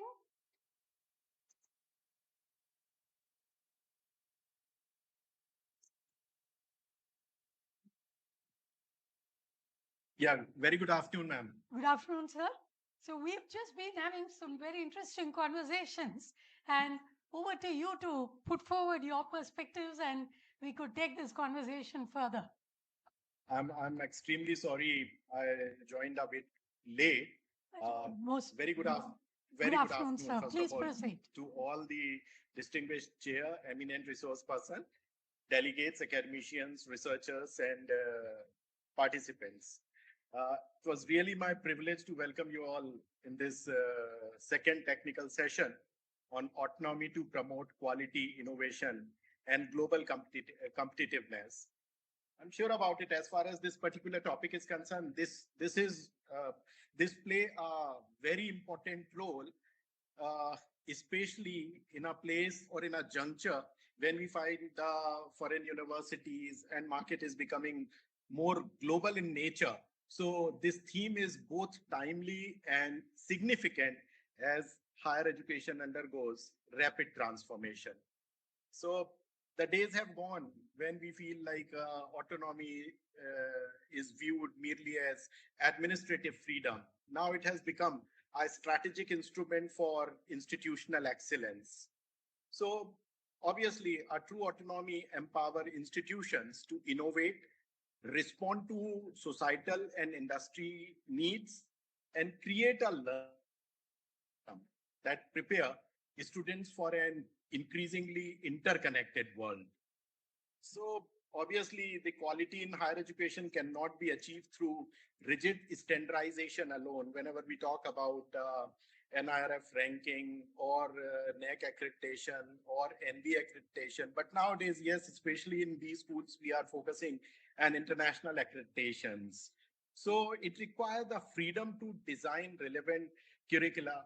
Many a time it happens like whenever we design a content curriculum, there are sort of restrictions or so. So now we have to adopt innovative pedagogies and encourage interdisciplinary learnings, strengthening the research, not only the domestic, but for targeting the global market too, and build meaningful collaboration with industry and international institutions. So autonomous institutions are better positioned to adopt quickly to emerging technologies, changing workforce demand, and global educational trends. In fact, the National Education Policy 2020 strongly advocate institutional autonomy as a pathway to excellence. So it envisions autonomous institutions as centers of academic innovation, research, entrepreneurship, and holistic student development. However, autonomy also comes with a greater responsibility for transparency, accountability, ethical governance, and continuous quality assurance. So I'm sure about it as the today's technical session provide an excellent opportunity to deliberate on several important questions like how can autonomy drive academic excellence and institutional quality? What governance model best support innovation? How can autonomous institutions enhance global collaborations, international rankings, and graduate employability? Similarly, what best practices can help institutions transform autonomy into measurable outcomes? So we are fortunate to have distinguished experts today who have extensive experience in higher education leadership, accreditation policy, and institutional development. Their insight will undoubtedly enrich our understanding and provide practical strategies for institutions aspiring to achieve national and global excellence. With these words, I extend a warm welcome to all esteemed speakers and all participants. I'm confident that this session will generate meaningful insight and inspire new approaches. In fact, because of some occupancy, I'm a bit late to join this session. But ultimately, I'm really very thankful to the institution and the AIU. So I wish everyone a highly engaging and productive session and further deliberations also. Thank you very much, sir. So, as we, is there a query? Or yes? Yes. Yeah. Hello. Yeah, very good afternoon, ma'am. I'm Dr. Mahesh Shabaria. I'm principal at LM College of Pharmacy, Ahmedabad, Gujarat. It's nice deliberation by all the experts. Just I want to, there is no question, but just to add on what we are practicing at our institute. In one line, if I say that quality teaching and research of global standard will definitely make that institute of global competitive. About the patent, what we are practicing for making it commercializable. We generally, when we send the any research for patent, we ask for whether it's a patentable or not. So along with the patentability, we also ask for whether it's a commercializable or not. So commercializability also we check. If say yes, then we move ahead in that direction. Or otherwise, being academic institute, we always believe that if there is a patent, that will help in your CV or in NIR ranking also. Second thing, what we are doing, this kind of patents, we are also uploading on our website. So if industry refers our website, they see that such kind of research is doing by this institute, they approach, they come to that. Third thing, what we are doing is we host the industry meet at institute and present our research or patent before them so that they come to know that this kind of research is there. And if they are interested, they'll surely get in. For innovation, MHRD has also passed the IIC, Institute of Innovation Cell, that is there in the at the institute. In Gujarat, one very good scheme is there, is the SSIP, Student Startup and Innovation Council, Innovation, SSIP, Student Innovation Promotion Nodal Center is there. They help for the seed fund of 2.5 lakhs rupees per innovation. So that kind of things also helped. And when a student prepare the prototype, obviously they wish to go for the their startup, then incubation center helps. So innovation will surely help to make your institute a global competitive. That's what I want. Thank you. Thank you. So on that note, I would like to thank all our panelists for this session. Dr. Pooja, Dr. Manjunatha, and Dr. Vivek for joining us and sharing their thoughts, and also to all of you for raising certain very, very pertinent points for us to ponder over. On that note, thanks to AIU and Dr. Pankaj Mittal once again for providing this little scope, a space for us to brainstorm. That is the way we look at it, and hope to meet you all with more best practices shared amongst all of us. Thank you. Thank you very much, ma'am. Thank you so much. Thanks. Thank you. Thank you. Your insightful summary has beautifully captured the essence of today's discussions and reaffirmed that institutional autonomy, when combined with visionary leadership, innovation, and quality assurance, becomes the driving force behind academic excellence and global competitiveness. On behalf of the Association of Indian Universities and Rajagiri School of Engineering and Technology, we extend our heartfelt gratitude to our distinguished chairperson and esteemed speakers for making this session truly enriching. I request Dr. Pankaj Mithal, Secretary General AIU, to present a token of appreciation to our chairperson, Professor Bharti, as a gesture of gratitude for her valuable contribution. Thank you all. We'll now start with our final technical session for the day.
We'll now have technical session 3, the concluding technical session of the first AIU Conference of Principals of the Associate Members, Autonomous Colleges. Throughout the day, we have reflected on the significance of visionary leadership, effective governance, institutional autonomy, and academic excellence. We'll now turn our attention to another defining dimension of higher education, promoting research, employability, and entrepreneurship. In today's rapidly evolving knowledgeable economy, institutions are expected to move beyond conventional teaching and become vibrant centers of research, innovation, skill development, and entrepreneurial excellence. The future belongs to institutions that nurture inquisitive minds, encourage interdisciplinary research, strengthen industry collaborations, and create an ecosystem where innovation translates into societal impact. The session will be chaired by Professor Kumar Molugaram, Vice Chancellor, Osmania University, Hyderabad. Our esteemed speakers for the session are Dr. P. Wilson, Principal, Madras Christian College, Chennai; Professor Maushmi Datta, Director and Principal, Nagindas Khandwala College, Mumbai; and Professor Imbichikoya, Principal, Safi Institute of Advanced Studies, Kerala. I invite our esteemed chairperson, along with our distinguished speakers, to kindly join us on the dais.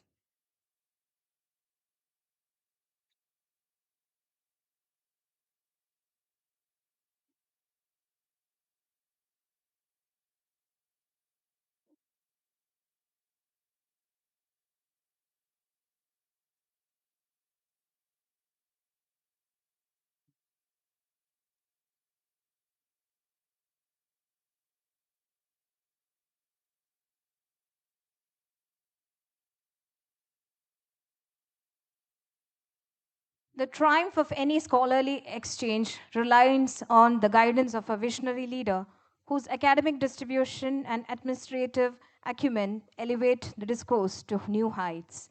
May now invite Professor Kumar Molugaram, Vice Chancellor, Osmania University, to deliver the chairperson's opening remarks and preside over technical session 3.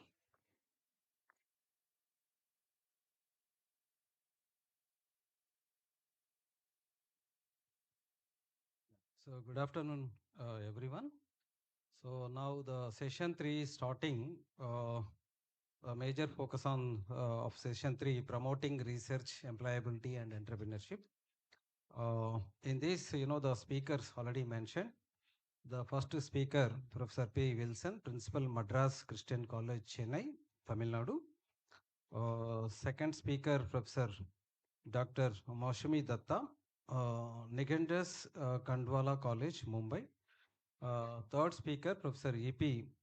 Ambichio, Principal, Safi Institute of Advanced Studies, Autonomous, Kerala. Shall we start? Yeah. So I request the first speaker kindly address.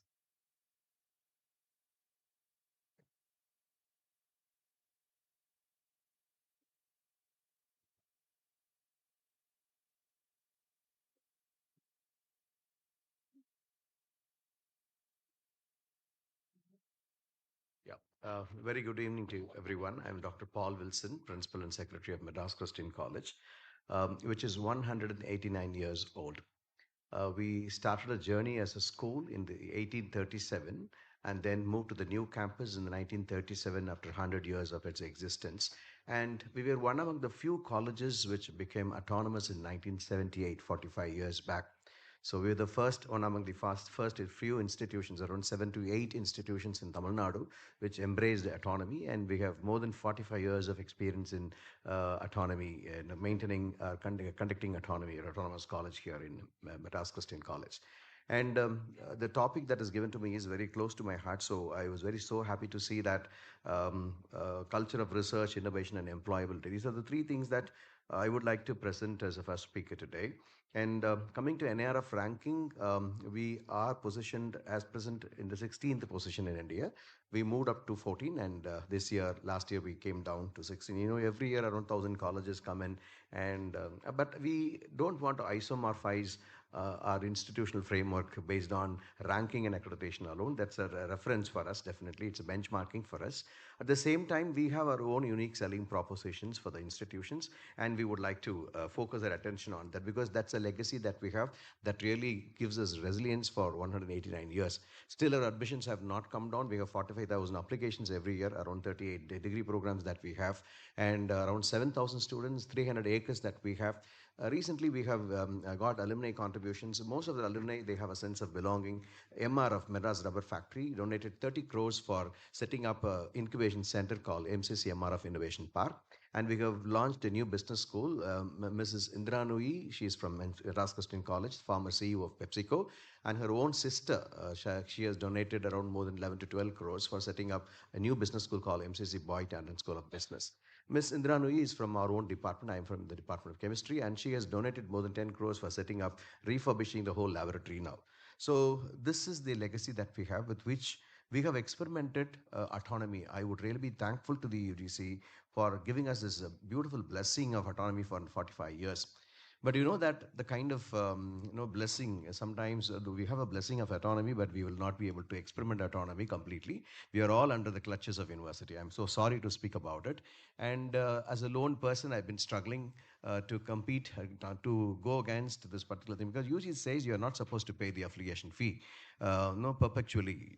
And you see many of the aided courses in MCC, like MS Social Work, MA Social Work, and MCOM, and MA Tamil. These courses are there for about more than 30 to 45 years. But still, the university says you are provisionally affiliated. I don't understand the dynamics behind it. And there is no benchmark, there is no cap for temporary affiliation. Like you indefinitely, you are temporarily affiliated. So it's like permanently temporarily affiliated. So this is a scenario that becomes a revenue stream for the universities. I'm so sorry to talk about that. When you say autonomy, from Kothari Commission, from Rajagopalachari's, for Rajaji's report, he talks about liberating higher education.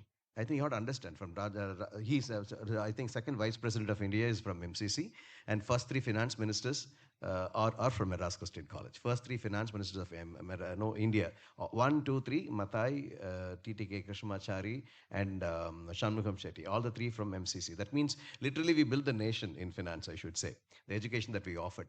So our own alumni brought, the second vice president of India, he brought this education commission, very clearly articulated that higher education should be liberated. Only then you can experiment something new. It's not like primary and secondary education. Tertiary education landscape to be liberated, but it is not happening in India. We need to do something about it when we come together. I was talking to Dr. Pankaj Majal that in Tamil Nadu, totally in India, around more than 1,100 colleges, autonomous colleges are there, in which the lion's share is from Tamil Nadu. We have more than 240 colleges in Tamil Nadu. You might wonder, that means we have a large share in autonomous colleges. But I'm very, very sorry to say that none of the principals of autonomous colleges are aware of that we have so much liberty and freedom in designing our curriculum and bringing new courses. They are all bound to, it's like, elephant, when you tie the elephant, in a tree, and even if you remove the chain, the elephant would not move because it is conditioned. The same way, I could see the pathetic situation where autonomous colleges are not aware that they are able to create a lot of new avenues now. In whole India, only Maharashtra, University of Bombay, liberated autonomous colleges. They've gone up to the point of empowered autonomy, where they can think of a twinning program, dual degree program, and so on and so forth. The whole India, this is the status. I've written a lot of things about this in India Today and Hindu, Indian Express, and Times of India. So I thank the opportunity that is given by AIU for presenting this small thing that I have prepared for the three aspects that we discussed about. One is fostering employability. 3 in 4 colleges still not industry ready. This is data that we have from Economic Times. That means employability means we are not able to transition our students straight from college to industry. That means once they go to the industry, they will be asked to unlearn whatever we taught them in the college, and they have to relearn everything together. This is a scenario now. And graduate competencies and employability, the impact of matching firms' needs, personal attainment. So this is another article that I have gone through, which also talks about that we are not completely industry ready. And looking at the survey that is done among inputs from 1,071 institutions across public, private, and deemed universities, as well as autonomous and affiliated colleges, we find that 75% of institutions are not industry ready. So this is the statistic that we have. Placement outcomes, only 16.67% of institutions achieve placement rates of 76 to 100% within 6 months of graduation. And curriculum alignment, just 8.6% report full industry alignment across programs, 16.9% report partial alignment in select countries, in select courses. Coming to experiential learning, only 9.68% use live industry projects, while 37.8% have no internship integration. Now we have made it mandatory for all undergraduations. And then alumni engagement, merely 5.44% institutions report highly active alumni network. And we are so blessed that our alumni have a sense of belonging. They come back and without asking, they used to give money, because this is a culture that we have developed in Madras Christian College. Industry in classrooms, only 7.56% integrate POP, Professor of Practice, across multiple programs. 15.46% institutions limit this to a few departments. So this is a statistic scenario that we have in India. So with this, let me move on to employability through a stackable micro credentials. What is this now? We have just burnt our fingers recently with 2 courses. One is global logistics, other one is quick commerce. Why micro credential? There is a rapid advancement of technology now. We are not able to, now UGC says it's called continuous professional development, CPD. That means it's not like sitting over the once in 6 months, once in a year, you go for an orientation course, refresher course, sleep and come back. Just because a TA, you go and collect it and come back. No, it's all CPD, continuous professional development. That means you have to develop dynamically. You have to create a dynamic ecosystem for faculty to develop themselves. Because we talked about AI maybe 1 year back, and then we talked about agentic AI. Now you're talking about quantum AI now. We are not even ready for the first part of AI. We have not integrated AI tools into our syllabus. We have not learned Python. Even the chemistry has to learn Python now. We have asked everyone to integrate AI. We are not ready. But AI is progressing at a much faster rate. The kinetics of AI is third order. The way we grow is a first order. So there is a problem between the kinetics between these two now. We need to do something about it. So micro credentials were, as a concept, brought maybe 2008 or 9, where the industry workforce is not able to wait for 3 to 4 years degree program for students to complete. So what they have done is, even now in Tamil Nadu, we have 48% skill deficit. In India, it is 82% skill deficit. The supply and demand, they have a problem. That means there are jobs available. We say that there is no job. There are jobs available, but we are not ready for the kind of job that are available. So that is called a skill deficit now. So 48% skill deficit that Tamil Nadu has. And we have already achieved the benchmarking for the gross enrollment ratio of 50%. More than 49% we have achieved. But when it comes to skill development, we are not ready. We have still the deficit to play. Now, this micro credentials, the concept that was brought, like, digital badging, they call it as, like, if the multiple entry and exit programs that we have in new education policy maps very well. Like, you have a 30-hour program, maybe sometimes people call 45 hours program as micro credit course, wherein you can stack the different skill sets. Very simple like this. Like, if you have a job designation in industry, you convert the job designation into job description. You convert the I'm doing a reverse engineering. Do a job description, just try to do a taxonomy of job descriptions as competencies, skills, and attitudes. So you're creating 3 verticals now.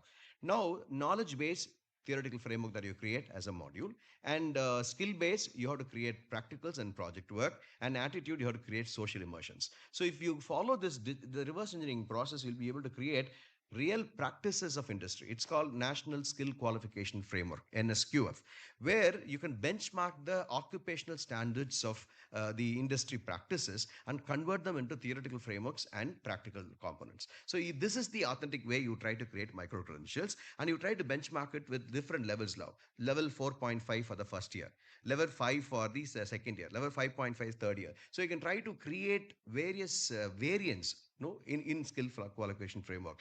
Now, we call it as value-added courses sometimes. So why can't we redefine value-added courses, micro credentials as value-added courses, and try to integrate that with APAR ID and get it passed in the Board of Studies and Academic Council, and add this value-added courses as part of our transcripts. So students with APAR ID can even register with the NPTL. NPL courses are very, very economically viable compared to Coursera. Coursera is not having any proctored exams, but NPTL is having a proctored exams, and the course is really good. Now, you can encourage students, in case your faculty members are not ready to conduct programs, you can encourage the students to pick up those courses from NPTL with a framework. The framework is this. Students want to do the value-added courses by adding value to the existing degree, connected to career pathways, academic pathways, and entrepreneurship pathways. There are 3 pathways. They want to probably plan for their higher education, so they want academic pathways. They probably want to get into placements, they want to have a career pathway. They want to get into entrepreneurship, they want to have an entrepreneurship pathway. Once you are able to help them out through a psychometric assessment, where they will be able to identify which area is their cup of tea, we can help them to choose the academic pathways or career pathways through NPTL, and we can make them to register that with APAR IDs, and we can get it approved by the Board of Studies and Academic Council, and later that can be entered into a transcript as value-added program, extra credits. Now, what happens now if they take this along with them, when they go to employability you can create, where we are endorsing and verifying the extra credits that students have achieved through this, number one. If the students want to get into a higher education purposes for foreign countries, they can show this as endorsement and ask them for waiver and subsidy. So these are the ways by which we can try to redeem and leverage the new education policy components that we have when it comes to micro-skilling. So we have burnt our fingers with the 2 courses. The micro-skilling forces, when you want to define, it's very, very, very, very important. It's not simply like top-down approach, it's bottom-up approach. We have to look at a labor market demand. Where exactly is the vacancy? Where exactly is the crisis, skill deficit? And we have to choose that particular domain. And we have to break the particular skill set into various levels. Like maybe a guy can start from a supervisor level. From supervisor level, he can become a store manager level. From store manager level, he can move on to a manager level, and then vice president and CEO. So that various digital badges can be created. And according to that, we have to create a modules. This is how the micro credentials are created. Now, what we do, it's not like assessment is not like how we do normally. It's all competency-based assessments. Not like we have part A, part B, part C, regular question paper that we do. So we are not supposed to do that. So this is useful for portfolio development. So the kind of framework for assessment also I've given. These are the frameworks. There are various ways we can try to assess them. Design sprints. Sprints is nothing but hackathon. One of the professors talked about hackathons. So hackathons can be useful for building their portfolio. I hope you know that nowadays the resume is no more articulation, it is functional, because ChatGPT can do a better resume for you. We cannot be sure whether the guy is really having a potential or not. So now people are looking forward for portfolio building where they can host their creative assignments in the portfolio.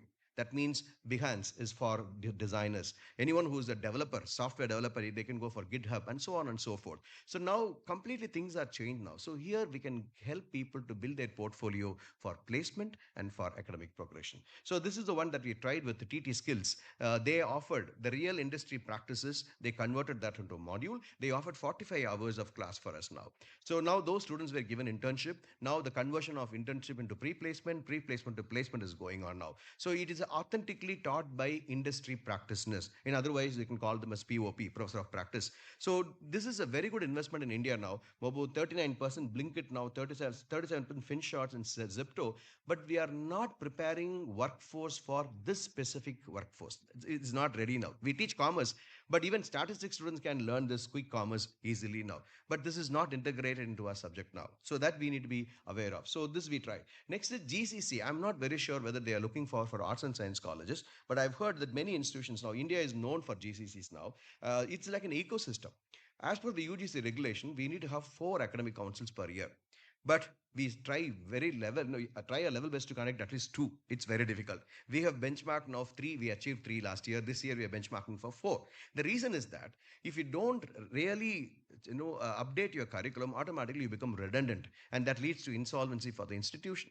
So what we tried, this model is an ecosystem model, where if you bring an industry lab, as some professor mentioned, industry lab inside the institution, when the world of work changes, the change will take place in the industry lab. When the industry lab changes, the department which is connected to industry lab will also have to undergo change. When the department is connected, automatically they realize the necessity, they have empathy to change the syllabus. Automatically they'll come for academic council. So this is a sustainable ecosystem model that I propose, and we are trying this now. It's working out. We have only startups. We don't have GCs in our innovation park.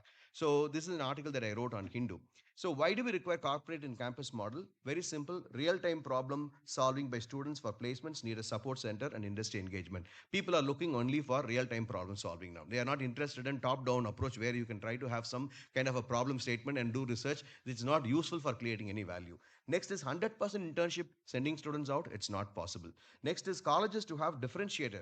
Now, if someone wants to come to MCC, I'll tell them, yeah, you come out there, you can do entrepreneurship. Apart from regular skill development, we also have an ecosystem for entrepreneurship. It's a USP, unique selling point for college. And fundamental research work has no grant and aid. We are not able to raise funds through ICSSR or through DST, because I used to raise funds through DST for the fundamental research. Now, last 5 years, we are not able to get any projects because they look for industry engagement for any projects to be sanctioned. So Government of India encourages heritage colleges to scale up to university level. If I need to, scale up to university level or degree awarding status, I need to have one value proposition called incubation center or a center GCC. And then ranking and accreditation framework also look forward for REI is a ranking framework for innovation and entrepreneurship, and it is going to be integrated with NARF now. So we need to be ready with incubation centers. And then intrapreneurial trait. No, I see that tier 1 companies, we give around 700 placements, and the highest CTC is 16.09 lakhs, mid is 6.5 lakhs, lowest is 3.5 lakhs. But mostly students are interested, their spending power is very high. They're interested in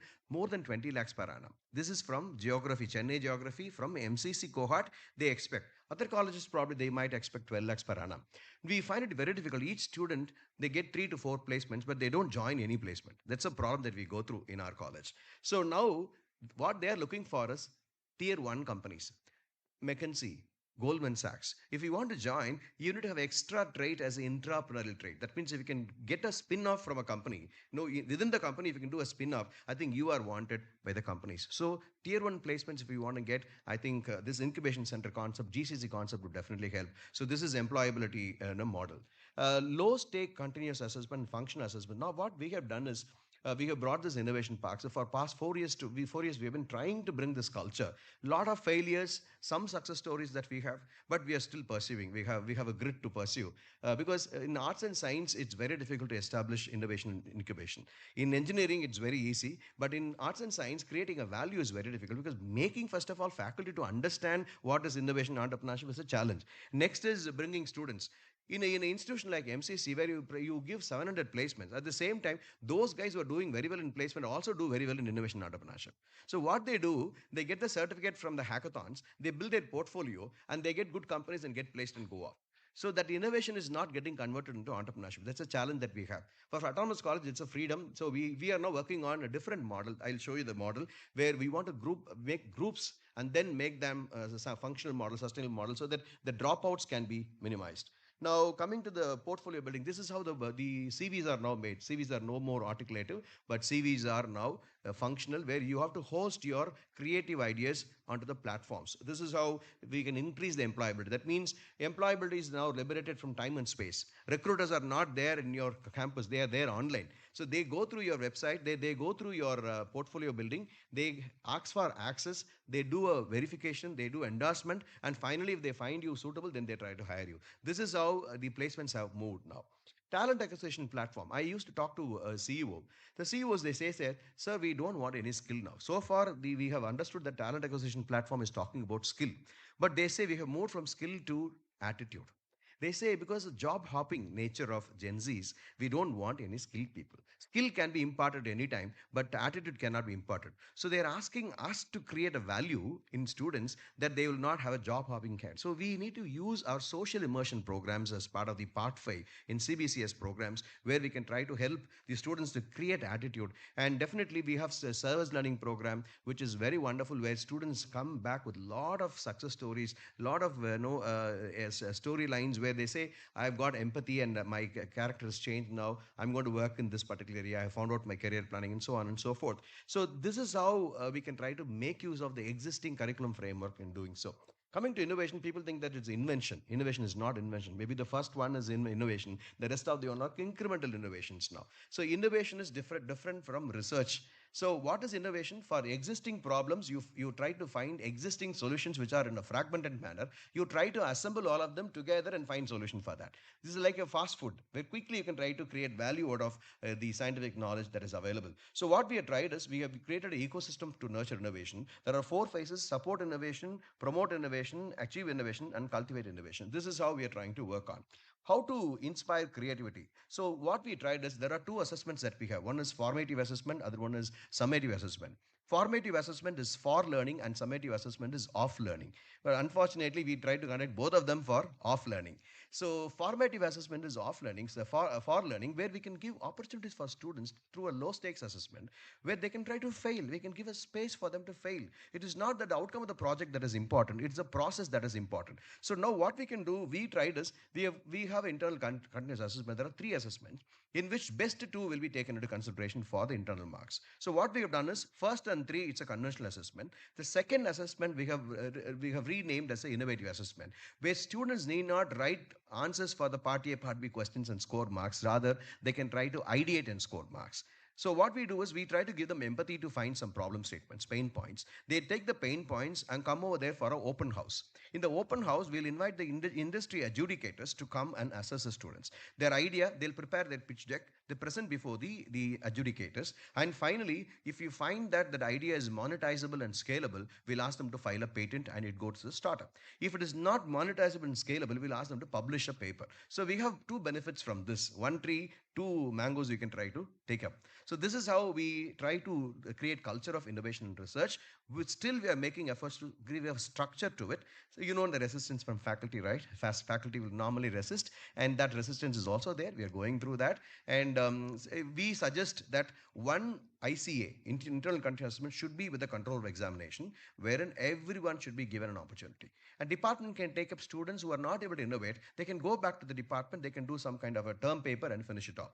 But those who are interested, 20% students, in my opinion, would be really interested from every department. They need to understand discipline-specific pain points while the teacher handles the class in the classroom. And that pain point should be solved by finding out the existing solutions in the research papers. They can create a hypothesis. So this is what we are trying to experiment in terms of this increases their employability on the one side. The other side, it also increases a higher progression towards academics. So what we do is in the evaluation, the question comes, how do I evaluate? We had a lot of problems. Everyone said, no, we are not able to evaluate the students. Like the students are very innovative in, I don't value certain innovations from my students. So I'm very subjective in evaluating students. So this is a kind of a victimization that happened. So I have found out from Benjamin Bloom's taxonomy, where even if a student is able to imitate the existing idea, we have to give marks, because creativity starts from imitation. From imitation, if he moves on to little bit manipulation of idea, we have to give next level mark. Then if we have to go for precision, third level, we can have to give mark. Then articulation, finally he is able to internalize everything and he's able to naturalize everything. He is coming up with a fresh idea. This is how we can grade it as per the Benjamin Bloom's taxonomy. Maybe this will increase tier 1 placements, employability. At the same time, it will increase patent portfolio of the institution and startups, innovation and research in the students now. So this is how we do. We instruct a student, and then a concept progression we do assist. We have a key and we condition students with our own keys, and finally we give marks if they have answered according to our own key. So we want to liberate students from this kind of a conditioning, and this is called innovation andragogy. Let me not take much time. This is how andragogy is working now. So this is how we did. What did we do? The guy who has got placed very well also is doing very well in innovation. Now the problem is, when he goes out for placement, automatically the championship award that we have got, no, it's getting wasted. He's not even coming back to collect the check. So the seed fund is getting wasted now. So now we have decided to groupify them: hustler, hacker, and hipster. This is a model, very, very, very well-known model now. Hustler is one who is good at public relations and recruiting. We have a psychometric assessment through which we can create hustler cohort. And hipster is a product management and marketing guy. And then design and development guy, hacker. So we have first year, second year, third year UG, and first PG, second PG, 5 students together. We have to do a psychometric assessment and group them as hustler and hipster and hacker. Now, once the second PG guys exits and third PG UG guy exits, we'll fill them with first UG and first PG. Now, the whole problem statement will be continuing for 3 years. It will get matured in 3 years. And these guys who left the institution can also claim the stake. So this is how we are creating a model. From this year, it might work. And coming to the project-based learning, if you want to create more employability, we have to change assessment. I heard that assessments to be changed. We have to change assessments. What do we require after a guy is getting graduated? We need a thought leader to have an idea for something new, solve the problem. We need someone who has to implement the idea. Thought leadership is all about someone who is able to have 21st century skills, where he's able to critically think from multiple perspectives of the problem. He has to come up with a new idea, synthesize new ideas, so creativity. And what is the implementation model? Someone who's able to come up with the team building and execute that and articulate that idea to someone else. These are the 4 skills called 21st century skills. Why can't we use this as a framework in order to create a rubrics? So what we are trying now is, this is the model. Department of Chemistry, Dr. Amadhavali is here. They have already published a paper on this. They have tried this. It's very successful. That means we don't assess the project outcome. We assess the process. They have done it and it's really working. I'm going to wind up now. So this is the rubrics that we have got. Let me quickly. Okay, I think I have done for want of time. Thank you, sir, so much. I exceeded the time.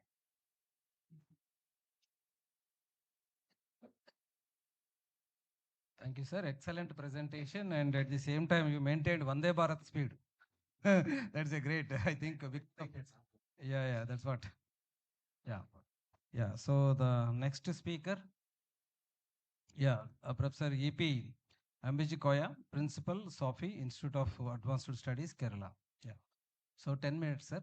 Yeah, please. 5 minutes, sir.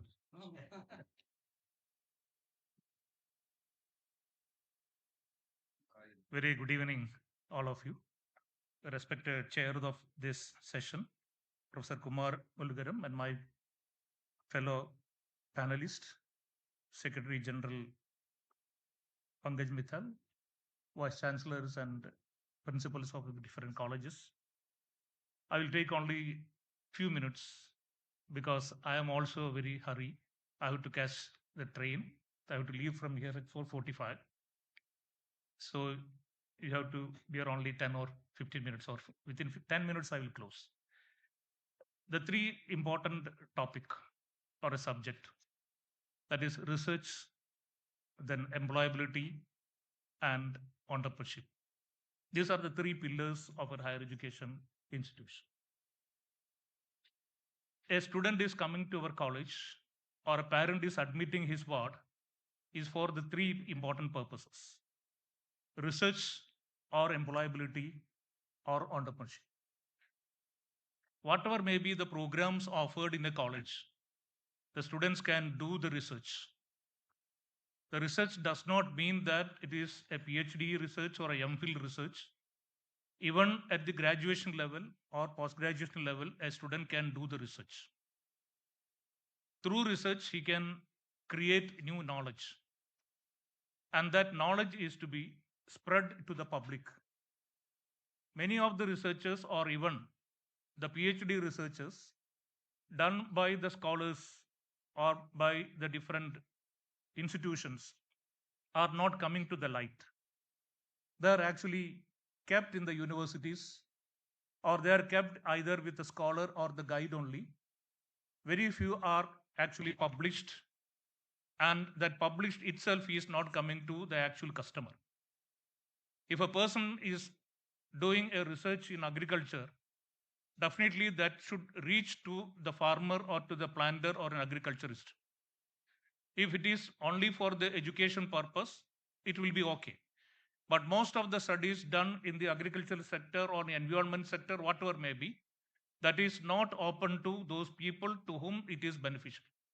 So the research may be there, the research will create the publications, then it may be published in the research journals, maybe the Scopus or the Q1 journals, and they will be available for if it is for patent or copyright, etc.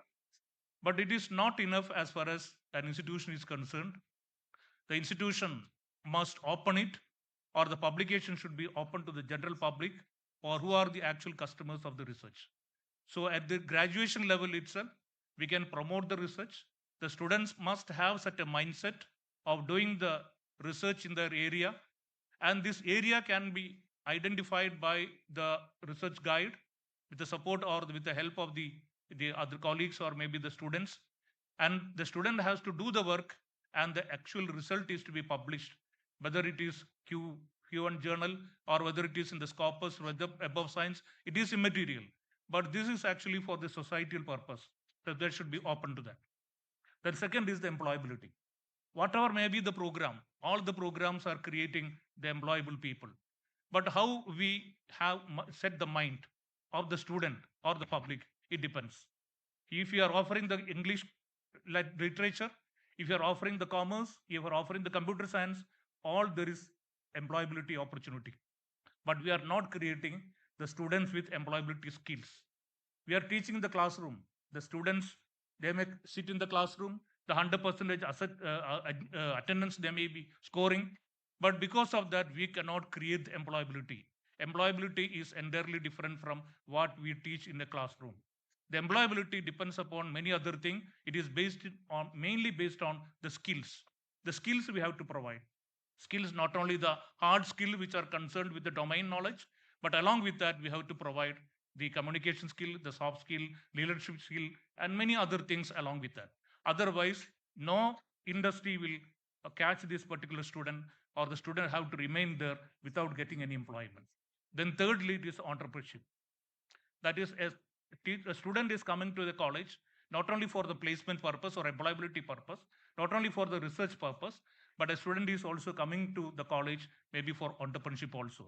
Instead of that is a job seeker, he want to create the job, and only the entrepreneur can create the job. So that also is a skill. That skill can be imparted through our institution, maybe through the deliberations between the industry people, through the internships, and many other things. We can improve the entrepreneurship skill of an individual. Many of the institutions are having the IEDC and many other clubs and forums to give this skill to the students. So these are the three areas we have to focus. Definitely, all the institutions having many of such type of this institution, this type of activities. The students are coming to the colleges by looking to the quality of the facilities, the quality of the infrastructure, and the quality of the faculty members. So if the faculty members are good, then the programs that we offer are good, definitely there will be takers, and the takers are coming there either for doing the research or the employability or for the entrepreneurship. If you are focusing on these three important pillars of higher education, definitely we can create the wonders in our campus. With these words, let me conclude by wishing all the very best. Thank you.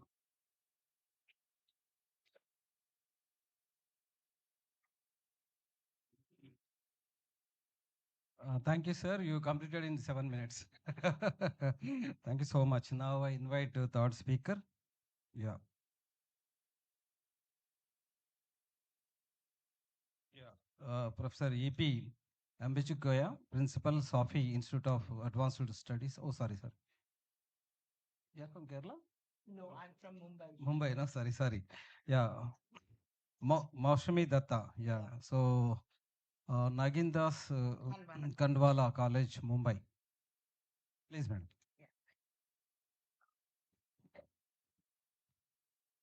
Good evening, everyone. It's my privilege to be here today to share my thoughts on the topic that has become a central to the transformation of Indian education system or Indian education in India, that is promoting research, employability, entrepreneurship through autonomy. Now, autonomy has definitely brought in a paradigm shift in education. But in today's presentation, therefore, I shall be discussing on how higher education institutions can strengthen research culture, enhance employability, and promote entrepreneurship. Actually, throughout the day, a lot has been said about it, and some points are definitely repetitive. But I would like to focus on what can be done, what are we doing, and some of the case studies. Now, before discussing research and entrepreneurship, let us first understand why this concept has become so important and interconnected. It is mainly because of globalization. So today's employers are no longer satisfied with the graduates who have graduated only with textbook knowledge. They expect individuals who can analyze situations, solve complex problems, communicate effectively, or work collaboratively, and so on.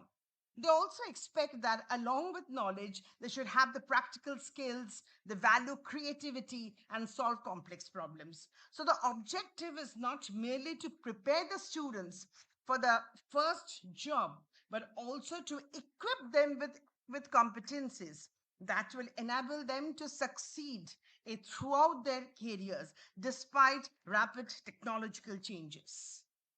So, in higher education, has undergone a remarkable transformation over the last decades. Now, traditionally, what were we doing? We're having classroom teaching, prescribed syllabi, examination, and award results. But today, in the modern world, we need research, we need industry collaborations, innovation, skill development, startup, and rather lifelong learning. So let us now discuss in short the first pillar, that is the research. Now, establishing a research culture is not achieved simply by increasing the number of publication. Lot has been said till now from morning. A strong research culture is characterized by curiosity, critical thinking, as you can see on the slide, scientific attitudes, collaborations, ethical practices, and its lifelong learning. So, colleges must provide, I feel, research infrastructure, faculty mentoring, workshops on research methodologies, statistical tools, publication ethics, so that collaborative research can develop. Not only that, when research becomes a part of the institutional culture, innovation naturally flourishes, leading to better academic quality and a stronger industry partnership. These are some of the institutional initiatives which can be done so that our research culture can improve and the expected outcomes are also very positive. There's a paucity of time, I can understand, so I'm going a bit fast. So, what are the research opportunities for the students? If research can be done not only at the postgraduate or doctoral level, but also at the undergraduate level, the activities are several. You can have mini research projects, summer internships, they can be incorporated in the curriculum, and the benefits are many, as you can see on in the slide. The second pillar, which we are going to discuss in higher education, is the employability.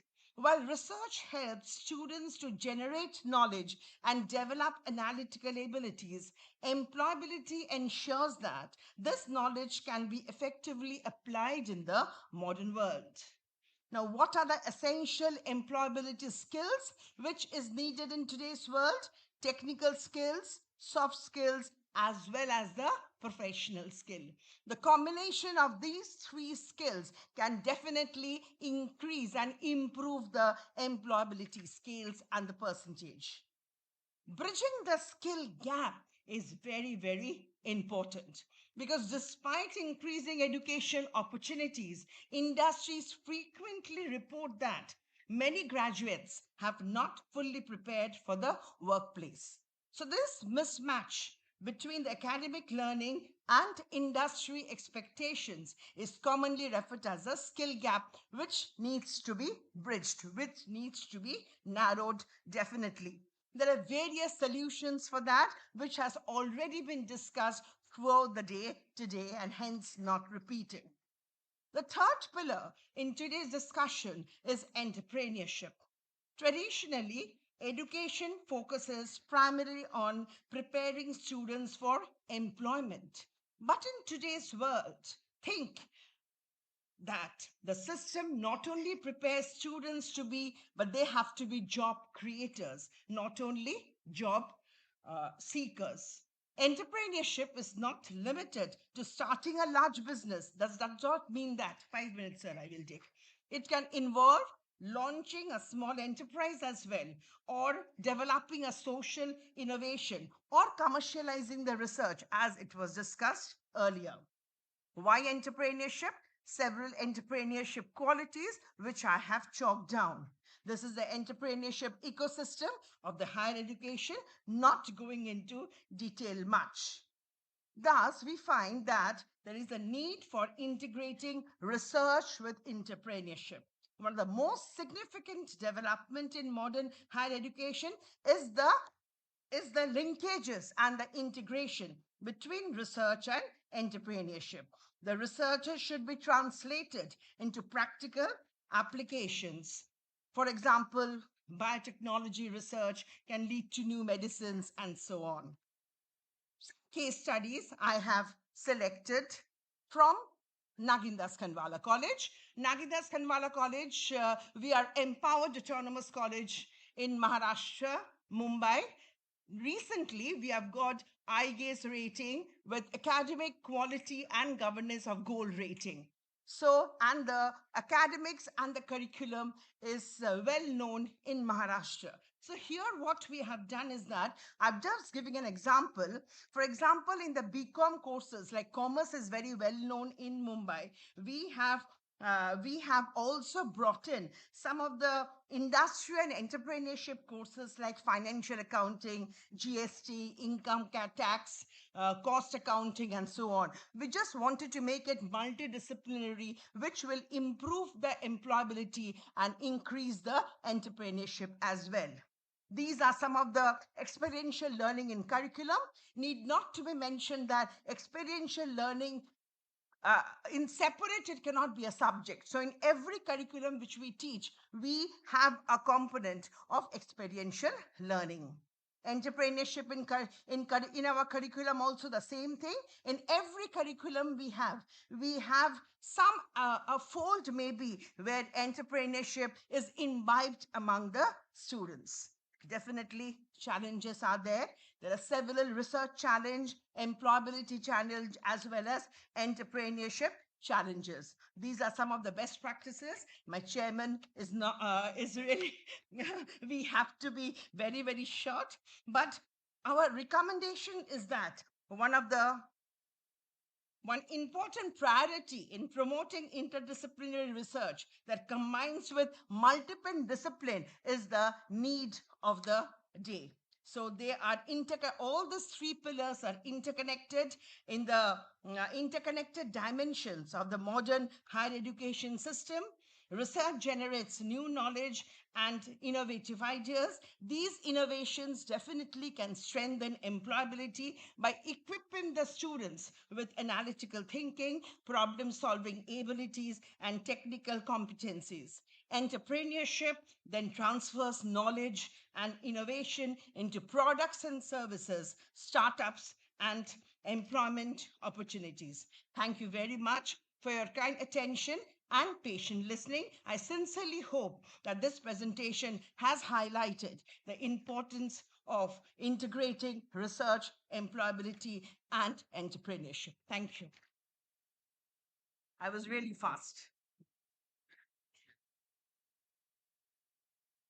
So thank you, madam, for completing your talk within time. I really appreciate. Yeah, I appreciate three experts for delivering excellent information to the audience on research, innovation, and entrepreneurship. And especially the first speaker, Dr. Paulson, he covered several things. He explained about various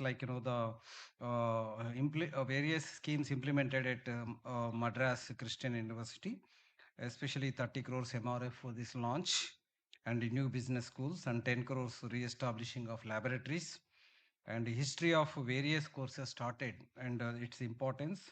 And the tertiary education system he focused because it is not properly executing. And in Tamil Nadu, 240 autonomous colleges are available. And the Maharashtra is the best to, the empowered to implement the autonomous college, he highlighted. And out of 3 in 4 colleges not connected with the industry, this is fact because when I visited recently Germany, we visited 4 top universities in the Germany, and each and every university, they are very much connected with the industry. So industry came with a lot of money and set up their laboratories in the universities, and because of that, the research culture improved like anything, and they're giving some kind of product at the end of the the project, and the industry as well as the academia both are working together, and they are really developing excellent the product. So they're focusing on this manufacturing is number one, and additive manufacturing. And German is very famous for engineering, you all of you know that, and they're very meticulous. We also visited some industries where majority of the work taken care by the robots, not today, even since last 20-30 years. Even the like Mercedes Benz, 94% of the work carried out by the robots, only 6% of the work carried out by the human beings. So such a excellent technology they are using, and industry and academia, they are working together at BTech students and even the master's level and PhD level, all together they're working, they're sharing their experience, especially the innovation and even all other research related aspects very nicely. And he also presented excellent statistics on with internship and without internships, excellent statistics and demand related things, etc., industry readiness. He also emphasized 70% of the institutions and education not industry ready, and this is a serious kind of job he highlighted. And he also highlighted about employability through yeah micro level, the micro credentials, importance of the micro credentials, and how to the micro skilling through micro credentials. He explained with so many examples. And he also highlighted about the quantum AI and generating AI and the continuous professional development also he highlighted instead of simply for the faculty development program. And he also highlighted about the portfolios, the quick commerce in India and GCC, and how to integrate industry, academia, and COE and GCC, etc., as an incubation, and tier one corporate companies, etc., building digital portfolios. Very very informative lecture he has given. And coming to the startup team also, how to constitute startup team, he explained about hacker and Hisper and hustler with excellent examples. And project based learning also he very excellently given. And second speaker, Professor EP Mbchkia, Principal Sophie, he also focused on research, employment, and innovation, etc. Research is possible at every stage, UG and PG and PhD level. Only thing is the facilitation shall be created at respective institutions. The third speaker also very nicely explained with excellent PPTs. Because of shortage of time, she hurried up. And especially the higher education, changing of landscape of higher education, she focused very nicely. And the traditional model versus the modern model, especially in the higher education, building a research culture is one of the important aspect in many institutions. The characteristics of research culture also explained very neatly. The institutional initiatives and expectations time to time, the research opportunities for students, because of many institutions, research opportunities are not proper. So that is why the research culture is not promoting much. And employability skills also highlighted, technical skills, soft skills and communication skills, etc. Even life skills also. Building the skill gap, and for that some kind of solutions very much essential each and every university. The entrepreneur and innovative ideas, social innovation, and the entrepreneur ecosystem must be incorporated, and linkages between research and entrepreneurship is very much important. And the topic whatever we decided today, research, innovation and employability, these three things should be integrated so that we will get a lot of benefits out of it. And the case studies also explained experiential learning and entrepreneurship in curriculum challenges, etc. And three importance of three pillars also she explained very nicely. But finally, what I always feels that the research culture, especially our universities fully loaded with the affiliated colleges. When we compare with the other countries like the European countries and Germany, the universities do not have affiliation system. So that is a major advantage for the research. So they are doing the real research, and the product outcome is coming not for publications and all. So they are focusing on patents and product outcome. Manufacturing sector, they are using the technology. And especially a few institutions like Munich Technological University, they so many companies they started their laboratories, and some kind of product, expecting some kind of product outcome. So they're working together, and at the end they're getting lot many results. The outcome is very excellent. So Munich University also in the similar manner. Everywhere, each and every university with some focus, there is nothing is waste. So every student, they are getting very good opportunities. They are making robots. Additive manufacturing they are using for making robots. Everything is inbuilt. There is no ready-made bringing some parts and assembling. There is no such kind of things. Each and every student, they are experiencing how to build the robot and how to function the robot. What is the intention of that robot? So like that, they are working very close to industry, and because of that industry support, they are also giving ultimately some product to the industry. So in that way, they are progressing in a very excellent way, this research, that the research shall be continued even in the Indian universities and institutions, not only just top institutions like IITs and NITs, at the university levels also, even institution level also, the industry partner. The major gap is we are not searching proper industry partner, and connecting the industry is a major lapse. One should focus on these areas. And coming to the innovation, so innovation very clearly explained about the invention and innovation. Lot of difference is there. So we have to focus on, we have to allow the students to think, invent. So that very academic things only we are focusing, but we are not allowing the students to focus on the innovation. This is another serious gap. The institutions should focus on this thing also. And entrepreneurship, of course, is one of the excellent subject. The problem is the awareness is not there to the students. The creation of awareness to the students at university level and institution level is very, very important. So that definitely once they understand the subject of innovation, entrepreneurship, and giving live examples, and inviting some successful innovators, definitely at least to 5% or less than 1% of the students, if they motivated, definitely they will create the jobs instead of seeking these jobs. So with this particular session really very, very what you call given lot of information and insights for the principals of autonomous colleges. I really appreciate all the three speakers for delivering lectures, and especially Paul Wilson and Madam also. They prepared excellent PPT. I hope this PPT also shall be circulated to all the principals. Thank you so much. Yeah.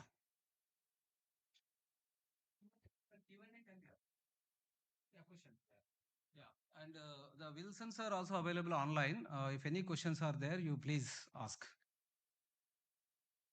Thank you, sir.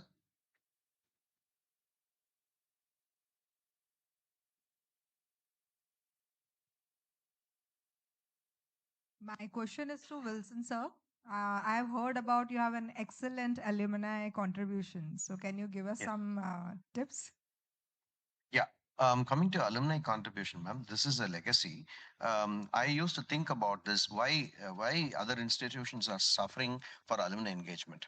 The reason is that our forefathers have created a legacy of creating a home away from home, where we treat students like adults and we give them student autonomy. That means they will take autonomy and handle the administration when it comes to hostels. We call that halls of residence.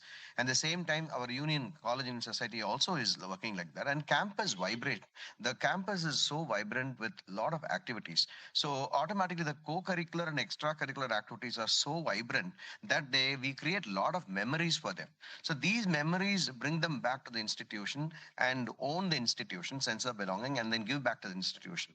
I can have a lot of stories on how alumni even write will before they die. They write their will. Recently, last week, we got 30 lakhs from an alumni for the Department of Physics, and Indira Nui and her sister Tandon and MRF and TVS, all those companies, they try to come back on their own because we create home away from home memories for them. I think this is the secret is from my perspective, ma'am. Thank you for this question.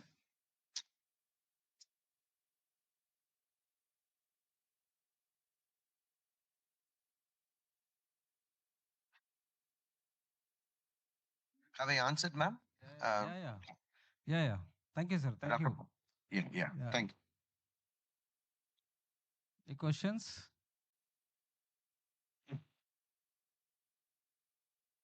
Okay, no questions? Yeah, we'll close.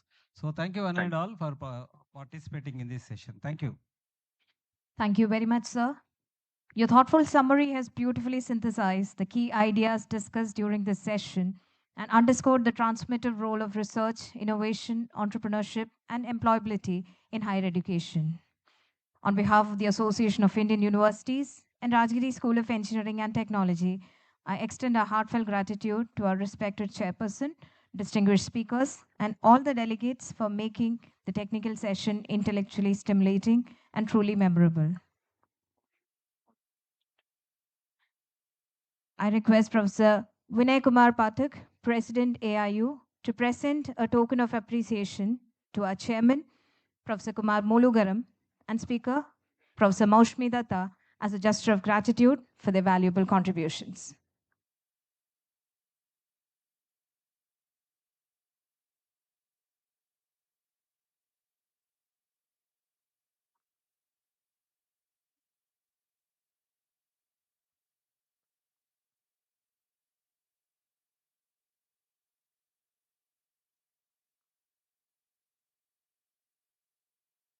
Thank you, sir. Thank you, ma'am.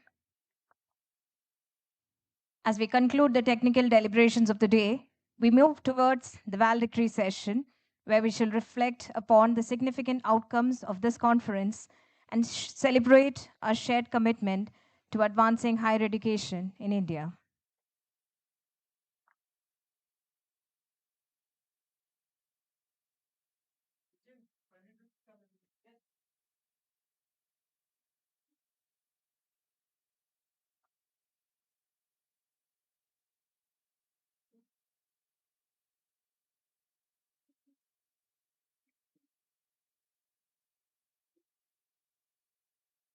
Every meaningful journey concludes not with an ending, but with renewed inspiration for the road ahead.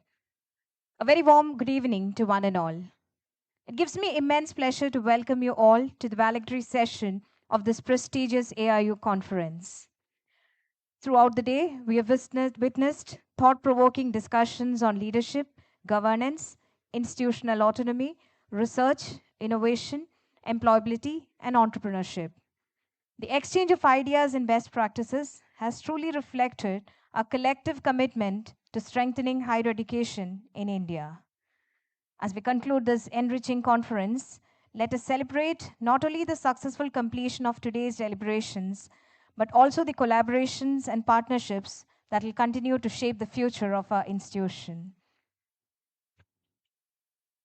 For the valedictory session, I warmly welcome Professor Vinay Kumar Pathak, President AIU, Dr. Pankaj Mithal, Secretary General AIU, Reverend Dr. George Peter Pitapilil CMI, Chairman AIU AADC RSET, and Dr. Manoj Therian, Co-Coordinator AIU AADC RSET, to kindly join us on the dais.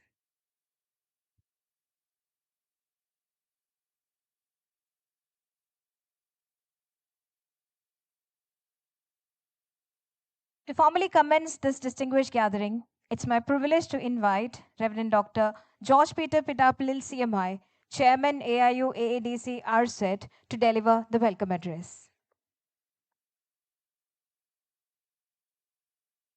A very good evening to all of you. Professor Vinay Kumar, Dr. Pankaj Mittal, my dear brothers and sisters. All the past presenters were running very fast. They're all young. I'm rather old, so I'll be a little slow. Now, when I was asked to make this welcome speech for this program, the first question that came to me, there was already a welcome speech in the morning for the program, for the members. Do we require one more welcome speech? And I think this welcome speech was very meaningful. Now I stand here to welcome you as a member of the family today morning in the inaugural session. Of President and the General Secretary, both of them said, now you are also in our family. So now I stand to welcome as a family member, not just to welcome for this session. For a standing welcome, come to our center, our RSET. Always, our door is always open for all of you. So very hearty welcome to this session and to our college, always. We are very happy today because we were now raised to a different level in the AIU, and now we are confident that we can work to the promotion of academic and administrative development from this center, AADC. So thank you very much, and once again, a standing welcome to all of you. Thank you. Thank you very much, Father, for your warm words of welcome and for the inspiring leadership in hosting this conference. To present a brief report on the proceedings and highlights of today's conference, may I invite Mr. Siddiq PA, faculty from Rajagiri School of Engineering and Technology, to present the conference report.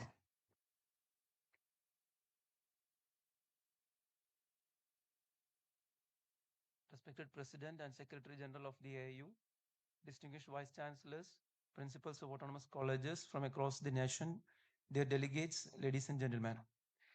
It is my privilege to present a brief summary of the proceedings of this landmark event, the first AIU Conference of Principals of the Associate Members, hosted here today at Rajagiri School of Engineering and Technology, Kochi.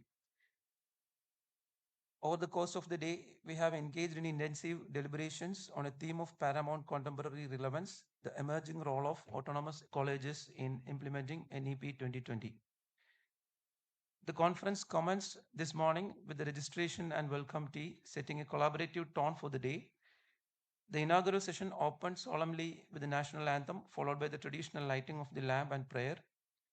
Dr. Manoj Therian, Professor RSET, extended a warm welcome to all the dignitaries and delegates.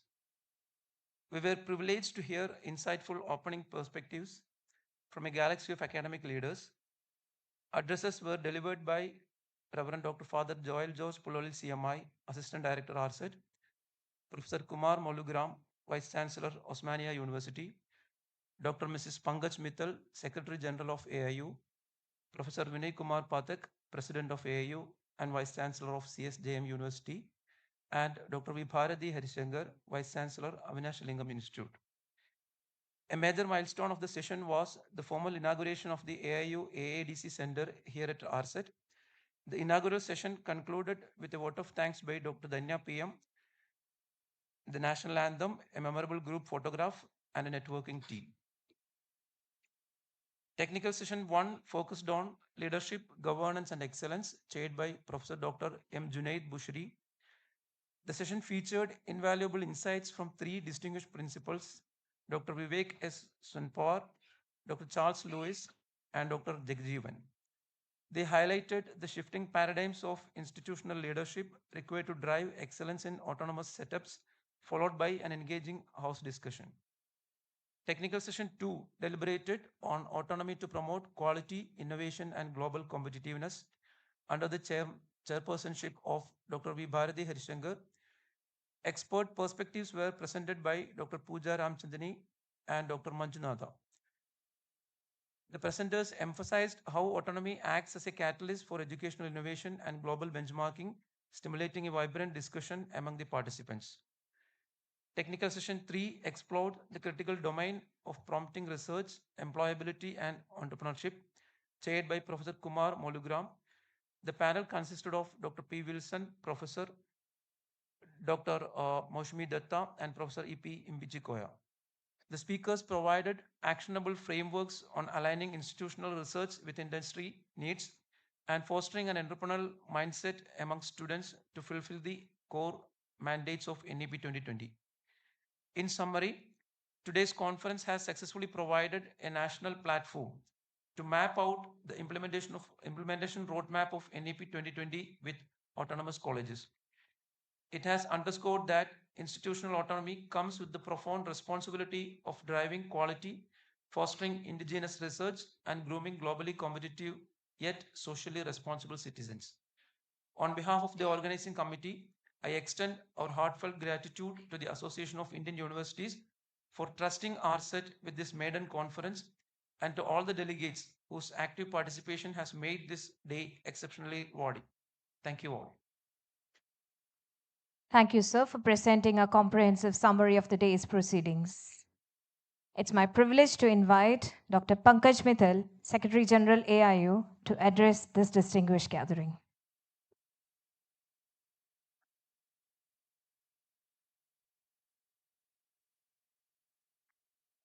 A very good evening to all of you.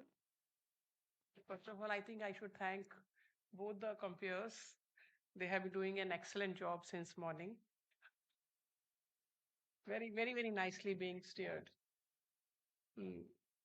The president of AIU, Professor Vinay Patel, Father George, the principals, Vice Chancellor, Professor Molugram, and friends. It is a pleasure to be here on the valedictory function of the first conference of autonomous colleges, which we held.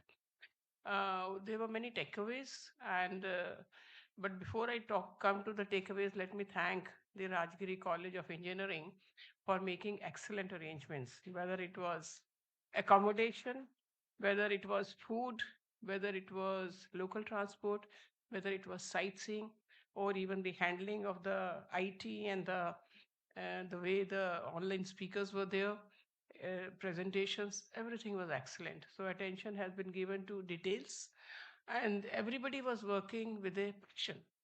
So passion is something which is very important. I remember that when Dr. Zakir Hussain, he was laying down the foundation stone of Jamia Millia Islamia, he said that, he said in Hindi, I hope many understand Hindi, he said, किसी भी संस्था को बनाने के लिए किसी भी संस्था को बनाने के लिए सामान से ज्यादा अरमान की जरूरत होती है.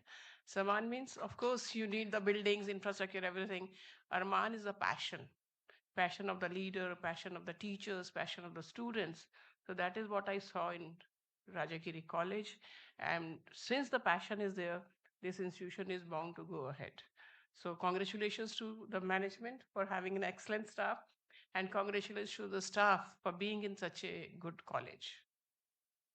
Now, coming to the takeaways, we have many, many takeaways, and today we could also understand the difficulties being faced by the autonomous colleges. We used to say, because my parent office has been UGC, and autonomous colleges, we always used to think that they are very privileged, they have full autonomy, they have academic, administrative, financial autonomy, and they can do anything in the world except for to award degrees. So they must be very happy lot. But today I saw they are not that happy as we used to think. And the type of difficulties which I saw today, for example, again, that comes into, like, we keep on making policies in UGC, but when it comes to translating that policy into action, there's a very, very wide gap. For example, affiliation fee. We were happy sitting in air-conditioned rooms in UGC that now we have told no university will take the affiliation fee from the autonomous colleges, and they are now means brought out of the shackles of the universities. Today I see they are not. So every college is to pay the affiliation fee in spite of UGC regulation for not paying it. And just now, Dr. Wilson, the principal of the Madras Christian College, which is what 187 years old college, he said that because UGC regulation said don't pay affiliation fee, we did not pay. They didn't ask for it, but they didn't give me any affiliation certificate. And because they didn't give me affiliation certificate, NAC is not taking my application for accreditation. So now our NAC accreditation is overdue just because of that affiliation certificate and just because we didn't pay the affiliation fee.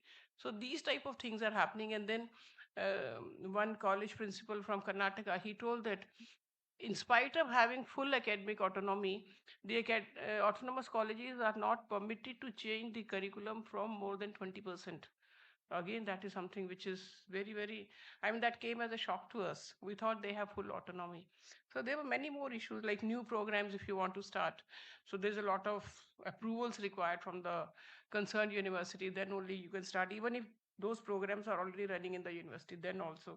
And then very big pain point is the permanent affiliation. So that's what Madras Christian College was saying, that we are permanently, temporarily affiliated. So that is something very, very bad. Like once something is given in writing, once the regulations are there and UGC is supposed to be the primary regulator, they should agree to it. And I think we will try to take up the issues. I have told him that more and more colleges, autonomous colleges should join as member of AIU so that we are out of 1200 right now, only 45 are the members. So the day it becomes 500, it will be a big force. So please request, even in the, you have 45 autonomous colleges in Osmania University, please tell them to become a member, because when they become a big force, then we can take up their causes more effectively with the ministry. So please make more members, and all these issues please give in writing also, because unless we give in writing, it doesn't cut ice. So you have to give it in writing. And then one principle which we learned was that for leadership, I mean, there were too many suggestions on leadership, that leadership talks of vision, leadership talks of meeting expectation of stakeholders, and leadership talks of continuous improvement. I think there is a fourth dimension to it, and that is that leadership should also involve taking people along. So if leader is walking alone, it doesn't help. And it is always a teamwork which helps. So leader should also know how to take people along. And one new philosophy which I was not knowing was MBWA, that is management by walking around. Management by walking around. So that was I didn't know about this concept. And then the example of Ram was really good in that. And then there was some like alumni engagement. Again, we learned how alumni engagement can help an institution. Somebody was asking today that we are short of funds, so what to do? Fees they are not going to, and then they don't release the funds. You were saying no, release of funds is not there for a long time from the government. So that impacts the working of the autonomous colleges.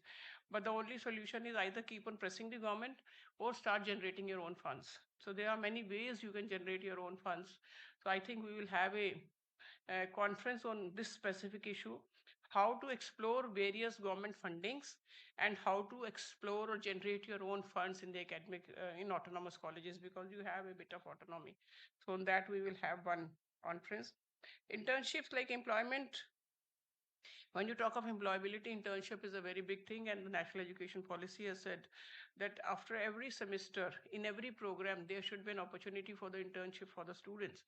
But then how many universities or even colleges have internship banks? Very, very few. I think maybe 1, 2, or 3.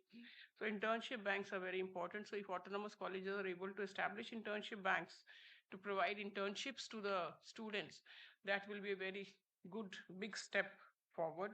And then all of you should also collectively talk about getting the degree awarding status. It is there in the national education policy, but nobody is demanding it. So you should also start demanding that it is given in the NEP, give us degree awarding status, do our capacity building.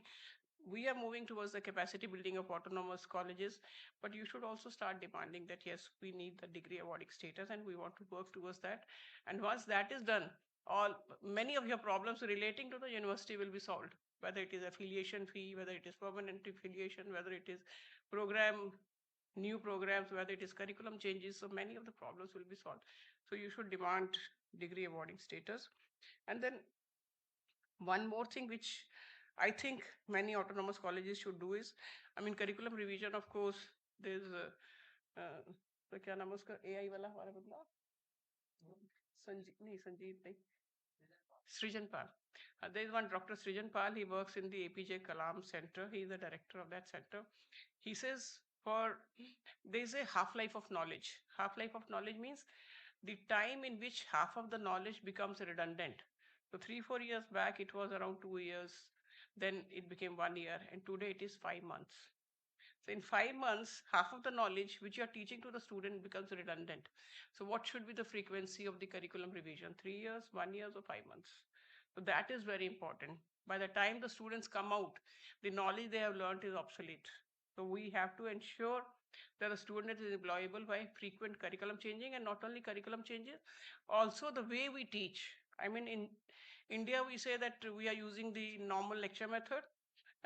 When we say in Hindi, again we say कि हम class में पढ़ाते हैं, बच्चे घर में जाके आत्मसात करते हैं, समझते हैं. बट बाहर के देशों में क्या होता है, वो घर से पढ़ के आते हैं एंड देन क्लास में आत्मसात करते हैं. कैसे? It is flipped classroom model, totally reverse. So the audio, videos, text is given to the students in advance. They study at home. What happens in the class is no teaching, no information giving. It is only discussions, rationalization, understanding, reasoning, group discussion. So the understanding is better. So the autonomous colleges are at liberty to use any method. So try following flipped classroom model, so that, I mean, the world is using flipped classroom model. The NEP recommends flipped classroom model. Now you have a lot of video content, or the OER, open education resources, or the SWAYAM courses. So many things are now available. Just give links to the students, tell them to read in advance, come to the class and do only the discussions. So this flipped classroom model will really help students in getting the employment in industry connects, and in making the students more application oriented. So many lessons learned. I'm sure you must be taking notes. I have taken some notes. I am speaking from those notes. And we'll keep on holding these conferences more often with larger numbers. And all the best to everybody. And happy and safe journey back. And thanks for coming here from far off places. Thank you very much. Thank you. Thank you, ma'am. Your inspiring message and visionary leadership shall continue to motivate institutions in their pursuit of academic excellence and innovation. It's my privilege to invite Professor Vinay Kumar Pathak, President AIU, to deliver the valedictory address. Thank you very much. And today my speech is the last speech. So friends on the dais and friends in the auditorium, thank you very much. Thanks to all speakers. Thanks to all participants who have participated and in this great conference, and the first conference which we have really done. Thanks to the Master of Ceremonies, spoken well, and I just forgot in my introductory thing the friends who have, young friends who have sang that song from here was also very, very good, and I have heard that song after a long time. I think the regulations at UGC, because madam has worked in UGC and I have worked as a vice chancellor, so there are very, very dichotomous situation. There are affiliating universities in the state who only has got the money with the affiliation. There are colleges which became autonomous. I remember when I was granting the 3 autonomies at the first row, the finance controller and everybody came, sir, in this way, if we grant every college an autonomy, what will happen to our salary? So there was a larger debate with the vice chancellors for the registrar and those things. So I said UGC has a regulation, but then they said the UGC is not giving a single money. They are no more a grant commission. They are only issuing letters. They are not giving us any grants. So what to do? We have to go on our own. So there are issues with the affiliating universities. There are issues with the autonomous college. because in our statutory thing where we have made the universities an affiliation, most of the state funded universities only get money from the affiliation and the examination fees, which they had got, and most of the corpus are with them. Slowly, we have opened up new affiliated colleges, and slowly we have reduced number of districts from those affiliating university.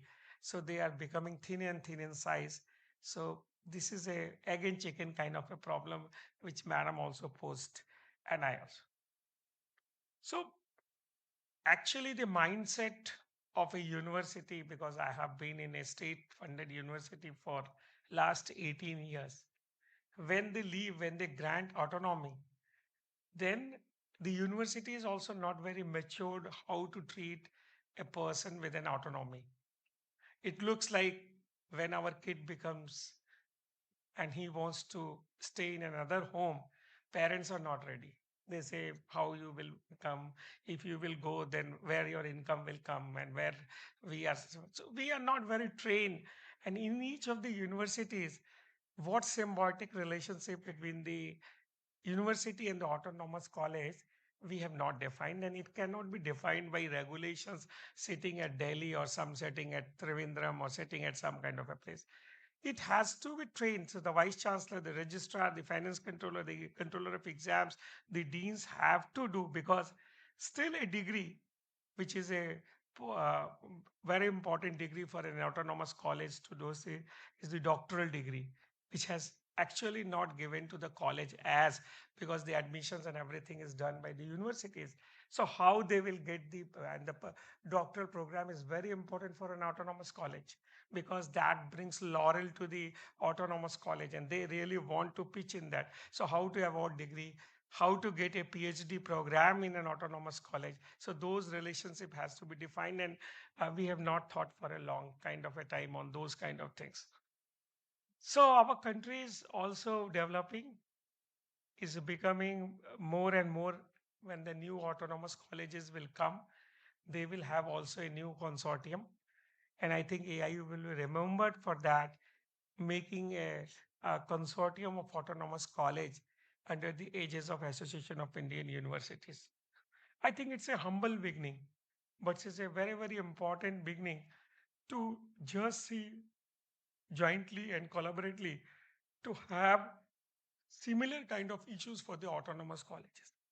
Because when you are one, you cannot pose a lot of things. But when you are N, then your problems comes, and I think it will have more deliberations among the universities, among our regulators, among our government, how to treat autonomous college, what autonomous college is bringing, what it is delivering, how to do and how to do. But there is also one of the very important point which I always say with a caution, that autonomous colleges should have some kind of organization. It cannot be autonomy. And I have seen, similarly, we have seen in this country, the universities. Universities giving degrees like fly-by-night operators. So there are universities which has got 10 students in a graduate program, 5 students in a postgraduate program, and 5,000 students in a doctoral program. We have seen all this kind of things. And that is what is happening at some of the autonomous colleges also. They make a syllabus which is very, very contrary to the university. They give marks which is very kind of a contrary. So I was in a TQ program. So we went to some university in Maharashtra Autonomous College. So we asked the students who are very good. So the first thing which the student told us, sir, while we were not autonomous, our degree was well valued. But when we became autonomous, the marks which we are getting in the international arena, it was so escalated like a Pakistani currency that they don't now trust the marks which we are giving with as an autonomous college. So they said, first time they said, sir, it would be better if you take out autonomy from this college, like an academic autonomy. So first time I understood that no, this is not the only thing that autonomous is always good. Autonomous has to be have courses. It has to be have an academic audit. It should be also having an exam kind of an audit. Because what students start feeling at an autonomy, that this is a gateway for us to free go by the degrees, by the marks, and everybody should get 95 or 99% marks. So that is not an once we have done an statistical exercises at our APJ Abdul Kalam Technical University at Lucknow. I have really found, and I have just discussed with all the autonomous college, that your marks are not coming in a normal curve. Why? Because if we have got n number of students, the marks, the results, everything should follow a statistical curve. It is not following. This only means two things. Either after autonomy, you got all the Stanford guys here in your college, or you are just doing some excavations which is not required for the academics. Because academics in the still the systems of IITs, which are one of the best system in the autonomy, where we have seen relative grading and all, they are also facing a lot of things in the autonomy, at least academic autonomy. So we have to fine tune the system of an autonomous colleges, autonomous academics, because otherwise it will happen and accidents may happen. What has happened to the fly by night universities, where we see a lot of one page now. This is the season of admissions. So last time I came to a university from UGC and AICT. I was the AICT chief in Kerala. So I found there were, I said, how many people you have in BTech computer science? He said 20. How many people you have got in MTech computer science? I said 10. It was a university. How many people you have got in doctoral? 100 in computer science. So 100 PhD degrees, 20 persons in BTech computer science, and 10 people in masters in computer science, which were also not present there.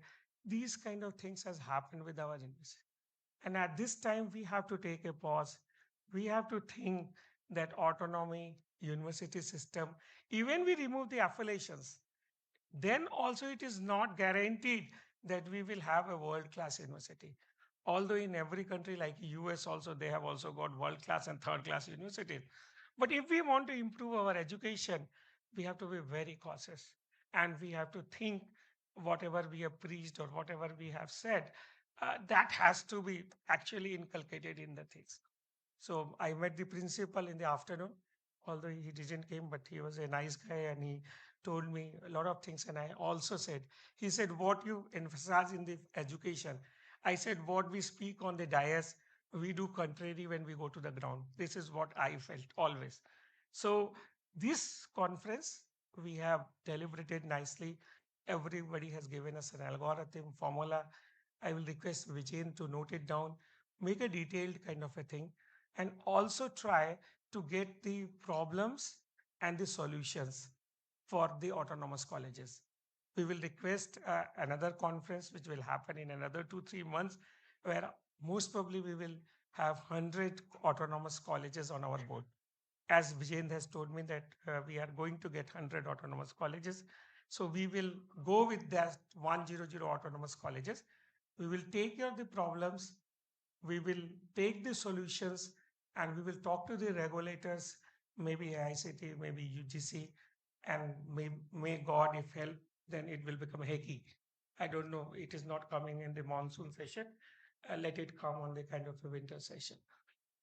I think today what I have heard from the Osmania University Vice Chancellor, the best part of our ecosystem, what I felt, maybe our systems may have a lot of problems, lot of bad things, lot of countries.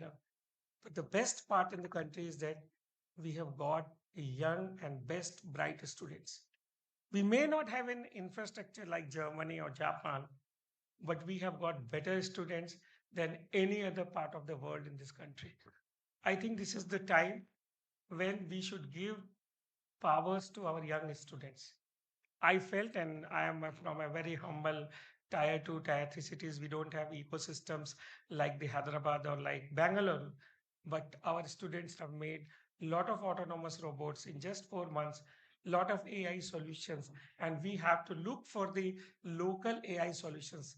Because if India will miss, because this is true that in the world, we have got the biggest data sets for us. So this is a data set revolution. any AI, any physical AI, any other kind of robots and all those things, they will work on data sets. And India has got data sets. Although we don't have actuators, we don't have all other things, but there are very few countries which has got an expertise in on actuators and lithium ion batteries, which are very, very things for the robots. But we have got a capability to make them. We have got a capability to make Indian brand robots, Indian brand physical AI machines, physical AI for industry, for restaurants, and all those things. I think this is the time for all of us who are working in the education system to give leverage to our students, to give them projects, to invest money on them. They will bring very new models. Believe me, they will bring very research new kind of models. They work 24 hours faster than the faculty members and 48 hours faster than the vice chancellors and the head and the deans. That is what I understood from the thing. Give them, they will bring laurels for us. Thank you very much for all of you to come here. It was eye-opening for all of us, a wonderful conference. Maybe very few numbers, but I always believe that few numbers can always bring uh, laurels to any kind of a thing, and we get a lot of kind of things. So with that, I always remember APJ Abdul Kalam, because when he died, I also met him in Haldwani. So we have closely for some kind of thing we worked also. So he said, dream, dream, dream. Dreams transform into thoughts, thoughts result into action. You have to dream before your dreams comes true. And if you want to shine like a sun, first burn like a sun. Thank you very much. Thank you very much, sir. Your inspiring address has beautifully captured the essence of today's deliberations and reaffirmed our collective commitment to building institutions that are innovative, inclusive, and globally competitive. As we come to the close of this memorable conference, it's time to express our heartfelt gratitude to everyone whose support and participation made today's event a resounding success. I now invite Dr. Vijendra Kumar, Head Meetings Division AIU, to propose the vote of thanks.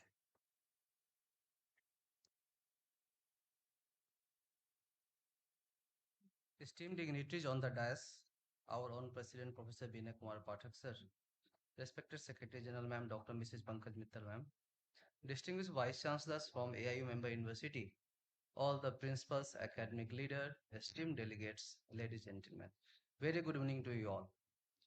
As we came close to the first AIU conference of principals of the autonomous colleges, it is my proud privilege to propose vote of thanks on behalf of AIU. Today marks an important milestone in the journey of AIU. This conference reflects AIU commitment to strengthening its engagement with autonomous colleges and creating a vibrant platform for dialogue, collaborations, innovations, and sharing the best practices. The wide participations and valuable contributions of all the principals have made this initiative truly meaningful and successful. On behalf of AIU, I express my sincere gratitude to our President AIU, Professor Binay Kumar Pathak sir, and Secretary General Dr. Mrs. Pankaj Mittal, whose visionary leadership and unwavering commitments continue to guide AIU towards new milestones. Their encouragements and support have been instrumental in making the conference a reality. I also place on record my heartfelt appreciations and deep gratitude for their dedication towards strengthening the higher education ecosystem and promoting meaningful engagement with autonomous colleges has been a source for inspirations for all of us. I extend our sincere thanks to all the distinguished speakers, chairpersons, and experts who enriched this conference with their insightful thoughts and valuable experiences on the emerging role of autonomous colleges in implementing NEP 2020. My special word of gratitude goes to Dr. Jason Paul Murakel, CMI Principal of Rajagiri School of Engineering and Technology, Kochi, and his entire management of Rajagiri for graciously hosting this historic first conference of autonomous colleges. Their warm hospitality, excellent arrangements, and wholehearted support have been contributed immensely to the success of this event. Previously, I thought the show must gone, some word was there. Today we seen, due to family emergency, even the loss of the mother of our principal, the conference is going such a smoothly, nobody is aware ki what has happened. So this is the word. I'm hats off to the Rajagiri for their contributions. I'd also like to express my sincere appreciations to Dr. Dhanya PM, Professor, Department of Computer Science of Rajagiri, for her flawless coordinations and meticulous efforts in organizing and conducting this conference so smoothly. Thank you, ma'am. My special thanks goes to Dr. Hari C.B., Vice Principal, Dr. Manoj C. Thirian, and the entire transportations and accommodations team for their dedicated support, prompt assistance, and excellent coordination throughout the event. Their behind the scene efforts ensured a comfortable and pleasant experience for all the delegates. Thank you all the entire team. Most importantly, I extend my heartfelt gratitude to the principals of AIU Autonomous Colleges for making this conference a grand success. Your presence, active involvement, thoughtful deliberations, and valuable suggestions have made the conference a grand success. Sir and Madam, your commitment to the academic excellence and institutional development have enriched every session of this gathering. I also thank the faculty members, staff, volunteers of Rajagiri Schools of Engineering and Technology, media persons, and everybody associated with the organizations of this conference for their tireless effort and teamwork. A special thanks to our anchor, Dr. Deepti, Dr. Arya, and especially the IT team, Mr. Rajesh. We conduct a lot of conferences, and every time some audio video problem is there. But really, I'm surprised today. Everything was so crystal clear. Thank you, the entire IT team. Last but not the least, my sincere thanks to my own social media team at AIU, and that includes the RSET social media team, especially Ambika and Khatri of the AIU for promoting this conference on all the social media handles of AIU. And I also sincerely thanks the entire team who is working behind the scene from the Delhi for their generous support. As we conclude, I am confident that the discussions and recommendations emerging from this conference will further strengthen the role of autonomous colleges in advancing quality educations, innovations, research, and the effective implementation of NEP 2020.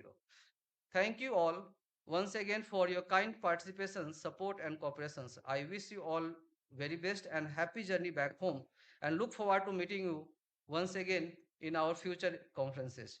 Thank you. Jai Hind, Jai Bharat. Thank you very much, sir, for those gracious words of appreciation. I now request Dr. Manoj Tarian, Dr. Dhanya BM, Dr. Deepti GS, Mr. Rajesh Rajkumar, and Ms. Arya from Rajagiri School of Engineering and Technology to kindly join us on the days for the felicitation by AIU officials.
Thank you.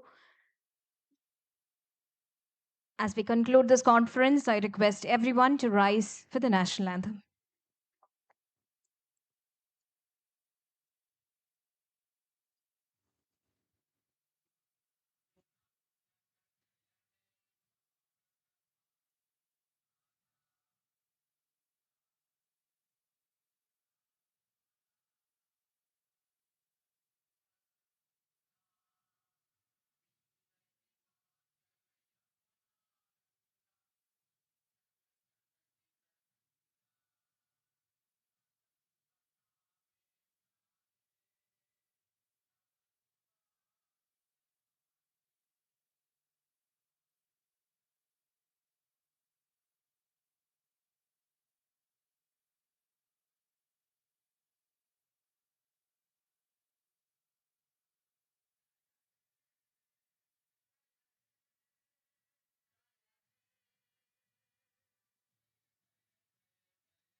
Thank you.